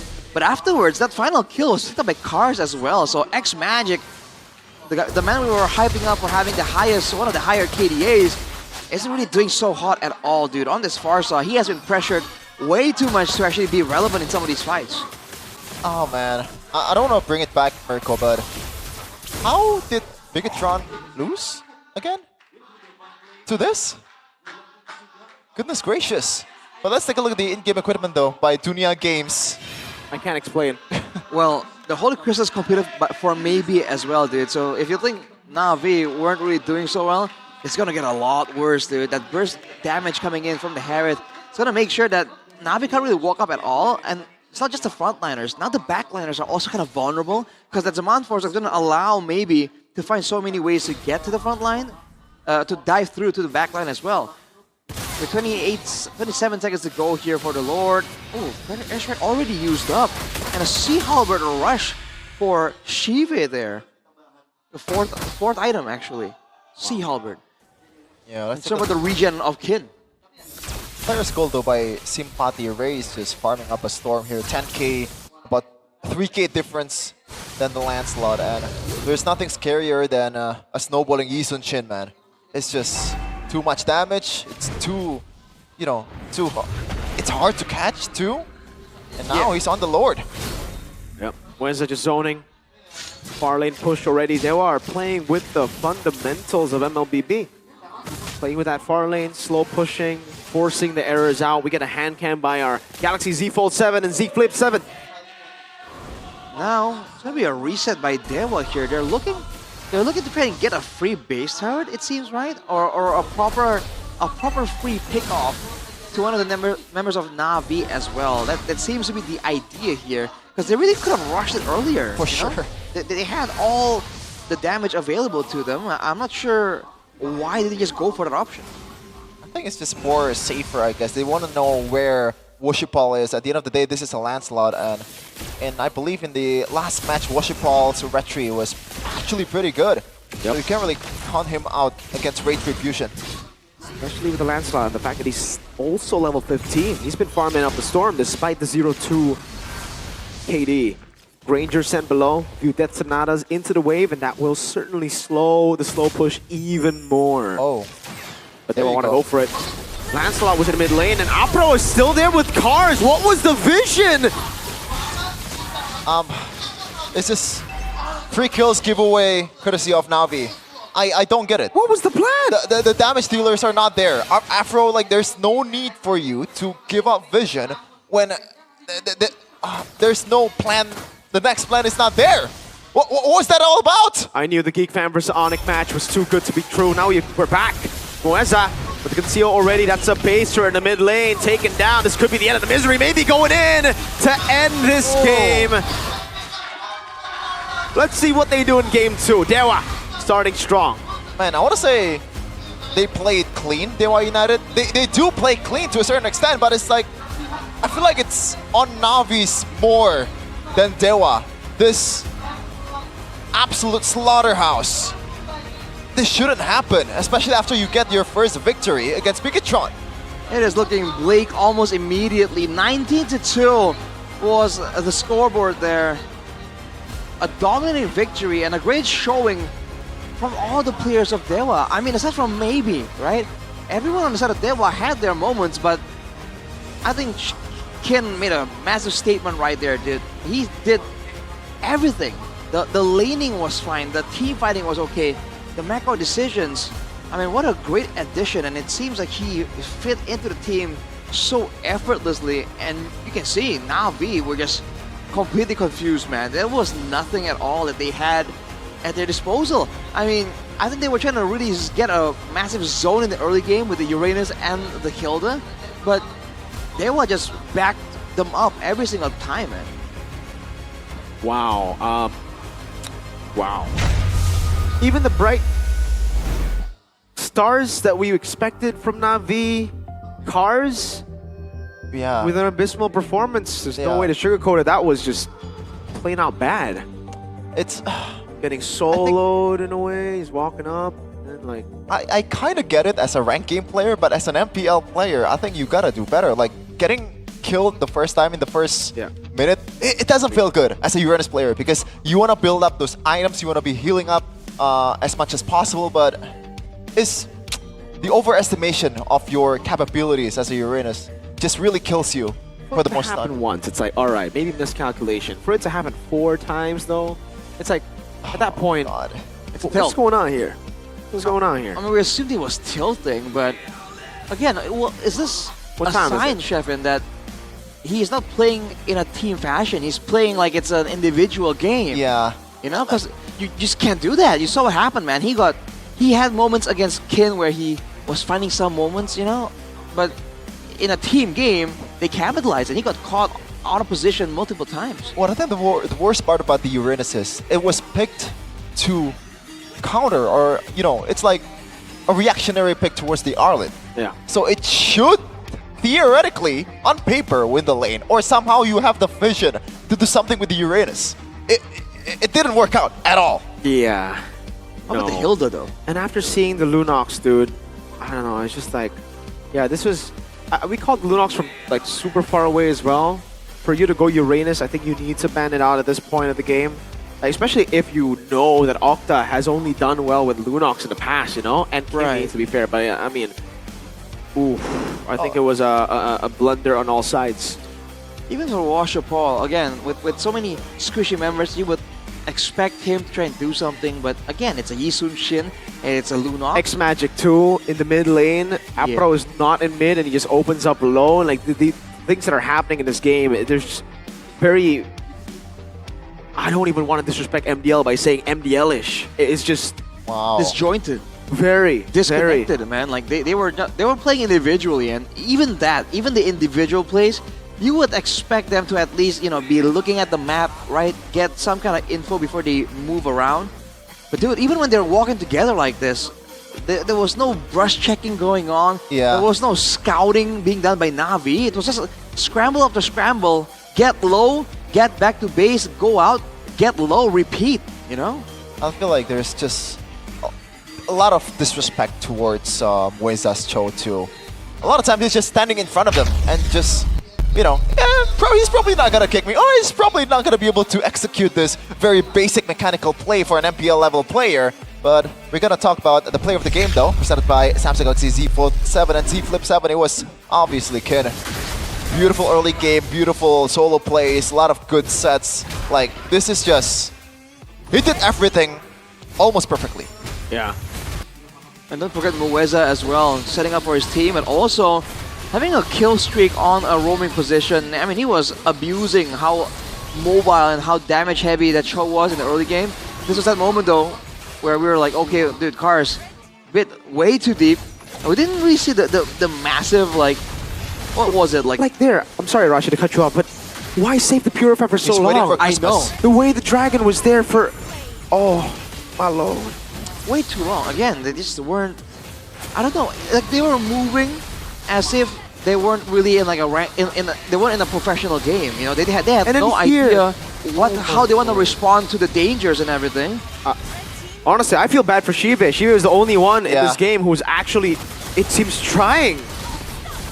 It seems like the whole team is just not locked in. It feels like us playing a game, but not competitively. It's just like we're just playing a game just to hang out with each other. That's how bad that was. We're just, talking about life, etc., with game as a background.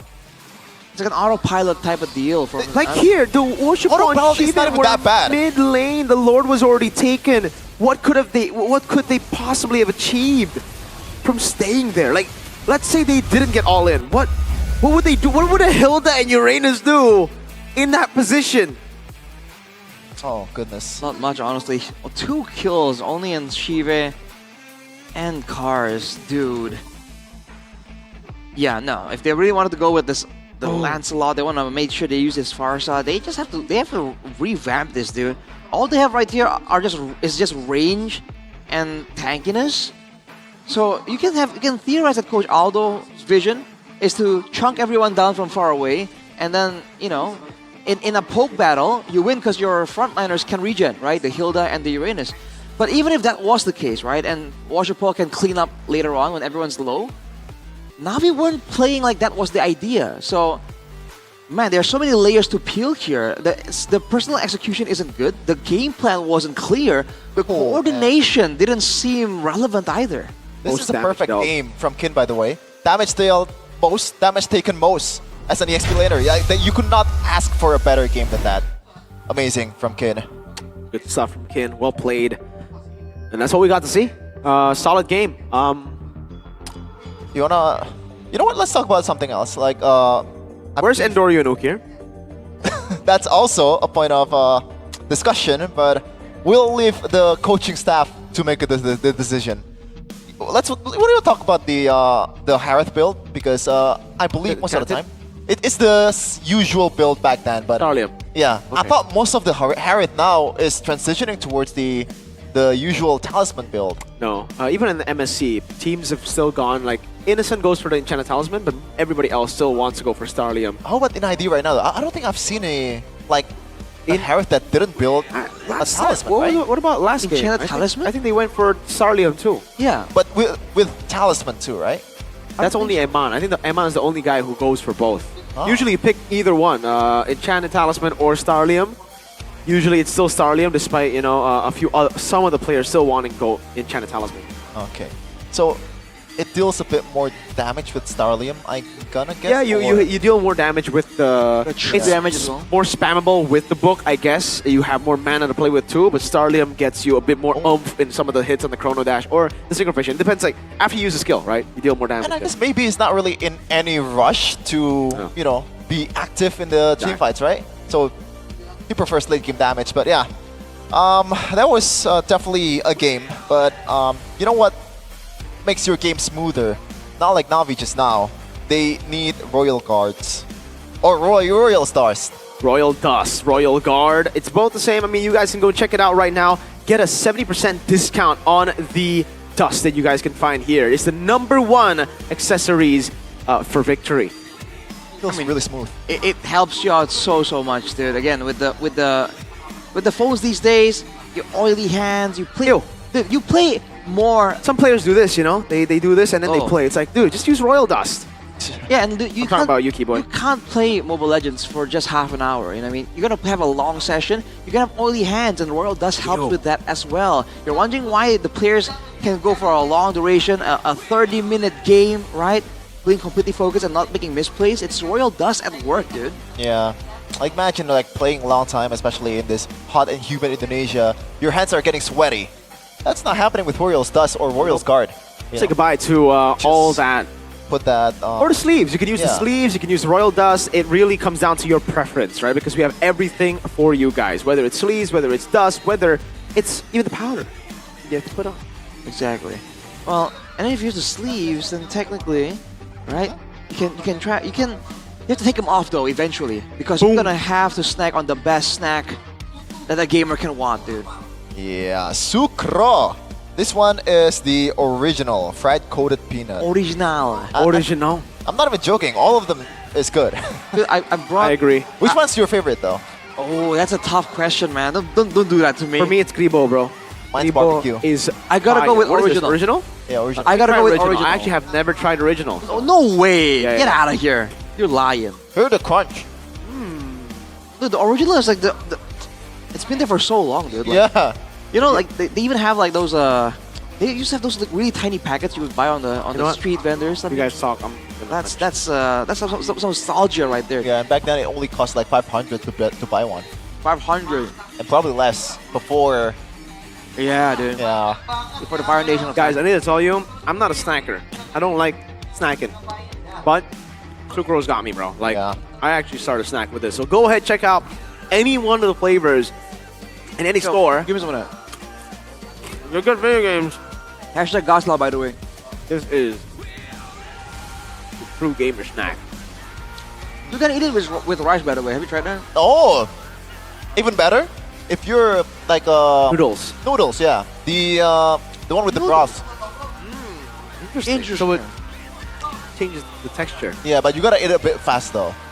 Right, You know? right.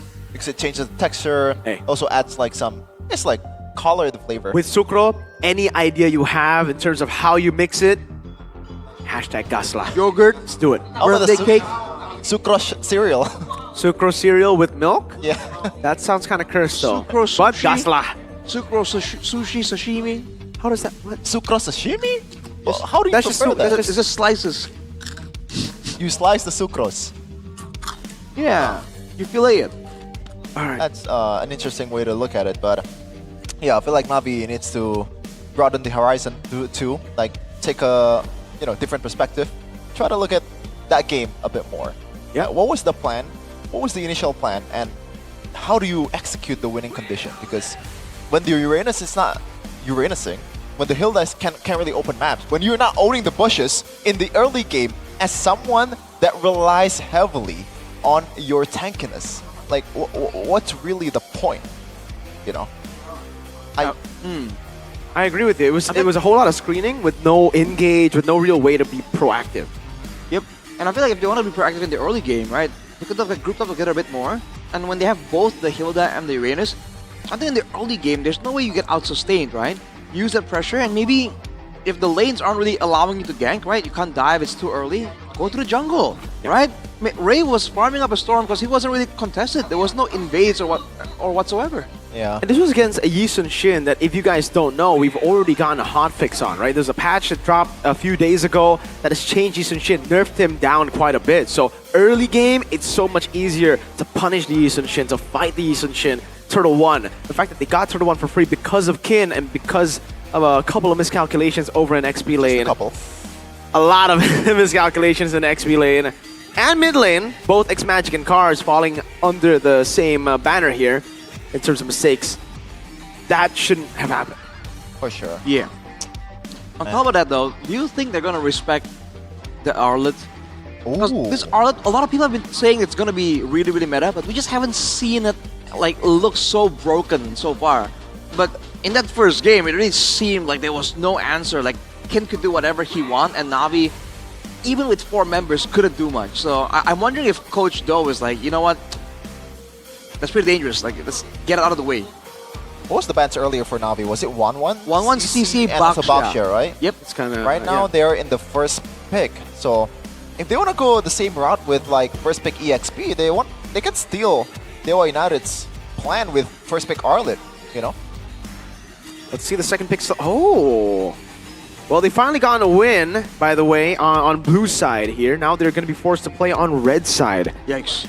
It's the opposite of game number, or match number 1, rather. Both teams were fighting for red. This time, yeah, they're both fighting for blue.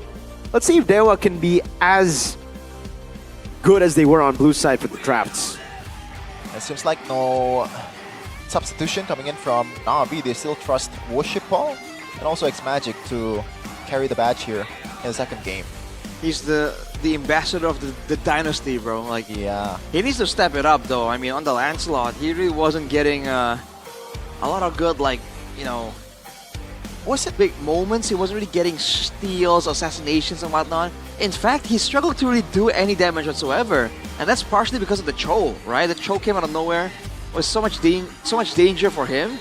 And again, you're seeing a lot more heroes right now with dashes of some sort, and on Dewa's side, you have literally 5 heroes that can dash. So as a Lancelot, you saw Worship Paul miss a lot of those Stolen Roses and Phantom Executions.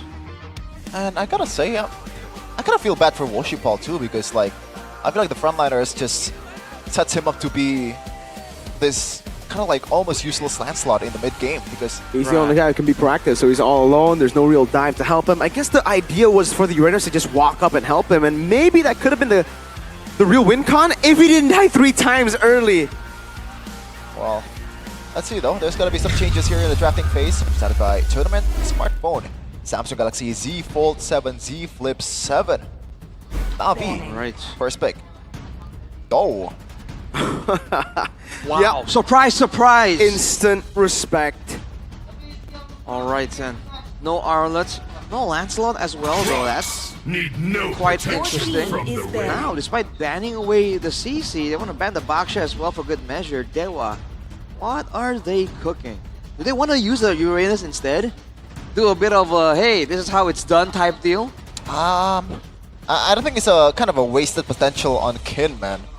If you see what he was able to do on an Arlet before, I feel like it's better for him to be on a kind of like a bit more proactive hero in terms of like setups, the kill potential, and all that stuff. Uranus just doesn't really bring a lot to the table, and you really rely on your team to make your game a bit better. Okay, so what's the idea behind the picks here? Or the bans, rather. Do Navi just want to go for a stationary composition with like a Yi to play with? Or do they go for the natural Jusin first pick now that they banned out the Lance, the Arlet? Jusin has been left untouched in the patch. There's no Baksha. There's no Lance. Do they go Yi and Shin? Is it even first pick Prio? I personally don't think so. The Yi and Shin, huh? I feel like depending on what team is playing, it could be first pick Prio, but hey, immediately picked up by Navi. So okay. Worship Paul is gonna try and match the performance of Retribution just a game earlier. See the answer now for Dewa though.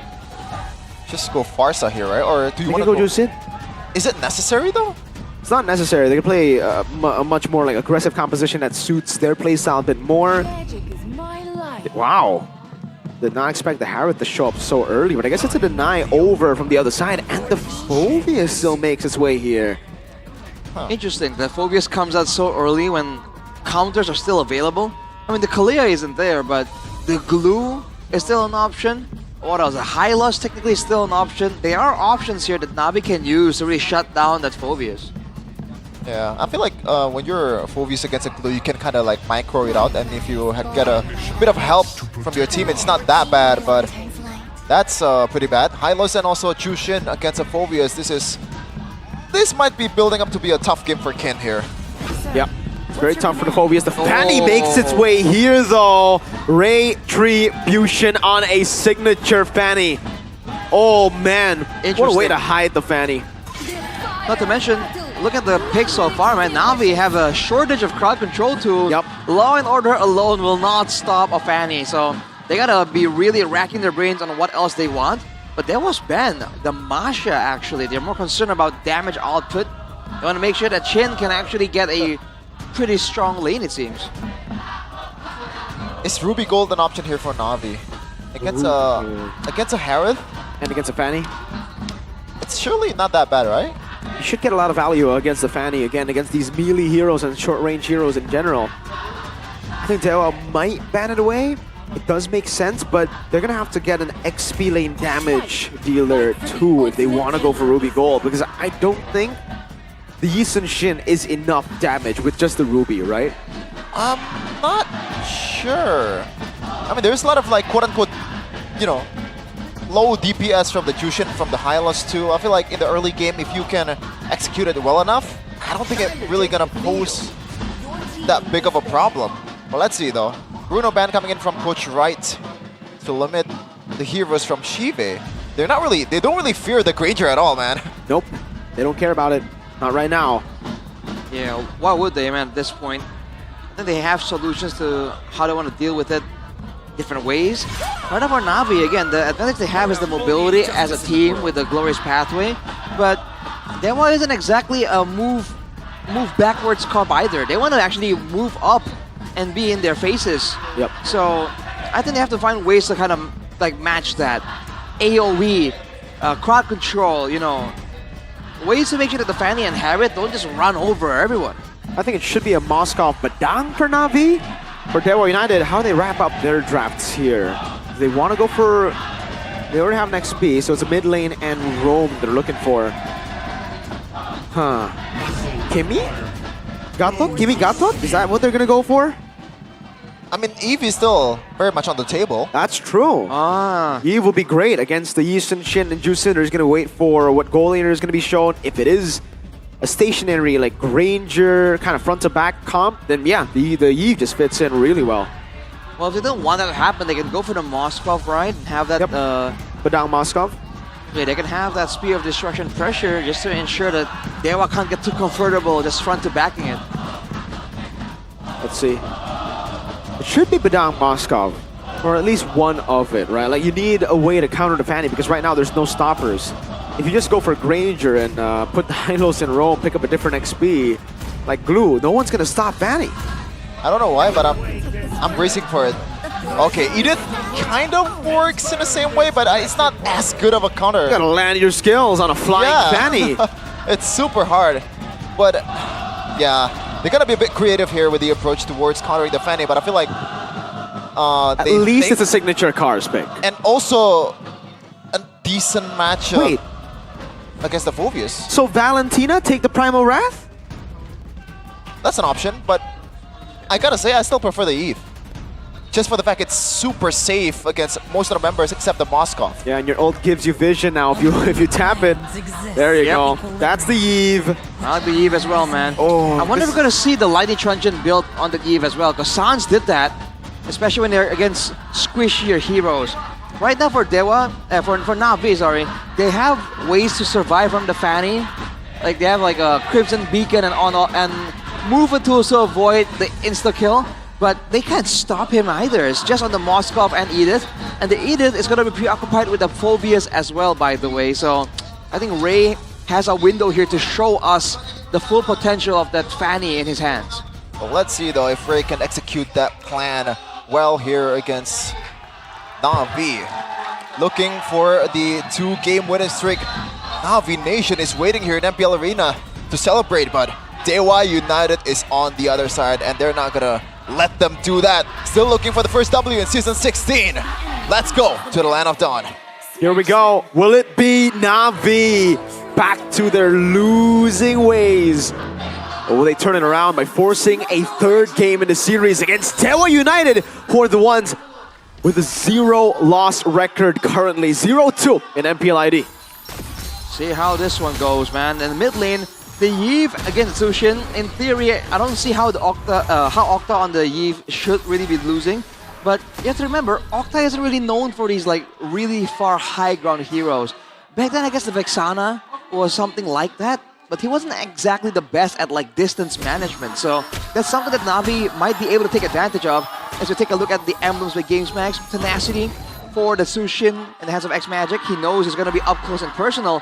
Bargain Hunter Inspire for maybe, so not really feeling the pressure of the Moskov. Trying to get the item power spikes, trying to fight as much as possible. And already, Demon Shoes for Octa. This might be a build where he goes for the mana boots and goes instantly for more damage.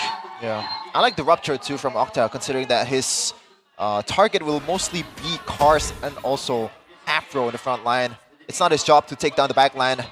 Let's see though, Afro already with the rush control here in the mid lane. So far, Ray hasn't done a lot of things, but maybe he's waiting for the level 4. Yep. Level 4 and the rest of the team to also have that advantage to play with. Audience prediction favoring Na'Vi still. 54%. Wow. All right. Ray. Oh, level 4, by the way, watch out. Okay, a few cables here and there. Looking for the stop now. Actually doesn't do damage just yet. And he will just take X-Magic to half HP. Turtle will be spawning in the game, and Ray is going to be forced to recall as they technically already baited the Mountain Shocker, which is Yi Sun-shin's main strength once he hits level 4. So they were not in place here. They're going to be pushed away by Afro. It's a trade. Purple buff for the Turtle, but can Na'Vi stop this from happening? Woshapal already rotating over Ray, still going to take the gamble. And Woshapal already retreats, so there's no way for him to actually secure this unless Ray makes a mistake, which he doesn't.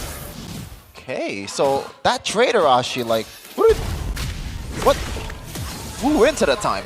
I think it's okay. I think preferably Dewa would want to have, you know, just a fighting kind of composition. They want to fight that first Turtle with the level 4 Phobias, level 4 Gatakacha as well. But yeah, considering that they want to play more for Ray on the Fanny, I feel like it's, if they couldn't go and get full control over the Turtle, it's not really a bad idea to go for that. It's still something.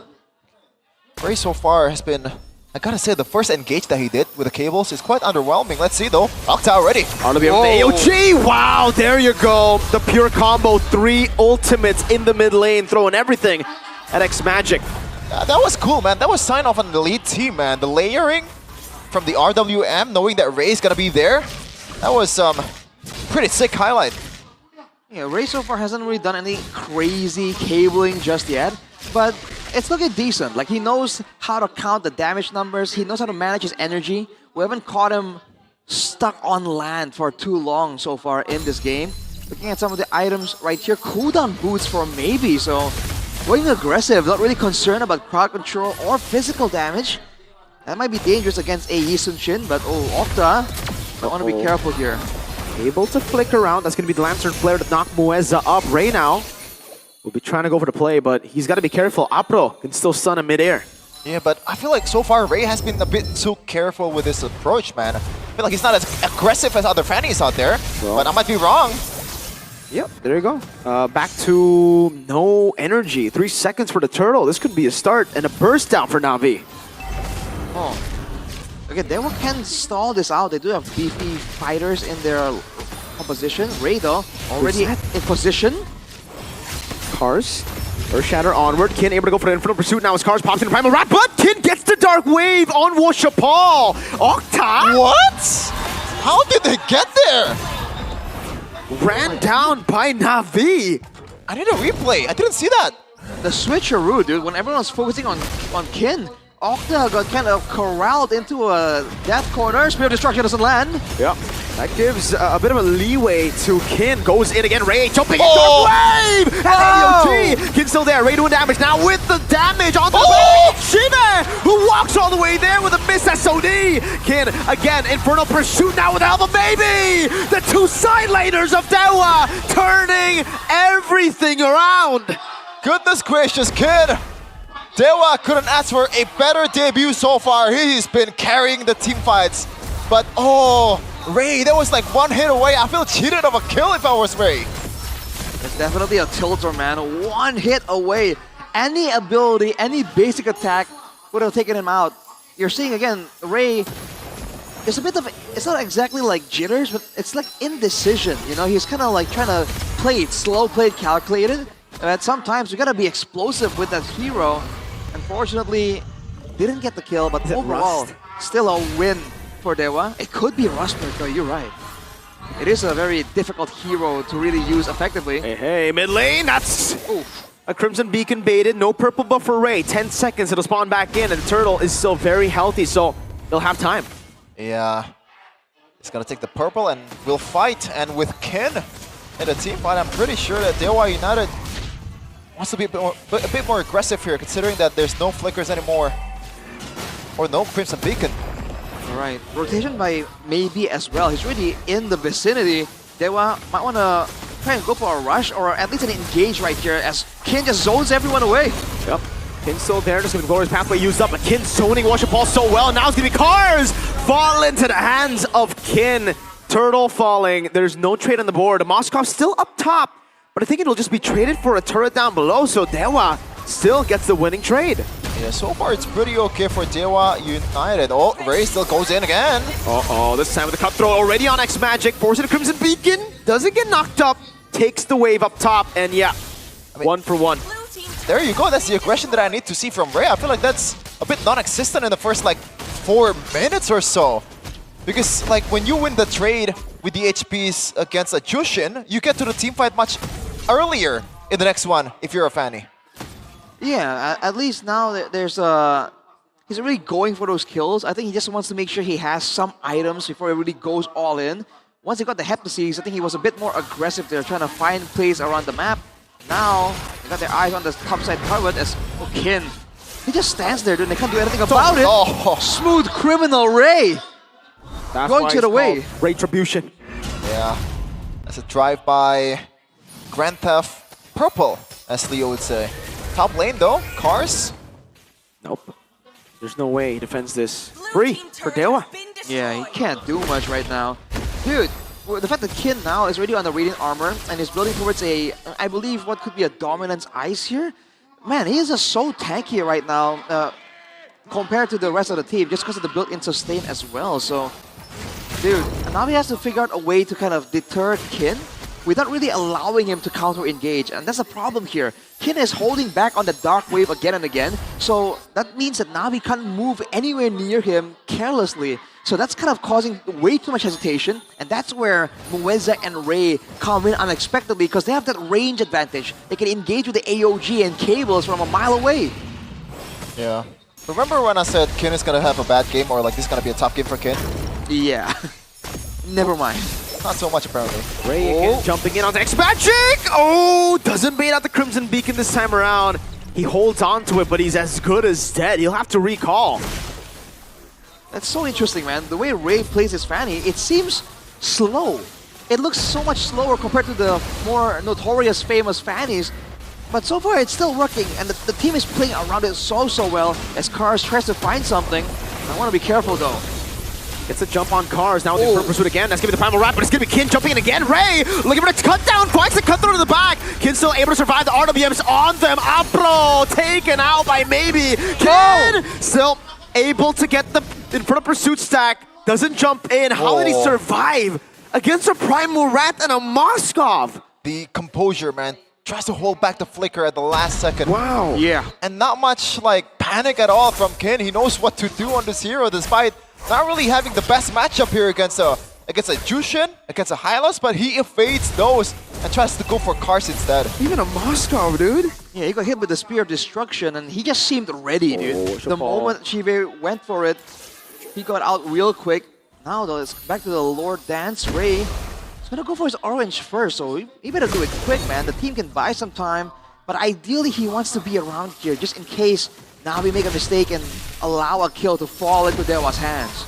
Yeah, I feel like now Dewa United, they won the team fight first before securing the Lord, because this is Fanny we're talking about. Not much prowess in terms of like a retribution battle against a Yi Sun-Shin. And you can't really hold the Lord with a Fanny. So Dewa has to play it a bit safer here and try to look for kills first before doing anything else. Dewa might transition here and now allow maybe to be the main carry. With the Holy Crystal completed, he is definitely a powerhouse in the damage dealing department. Whereas for Navi, on the other hand, Washapal 2 levels down, struggling to match the farm, the aggression, no kills. He's just kind of shut down just because he can't get anywhere close to the fights. He's zoned by both Phobias and Fanny. Markov's up top, he can throw it an SOD. They were half the Lord so low, but there's no move. Opera pops in Glorious Pathway. Cars looking to play again, but it's going to be a free retribution for Ray. As Kin jumps around with in front of pursuit now. He's giving the SOD landing in the back line. Chive looking for a Spirit Misery landing there. But with the help of the Revitalize is right there to facilitate everyone. Cars, Primal Rat slashed down by Ray. 4-4-0. Good stuff coming in from Dewa United. Really no panic at all. They executed the win condition really, really well. And a bit of a gamble too, but not much towards Ray with the retry there. Dude, what happened to Dewa, dude? They are reading Navi's every single They're up against Navi, that's why.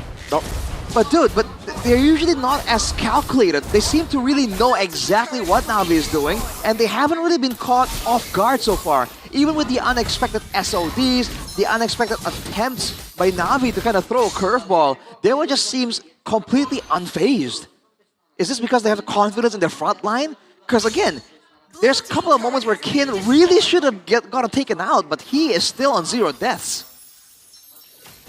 5,000 gold lead for Dewa. They have proper siege tools too.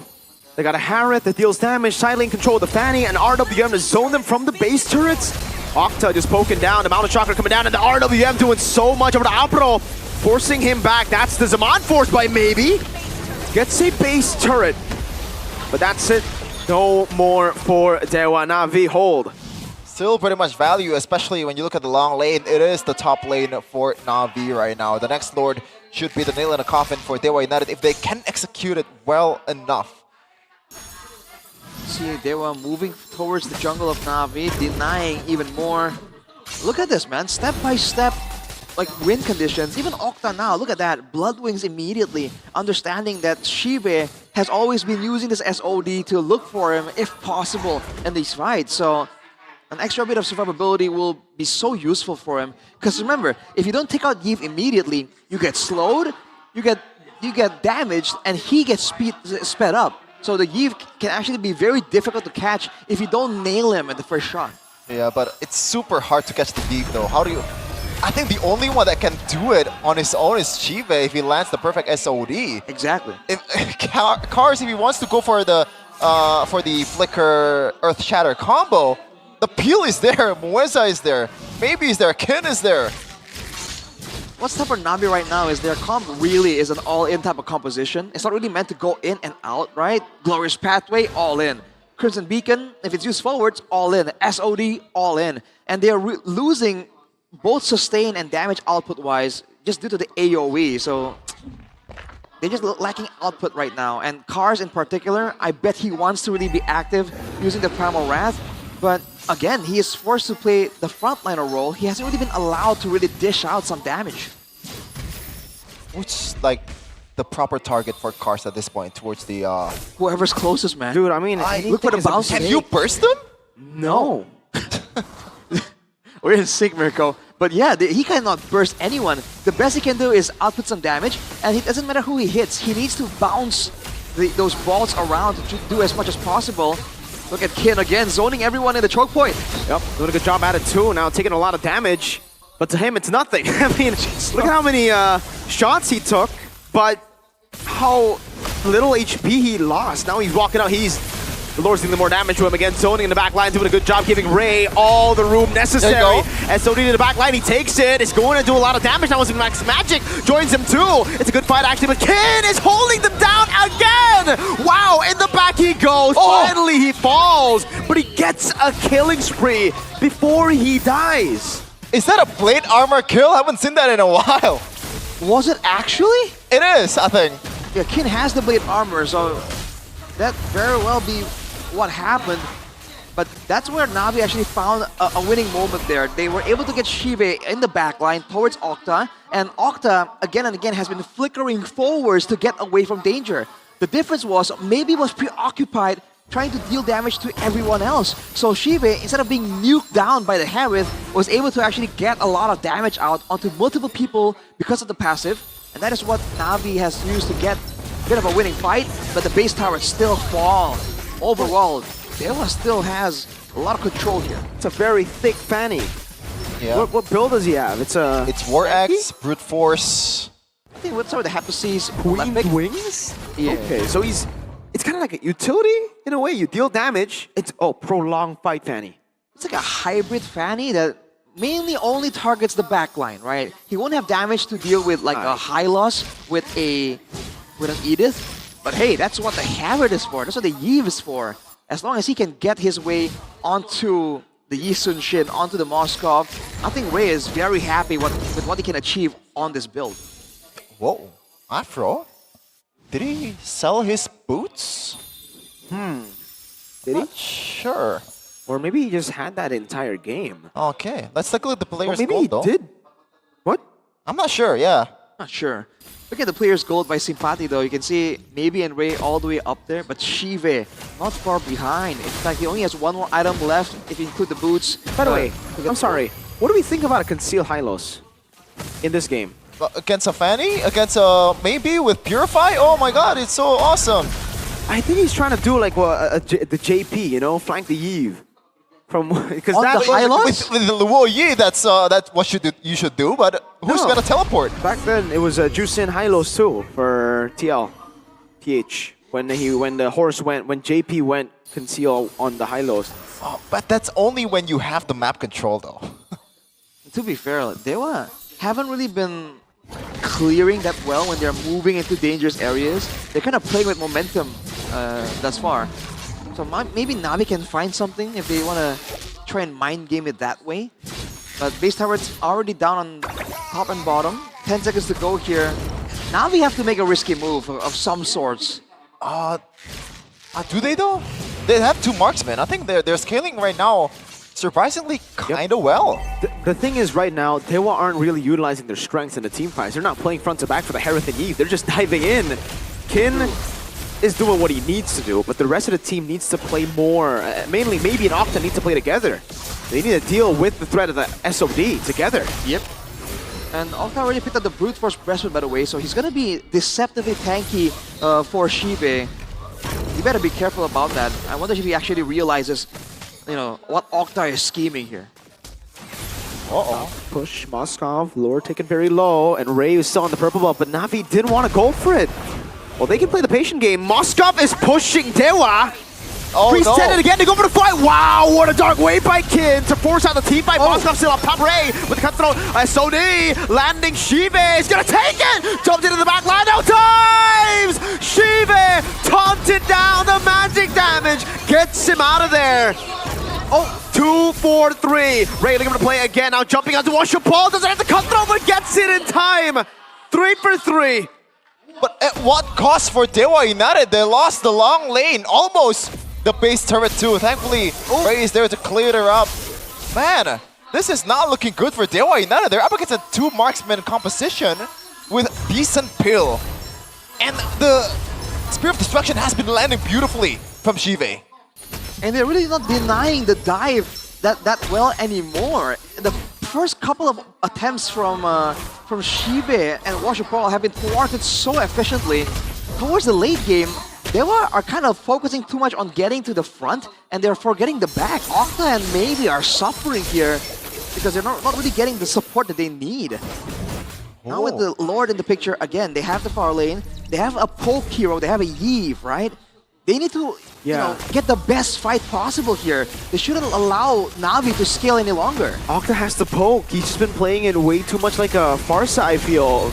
Just relying on the ultimate for the most part. They're going to dive on it. They're going to gamble.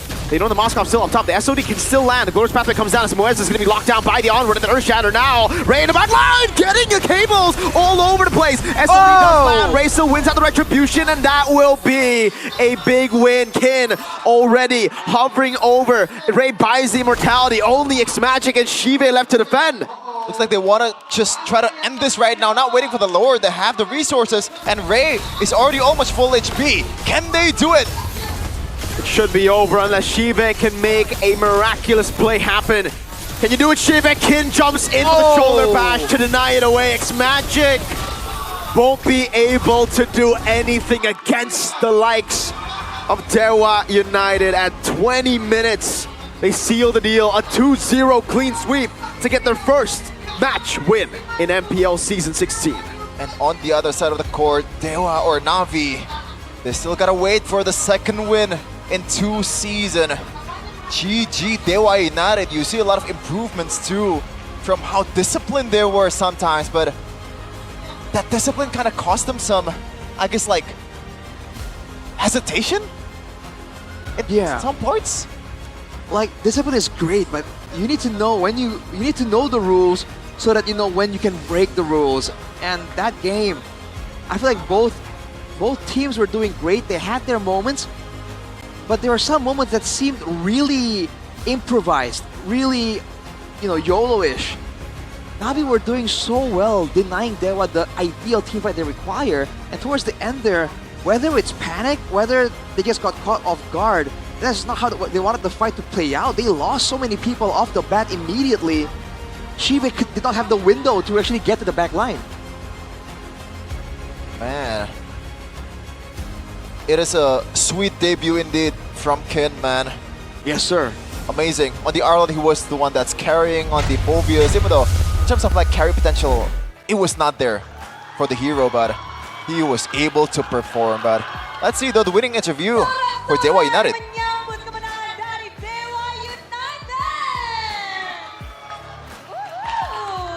Dan rupanya hari ini setelah kita menantikan kemenangan, today is the day. Kin, welcome to Today is the day. Indonesia. Welcome to Indo for Kin. How was your match? Oh, this is English. Your first match in Indonesia. It's good. Malu dia, malu. He's shy. He's embarrassed. Yeah, teammates are saying he's shy, nervous. Anak Dewa love you. Oh, the anak Dewas love him indeed. Your first match, is it good? Is it okay? Is it It's good. it's good? Yeah. Because you win 2-0 or something else? Because we win 2-0. Because you win 2-0. Is it hard to win against Navi? I think no. It's easy. It's easy? It's Jadi katanya Bring the gimana? spice. It's easy, he says. Is it against spice Navi. or just a normal observation? It's better than saying no. They were good. GG. Safe answer. Good lucky. Struggling on the first week. Dewa United is struggling, but today you are the key of the secret key. I heard your interview with Eterna. You said that you are the key, the secret weapon. How is that? Because of your gameplay? It's overwhelmed with something else? emotion. Yeah, I think because of my gameplay. Oke, karena gameplaynya dia. But playing Indonesia, is it different compared to playing in Philippines? I think almost the same. Almost the same? Okay. Not sure about that. Katanya ya sama aja. Main di Filipina, main di Indo sama aja. But are you happy staying in Indonesia? Yeah, happy. Happy? Yes, sir. What makes you happy? Nasi Padang. Because of my teammate. Karena W teammates. teman-temannya, Okta is karena puppeteering him. timnya. Tapi ya dia sudah hadir di sini What is he doing? bersama-sama. Tapi Okta, kamu bisikin terus ya. Itu jawaban See? dari Okta apa dari Kin? Budak Clara Monster is Aku dari asking, Kin Okta, sendiri, what are you whispering? Bikin sendiri. Yeah. Tapi Not to say, yeah, it's all him. It's not me. impact kedatangan Kin ke Dewa United tuh seperti apa sih Okta? What do you think is the impact of Kin's lumayan arrival? besar dah. Menurut saya pribadi lumayan besar sih Budes. Soalnya dia The impact was big. bisa berani gitu lah, berani buat Is momen atau apa. very brave to zone out or pretty much Enggak be the guy. bocah KDA juga Budes. What did he say? Doesn't care about KDA. Jadi Oh, okay. main untuk sesama tim. Yeah. Just plays with a team. Playing as a team. Dan your Arlot is your signature hero. Is that true? Yes. So you are really comfortable with your hero, with the stage and everything today? Yeah. Yeah. Any words to say for this win? Do you have something to say to your family in Philippines or your fans for your first win? No, skip. No? Skip. Okay. Man, I Nanti kind of ya. feel bad. I feel like he's Next a kita very latihan, big nanti introvert kita guy. latihan. Tapi sekarang kita ke Maybe dulu. Maybe. Alright, maybe. Oh lala. Ooh la la. Pertama berat banget buat Dewa United. Satu game pun kalian tidak berhasil untuk mendapatkannya. Initially, Kenapa, it's so Maybe? tough. You didn't even get Minggu pertama. a win. What happened in the first week? Kayaknya kemarin kami masih belum main seperti biasanya lah. I think we weren't playing the way that we wanted to play, not the normal way. Masih belum. We were playing differently. We were not playing the way we normally play last week. Ya, masih banyak mistake tadi. There's still a lot of mistakes even here. Bahwa maybe dengan gerakan-gerakan yang kita tahu begitu baiknya bisa membawa kemenangan pula berhadapan dengan Shive. Satu player gold lane yang juga menjadi sorotan. Gimana tadi maybe? How do you feel as Battle lawan Shive. battling against Shive, another goal inner that's kind of gaining fame right now? Just as usual, he was pretty good. Tahu nggak? Banyak orang yang menyebut namamu sebagai salah satu gold laner. A lot of people are saying that, saying your name, Shive, as one of the better gold laners in Indonesia. Getting a lot of highlights, especially as a young blood. Penampilannya baik. Tapi With dari good Maybe sendiri performance. gimana sih untuk bisa perform di MPL Indonesia season 16? Apa tantangannya nih? What are the challenges of performing in MPL ID Season 16? Berpenampilan baik. And how can you maintain your good performances? Ya main lepas aja sih, main no pressure. Just play freely, no pressure. Main santai. Just play as chill as possible. Itu ya, sesimpel itu ya maybe ya? Ya, sesimpel itu. As simple as that. Dan Simple as kita that. lihat kayaknya udah mulai relax dengan pergantian. Oh, we're seeing them kedua banyak banget looking kind of yang relaxed right ganti. now. Akan seperti ini terus atau akan berganti-ganti? Is this gonna be like the final lineup, or are there gonna be changes? He's not sure. It's gonna be coach's decision. Minggu lalu nggak course. muncul di sini akhirnya ada Ray dengan Fanny. Funny, Ray with the fannies here. Muncul kembali di sini.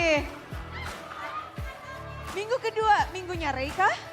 Is week 2 Ray's week? Udah pelan gitu. Week 1 yang main Vans, week 2 Ray yang main gitu. Now we've done this before. Week 1, Vans plays. Week 2, I'll play. It's just a standard thing. Atau memang udah janjian dari lama? Atau Was it a recent decision, or is it like a planned thing? Yep, it's a planned thing.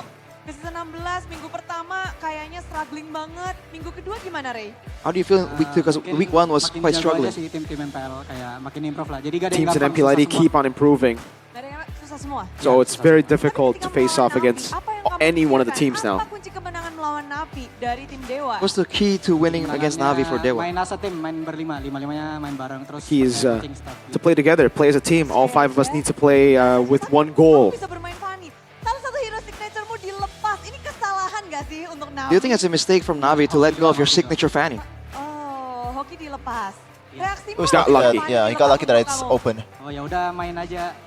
Ya kayak udah tahu sih pasti dilepas. Just play. I know that it's gonna be left open. Ya.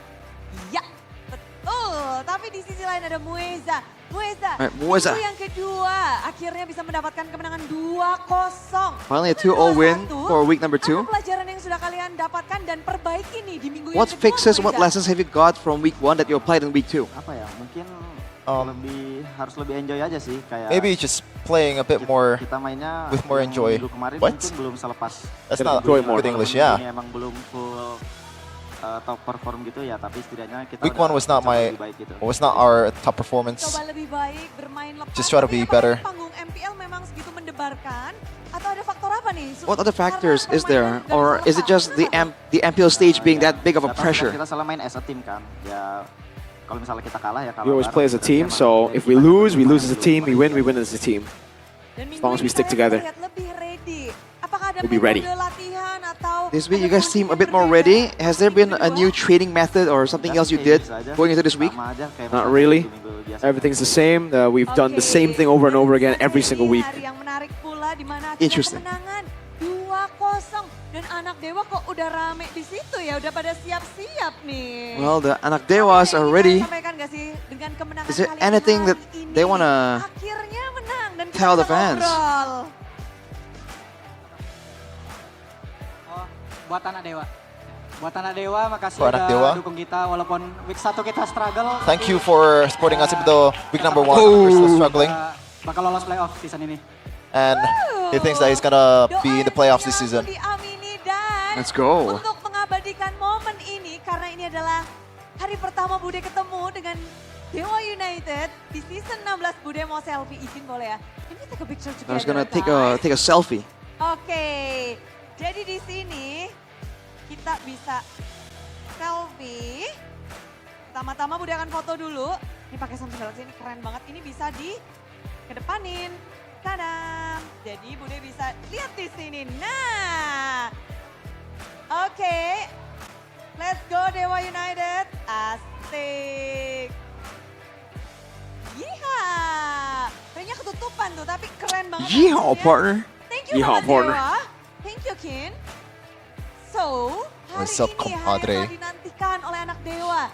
Saatnya anak Dewa berpesta karena It's time for sambutan the Dewa fans to party. United. That concludes the player interview from Dewa United. First time this season, and I gotta say, you know, a bit of spice. And I guess that's it. This kid is good. Yeah, he is good, but he needs a lot of work on the stage for a player interview, man. Yeah, he needs to get. I mean, he needs to just get ready for it. Remember, before this, he's never played professionally. He's always part of the amateur scene with Maru. So the fact that he finally makes his debut on stage, and it being the MPL ID stage with so many fans, there has to be a bit of nerves, jitters there. How about the player of the match, though, Mirko? I'm thinking. Me too. I'm not gonna respond to that. That's pretty good, dude. What do you mean? You don't like it? Yeah. I've had it in the chamber since like the beginning of the game. Oh my god. Beginning of game 2, I'm like, the big kin thing.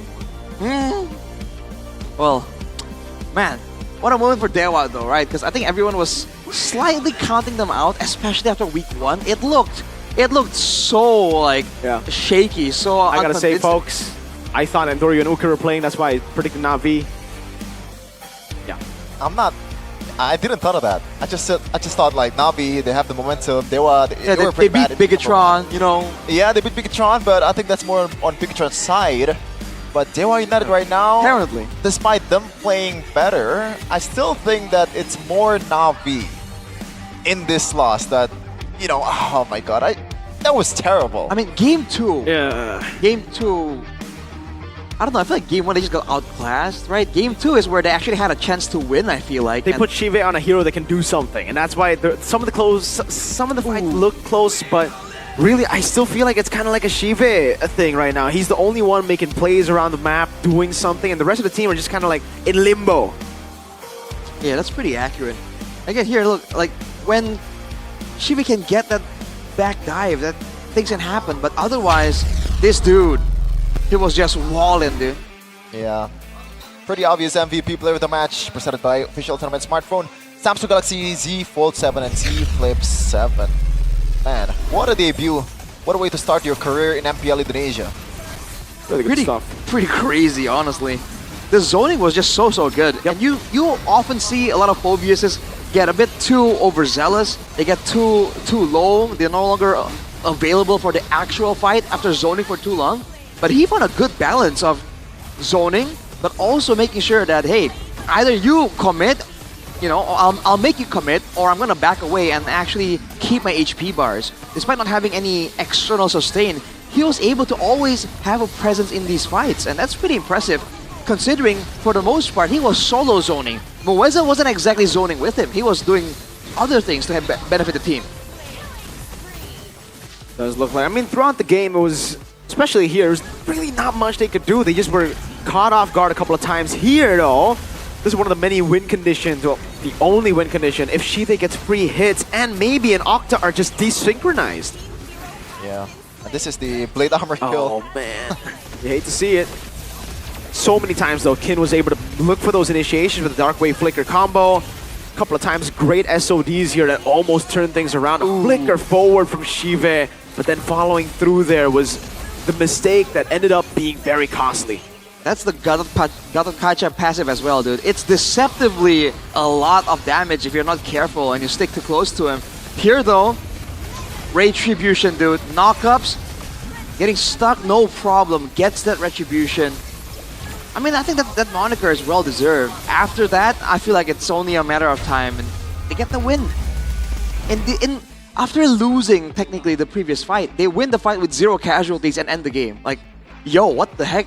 What movie is this? Great adaptations, man, by Dewa United. Took them a bit longer in this game, 20 minutes, but still a win is a win. And you can see here from the itemization, from the stat board, it's exactly the way we put it. It really is just Jive now. I think it's time to stop on the experimentations if I were Na'Vi. It's time to bring in Andori and Uki, the big guns. They were already revealed in the transfer update for MPL ID, so they are available to utilize. The question that any one of you, or every one of you, are asking are probably, where are they? And the Na'Vi Nation certainly have been asking those questions here today. So, where are they? I don't know, maybe... Why are they not playing? Maybe some jet lag? I'm just making out stuff. They've been here for a while, I think. Maybe they went back on the plane, went somewhere. And It's an hour difference from Philippines and Indonesia. It ain't that. Hey, this ain't America, Indo. I don't know, man. I feel like we all thought that that would show up. Oh, we'll see though. The mic check from Dewa United, especially with Kin in the lineup.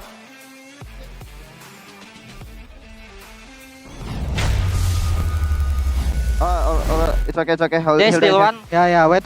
Bisa kick satu tat nanti. Yeah. We damage first and then if Moiza got hero, we turn. Ready. Hero boy.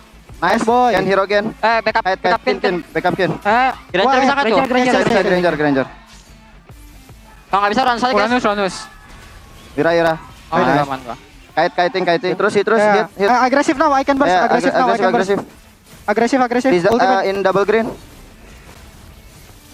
Alright, nice. Masih bisa, kalau nggak bisa balik ya guys. Ayo, Join. Maskap join. Let's go guys. Maskap guys. One, nice. Hit terus guys. Ya. Hit terus saya. Abis itu perang kamu. Dia mau maju. Santai guys. Pushing guys. Gold ya. Nice, go balik. Careful Moskow. Aman. Pushing. Kan orang knockin. We can end. Cannot. Can end. Yeah, can end. Maskap guys. Nice Kin. Dulu nih. Nice guys. Winter. I don't think we... It's clean. Didn't see... Calm, cool, collected. A good angle there, but is Kin that silent throughout? Yep. Throughout the match, even in the interview, he had to be pushed by Okta. Is there a language barrier, like a little bit? Yeah, could be again. For sure. Yeah, because he hasn't learned the language, I don't think. Bude Monster was interviewing him in full English. We saw it because there was a moment where they were saying back up, but then like there seems to be a slight miscommunication. It's like, oh, as in like back away or like, back him up. So seems interesting. We'll see though. The losers interview with Na'Vi.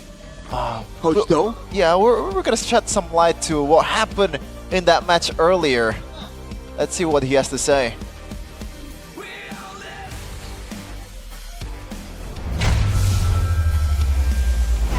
Karena sekarang kita ada di backroom sama seorang spesial. Ini ada Jack Lee yang bersama kita untuk... In the backroom with someone special here. Apa yang terjadi tadi di match yang kedua hari ini. Jadi mungkin coach bisa menjelaskan what happened nih. Karena sepertinya terkalahkan oleh mantan ya. What happened? Because you got defeated by, your quote-unquote ex. Kita udah nge-plan, cuman mungkin di in-game-nya agak kurang... We already planned, but... aja kali sama musuh. The in-game... Ada beberapa miss lah. We weren't able to execute well. There were a lot of misses. Kurang respectnya dalam segi And there's not much of respect. Less of respect in what? Oke. In-game respect. Dari comms atau decision making? Is it communication, decision making? Decision making dari anak-anak yang kurang respect. Iya. Nah, kurang respectnya kenapa bisa ada kurang respect itu, coach? Why is there like a lack of respect from your players towards the opposing team? Kalau dari data yang saya dapat, From the data we have, Kin itu kan dia mainnya kayak agresif hero kan. Kin played aggressive heroes. Santai gitu kayak. Bikin dia nggak ini aja, bikin dia nggak make a move kayak gitu. I see. Bikin dia what? Make a move. Oh, make a move. Okay. Soalnya kita ngeliat sih dari game yang pertama. So we saw from game number 1, it seems like the casters seemed quite surprised to see his performance. Are you guys, Navi, surprised at performance, or did you expect that he can make movements like that and he will be playing today as well? Yeah, we expected it. Just our strategy didn't go through. Our strategy wasn't able to be implemented in game. It's gonna be valid, but they're gonna make those moves in the next game. Oh, people are asking me as well, me being Eterna, when are the new guys gonna play? Hopefully this week. They will play. Inshallah. If God willing, they shall play. Okay. Oke banget sih dia, menurut saya itu dua orang itu gampang banget membaur. Everything's okay. Both the two new players, kayak belajar bahasanya. they've adapted really well. They learned the language really quick. They've implemented their game into the others, synergized really quickly. Terus kan kita ada Worshipful. Terus sekarang ada Andoryu juga. We got Worshipful, we got Andoryu. So, make a decision how do we decide who's actually gonna be playing in the jungle? Berdasarkan scrims. Terus mungkin ada lagi yang mau disampaikan Based on the scrims, atas apa yang terjadi hari ini? Any comments on what happened today? Mungkin ada lagi, mungkin ada problem yang masih harus dievaluasi. Any other problems that needs to be evaluated? Yang kurang respect. The lack of respect and all that? Iya.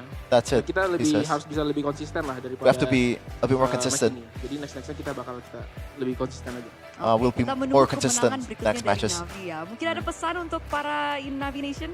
Any words for the Navi Nation? Untuk Navi Nation tetap dukung kita. Navi Nation. Jangan lupa keep supporting us. Datang buat nonton juga. Keep watching us.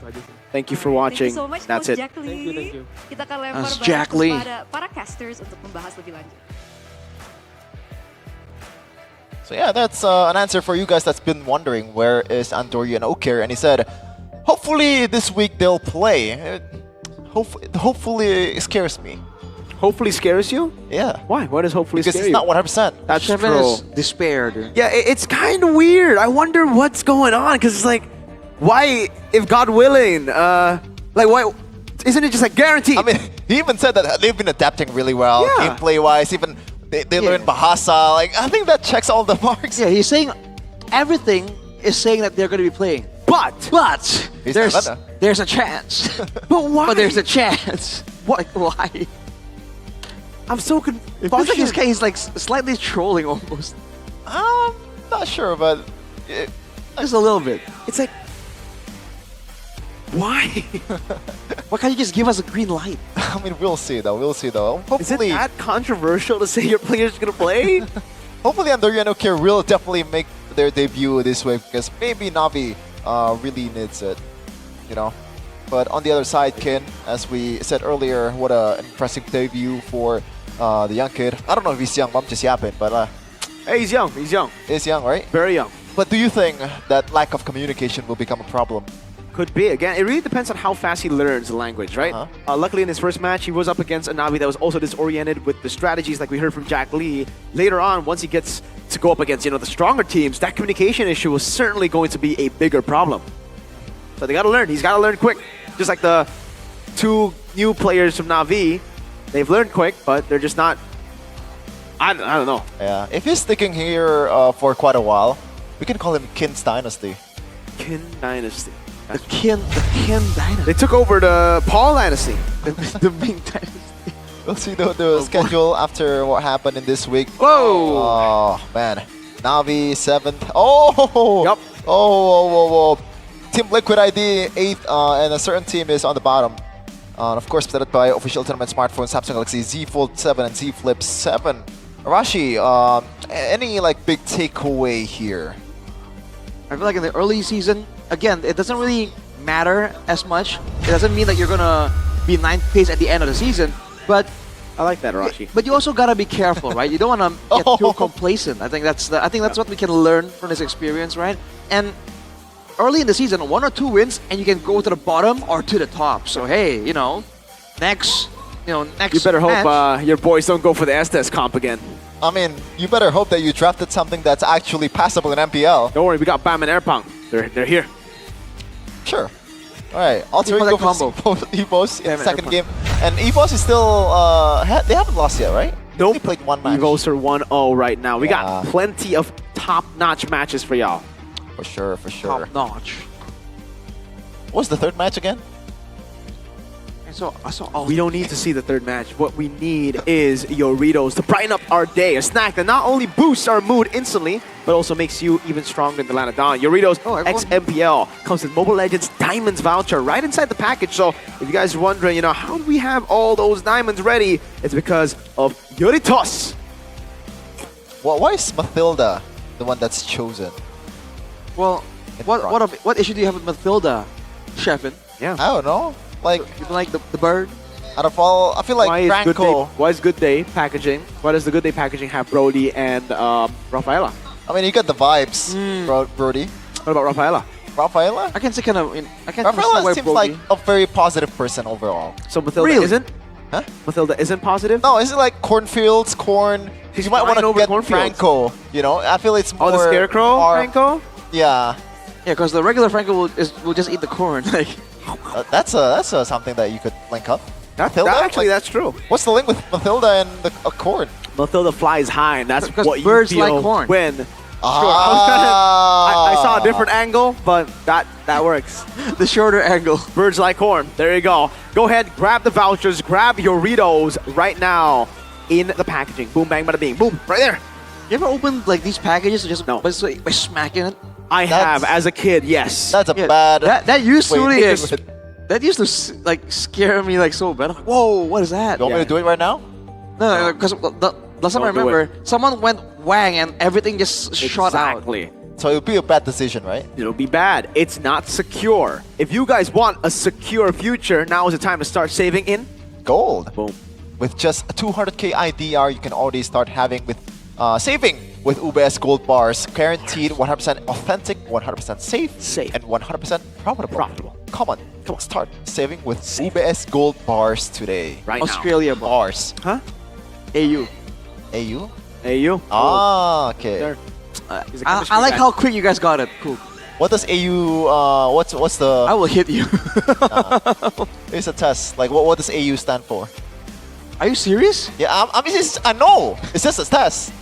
No, Miracle first. But I brought it up. Why would you ask me? Miracle first. What do you mean AU stands for? It's just gold. Yeah. It's the periodic table for gold. Yeah, I know. But like, what's AU? Why is the AU? I don't know. Oh, you meant like the Latin root? Yeah. I forgot. Oh, you forgot? I don't remember actually. Oh. Share us. Lighten us. Just kidding. It's Aurum. Aurum. There you go. For all you chemistry nerds out there. Chef, it's a nerd. Yeah. Did you take science? Kinda. Okay. Kinda. It's what does that mean? Chemistry thing too, but like chemistry thing too.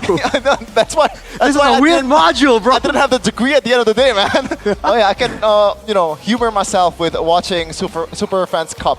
Oh, and MPL right. Indonesia 16, EcoPay presents a special opportunity for loyal fans to participate in the MPL ID Super Fans Cup by GoPay Games, held live at XO Hall. At this event, fans can compete with each other while getting the chance to get diamonds. You wanna join too, Rashi, to represent RQ?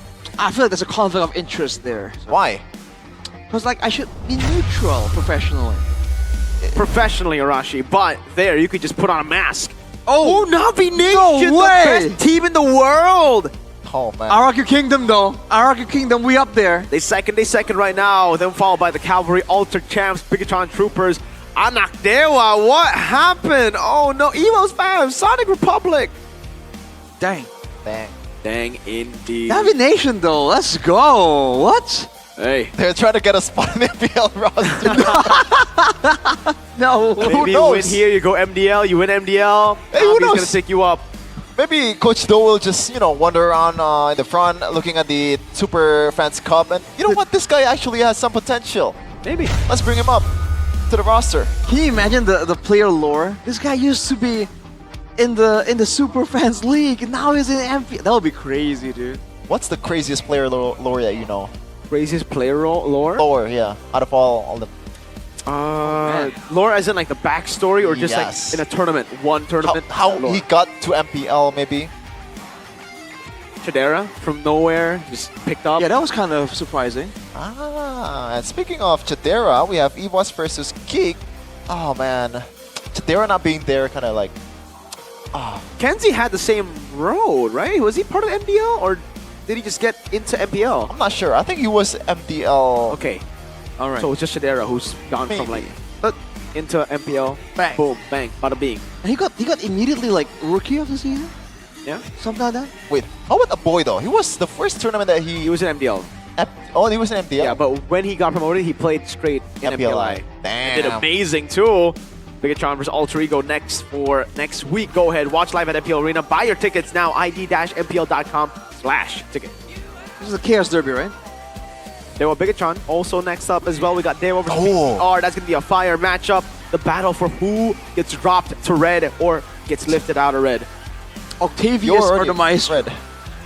Bigatron is already red in the first Exactly. place. So Eman versus Dewa. Maybe though, that's a good matchup, man. You know what else is a good matchup? Aran versus Cars. Maybe not after that, but with Endoryu and Ukir, I think it'll lift Cars up back to confidence. Yeah, Cars has got to do a lot more, man. Oh man, that has been a pretty eventful day for day number 4 of MPL Indonesia Season 16. Yeah. Week number 2. And we got a lot more matches to come in Season 16, man. A lot more. Yep. And me, Sheffin, Mirko, and Arashi, just want to say thanks to all you guys that's watching this day's MPL. See you guys next day. We're going to throw it over to Bude Clara Mongstar to just close it out. Thank you so much, Bude. Thank you. And by the way, Bude means auntie, if you guys don't know. Yeah, just like for you guys in the Philippines, ate. Oh, you know. Yeah. How about in Japanese? Obasan. What a weeb. What about in Indonesia? What the heck? Bude. No, Bude is BB. BB. What's Bude? Wait, is that in Japanese? Is that Japanese? I think so. Sundanese? Bude. Well, Bude, ate, Obachan, take it away. You want to do the MPL thing? MPL ID 16. We own this.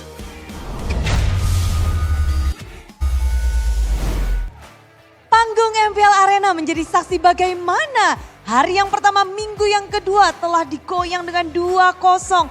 2 match membuat kita terbelah bahwa tim-tim mulai berkembang dan mulai memberikan yang mereka miliki dengan senjata-senjata rahasia mereka.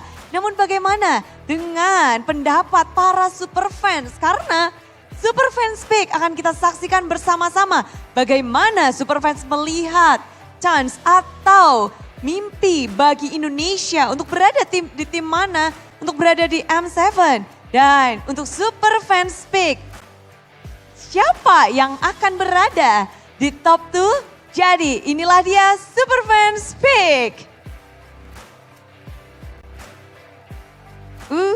Rupanya hari yang pertama, Onyx masih berada di pucuk, masih berada di atas, namun mengikuti di bawahnya ada Navi dengan 14% berada di nomor 2 walaupun mereka nggak berhasil mendapatkan kemenangan match ini ataupun gamenya. Namun super fans hatinya mulai tergoyah ke arah Navi. Sedangkan Geek Fam berada di posisi 3 ada RRQ, EVOS, Dewa United masih berada di tengah-tengah. Bigatron by Vitality, Alter Ego dan juga tim Liquid masih berada di pucuk.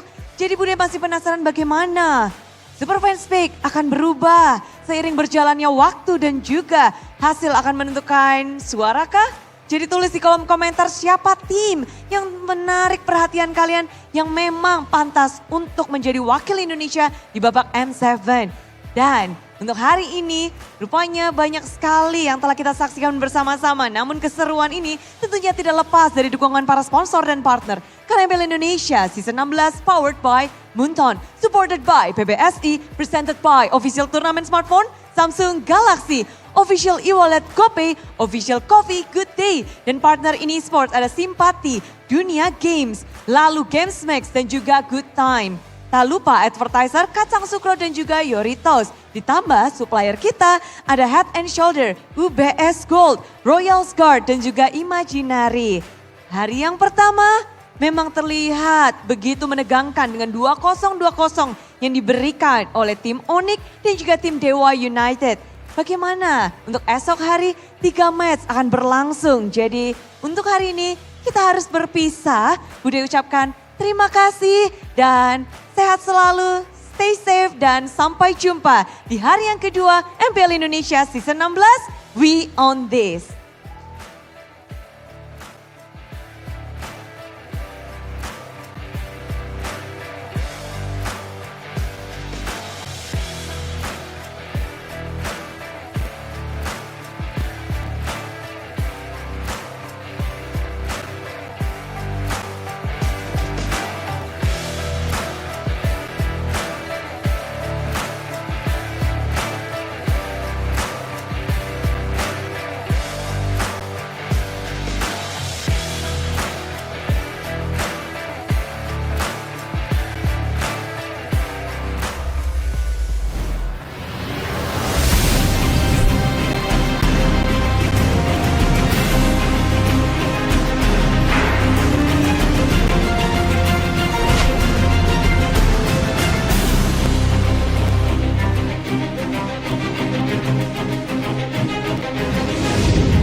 dan terus berlari, terus ke arah puncak tertinggi.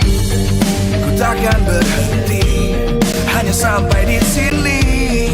Kemenangan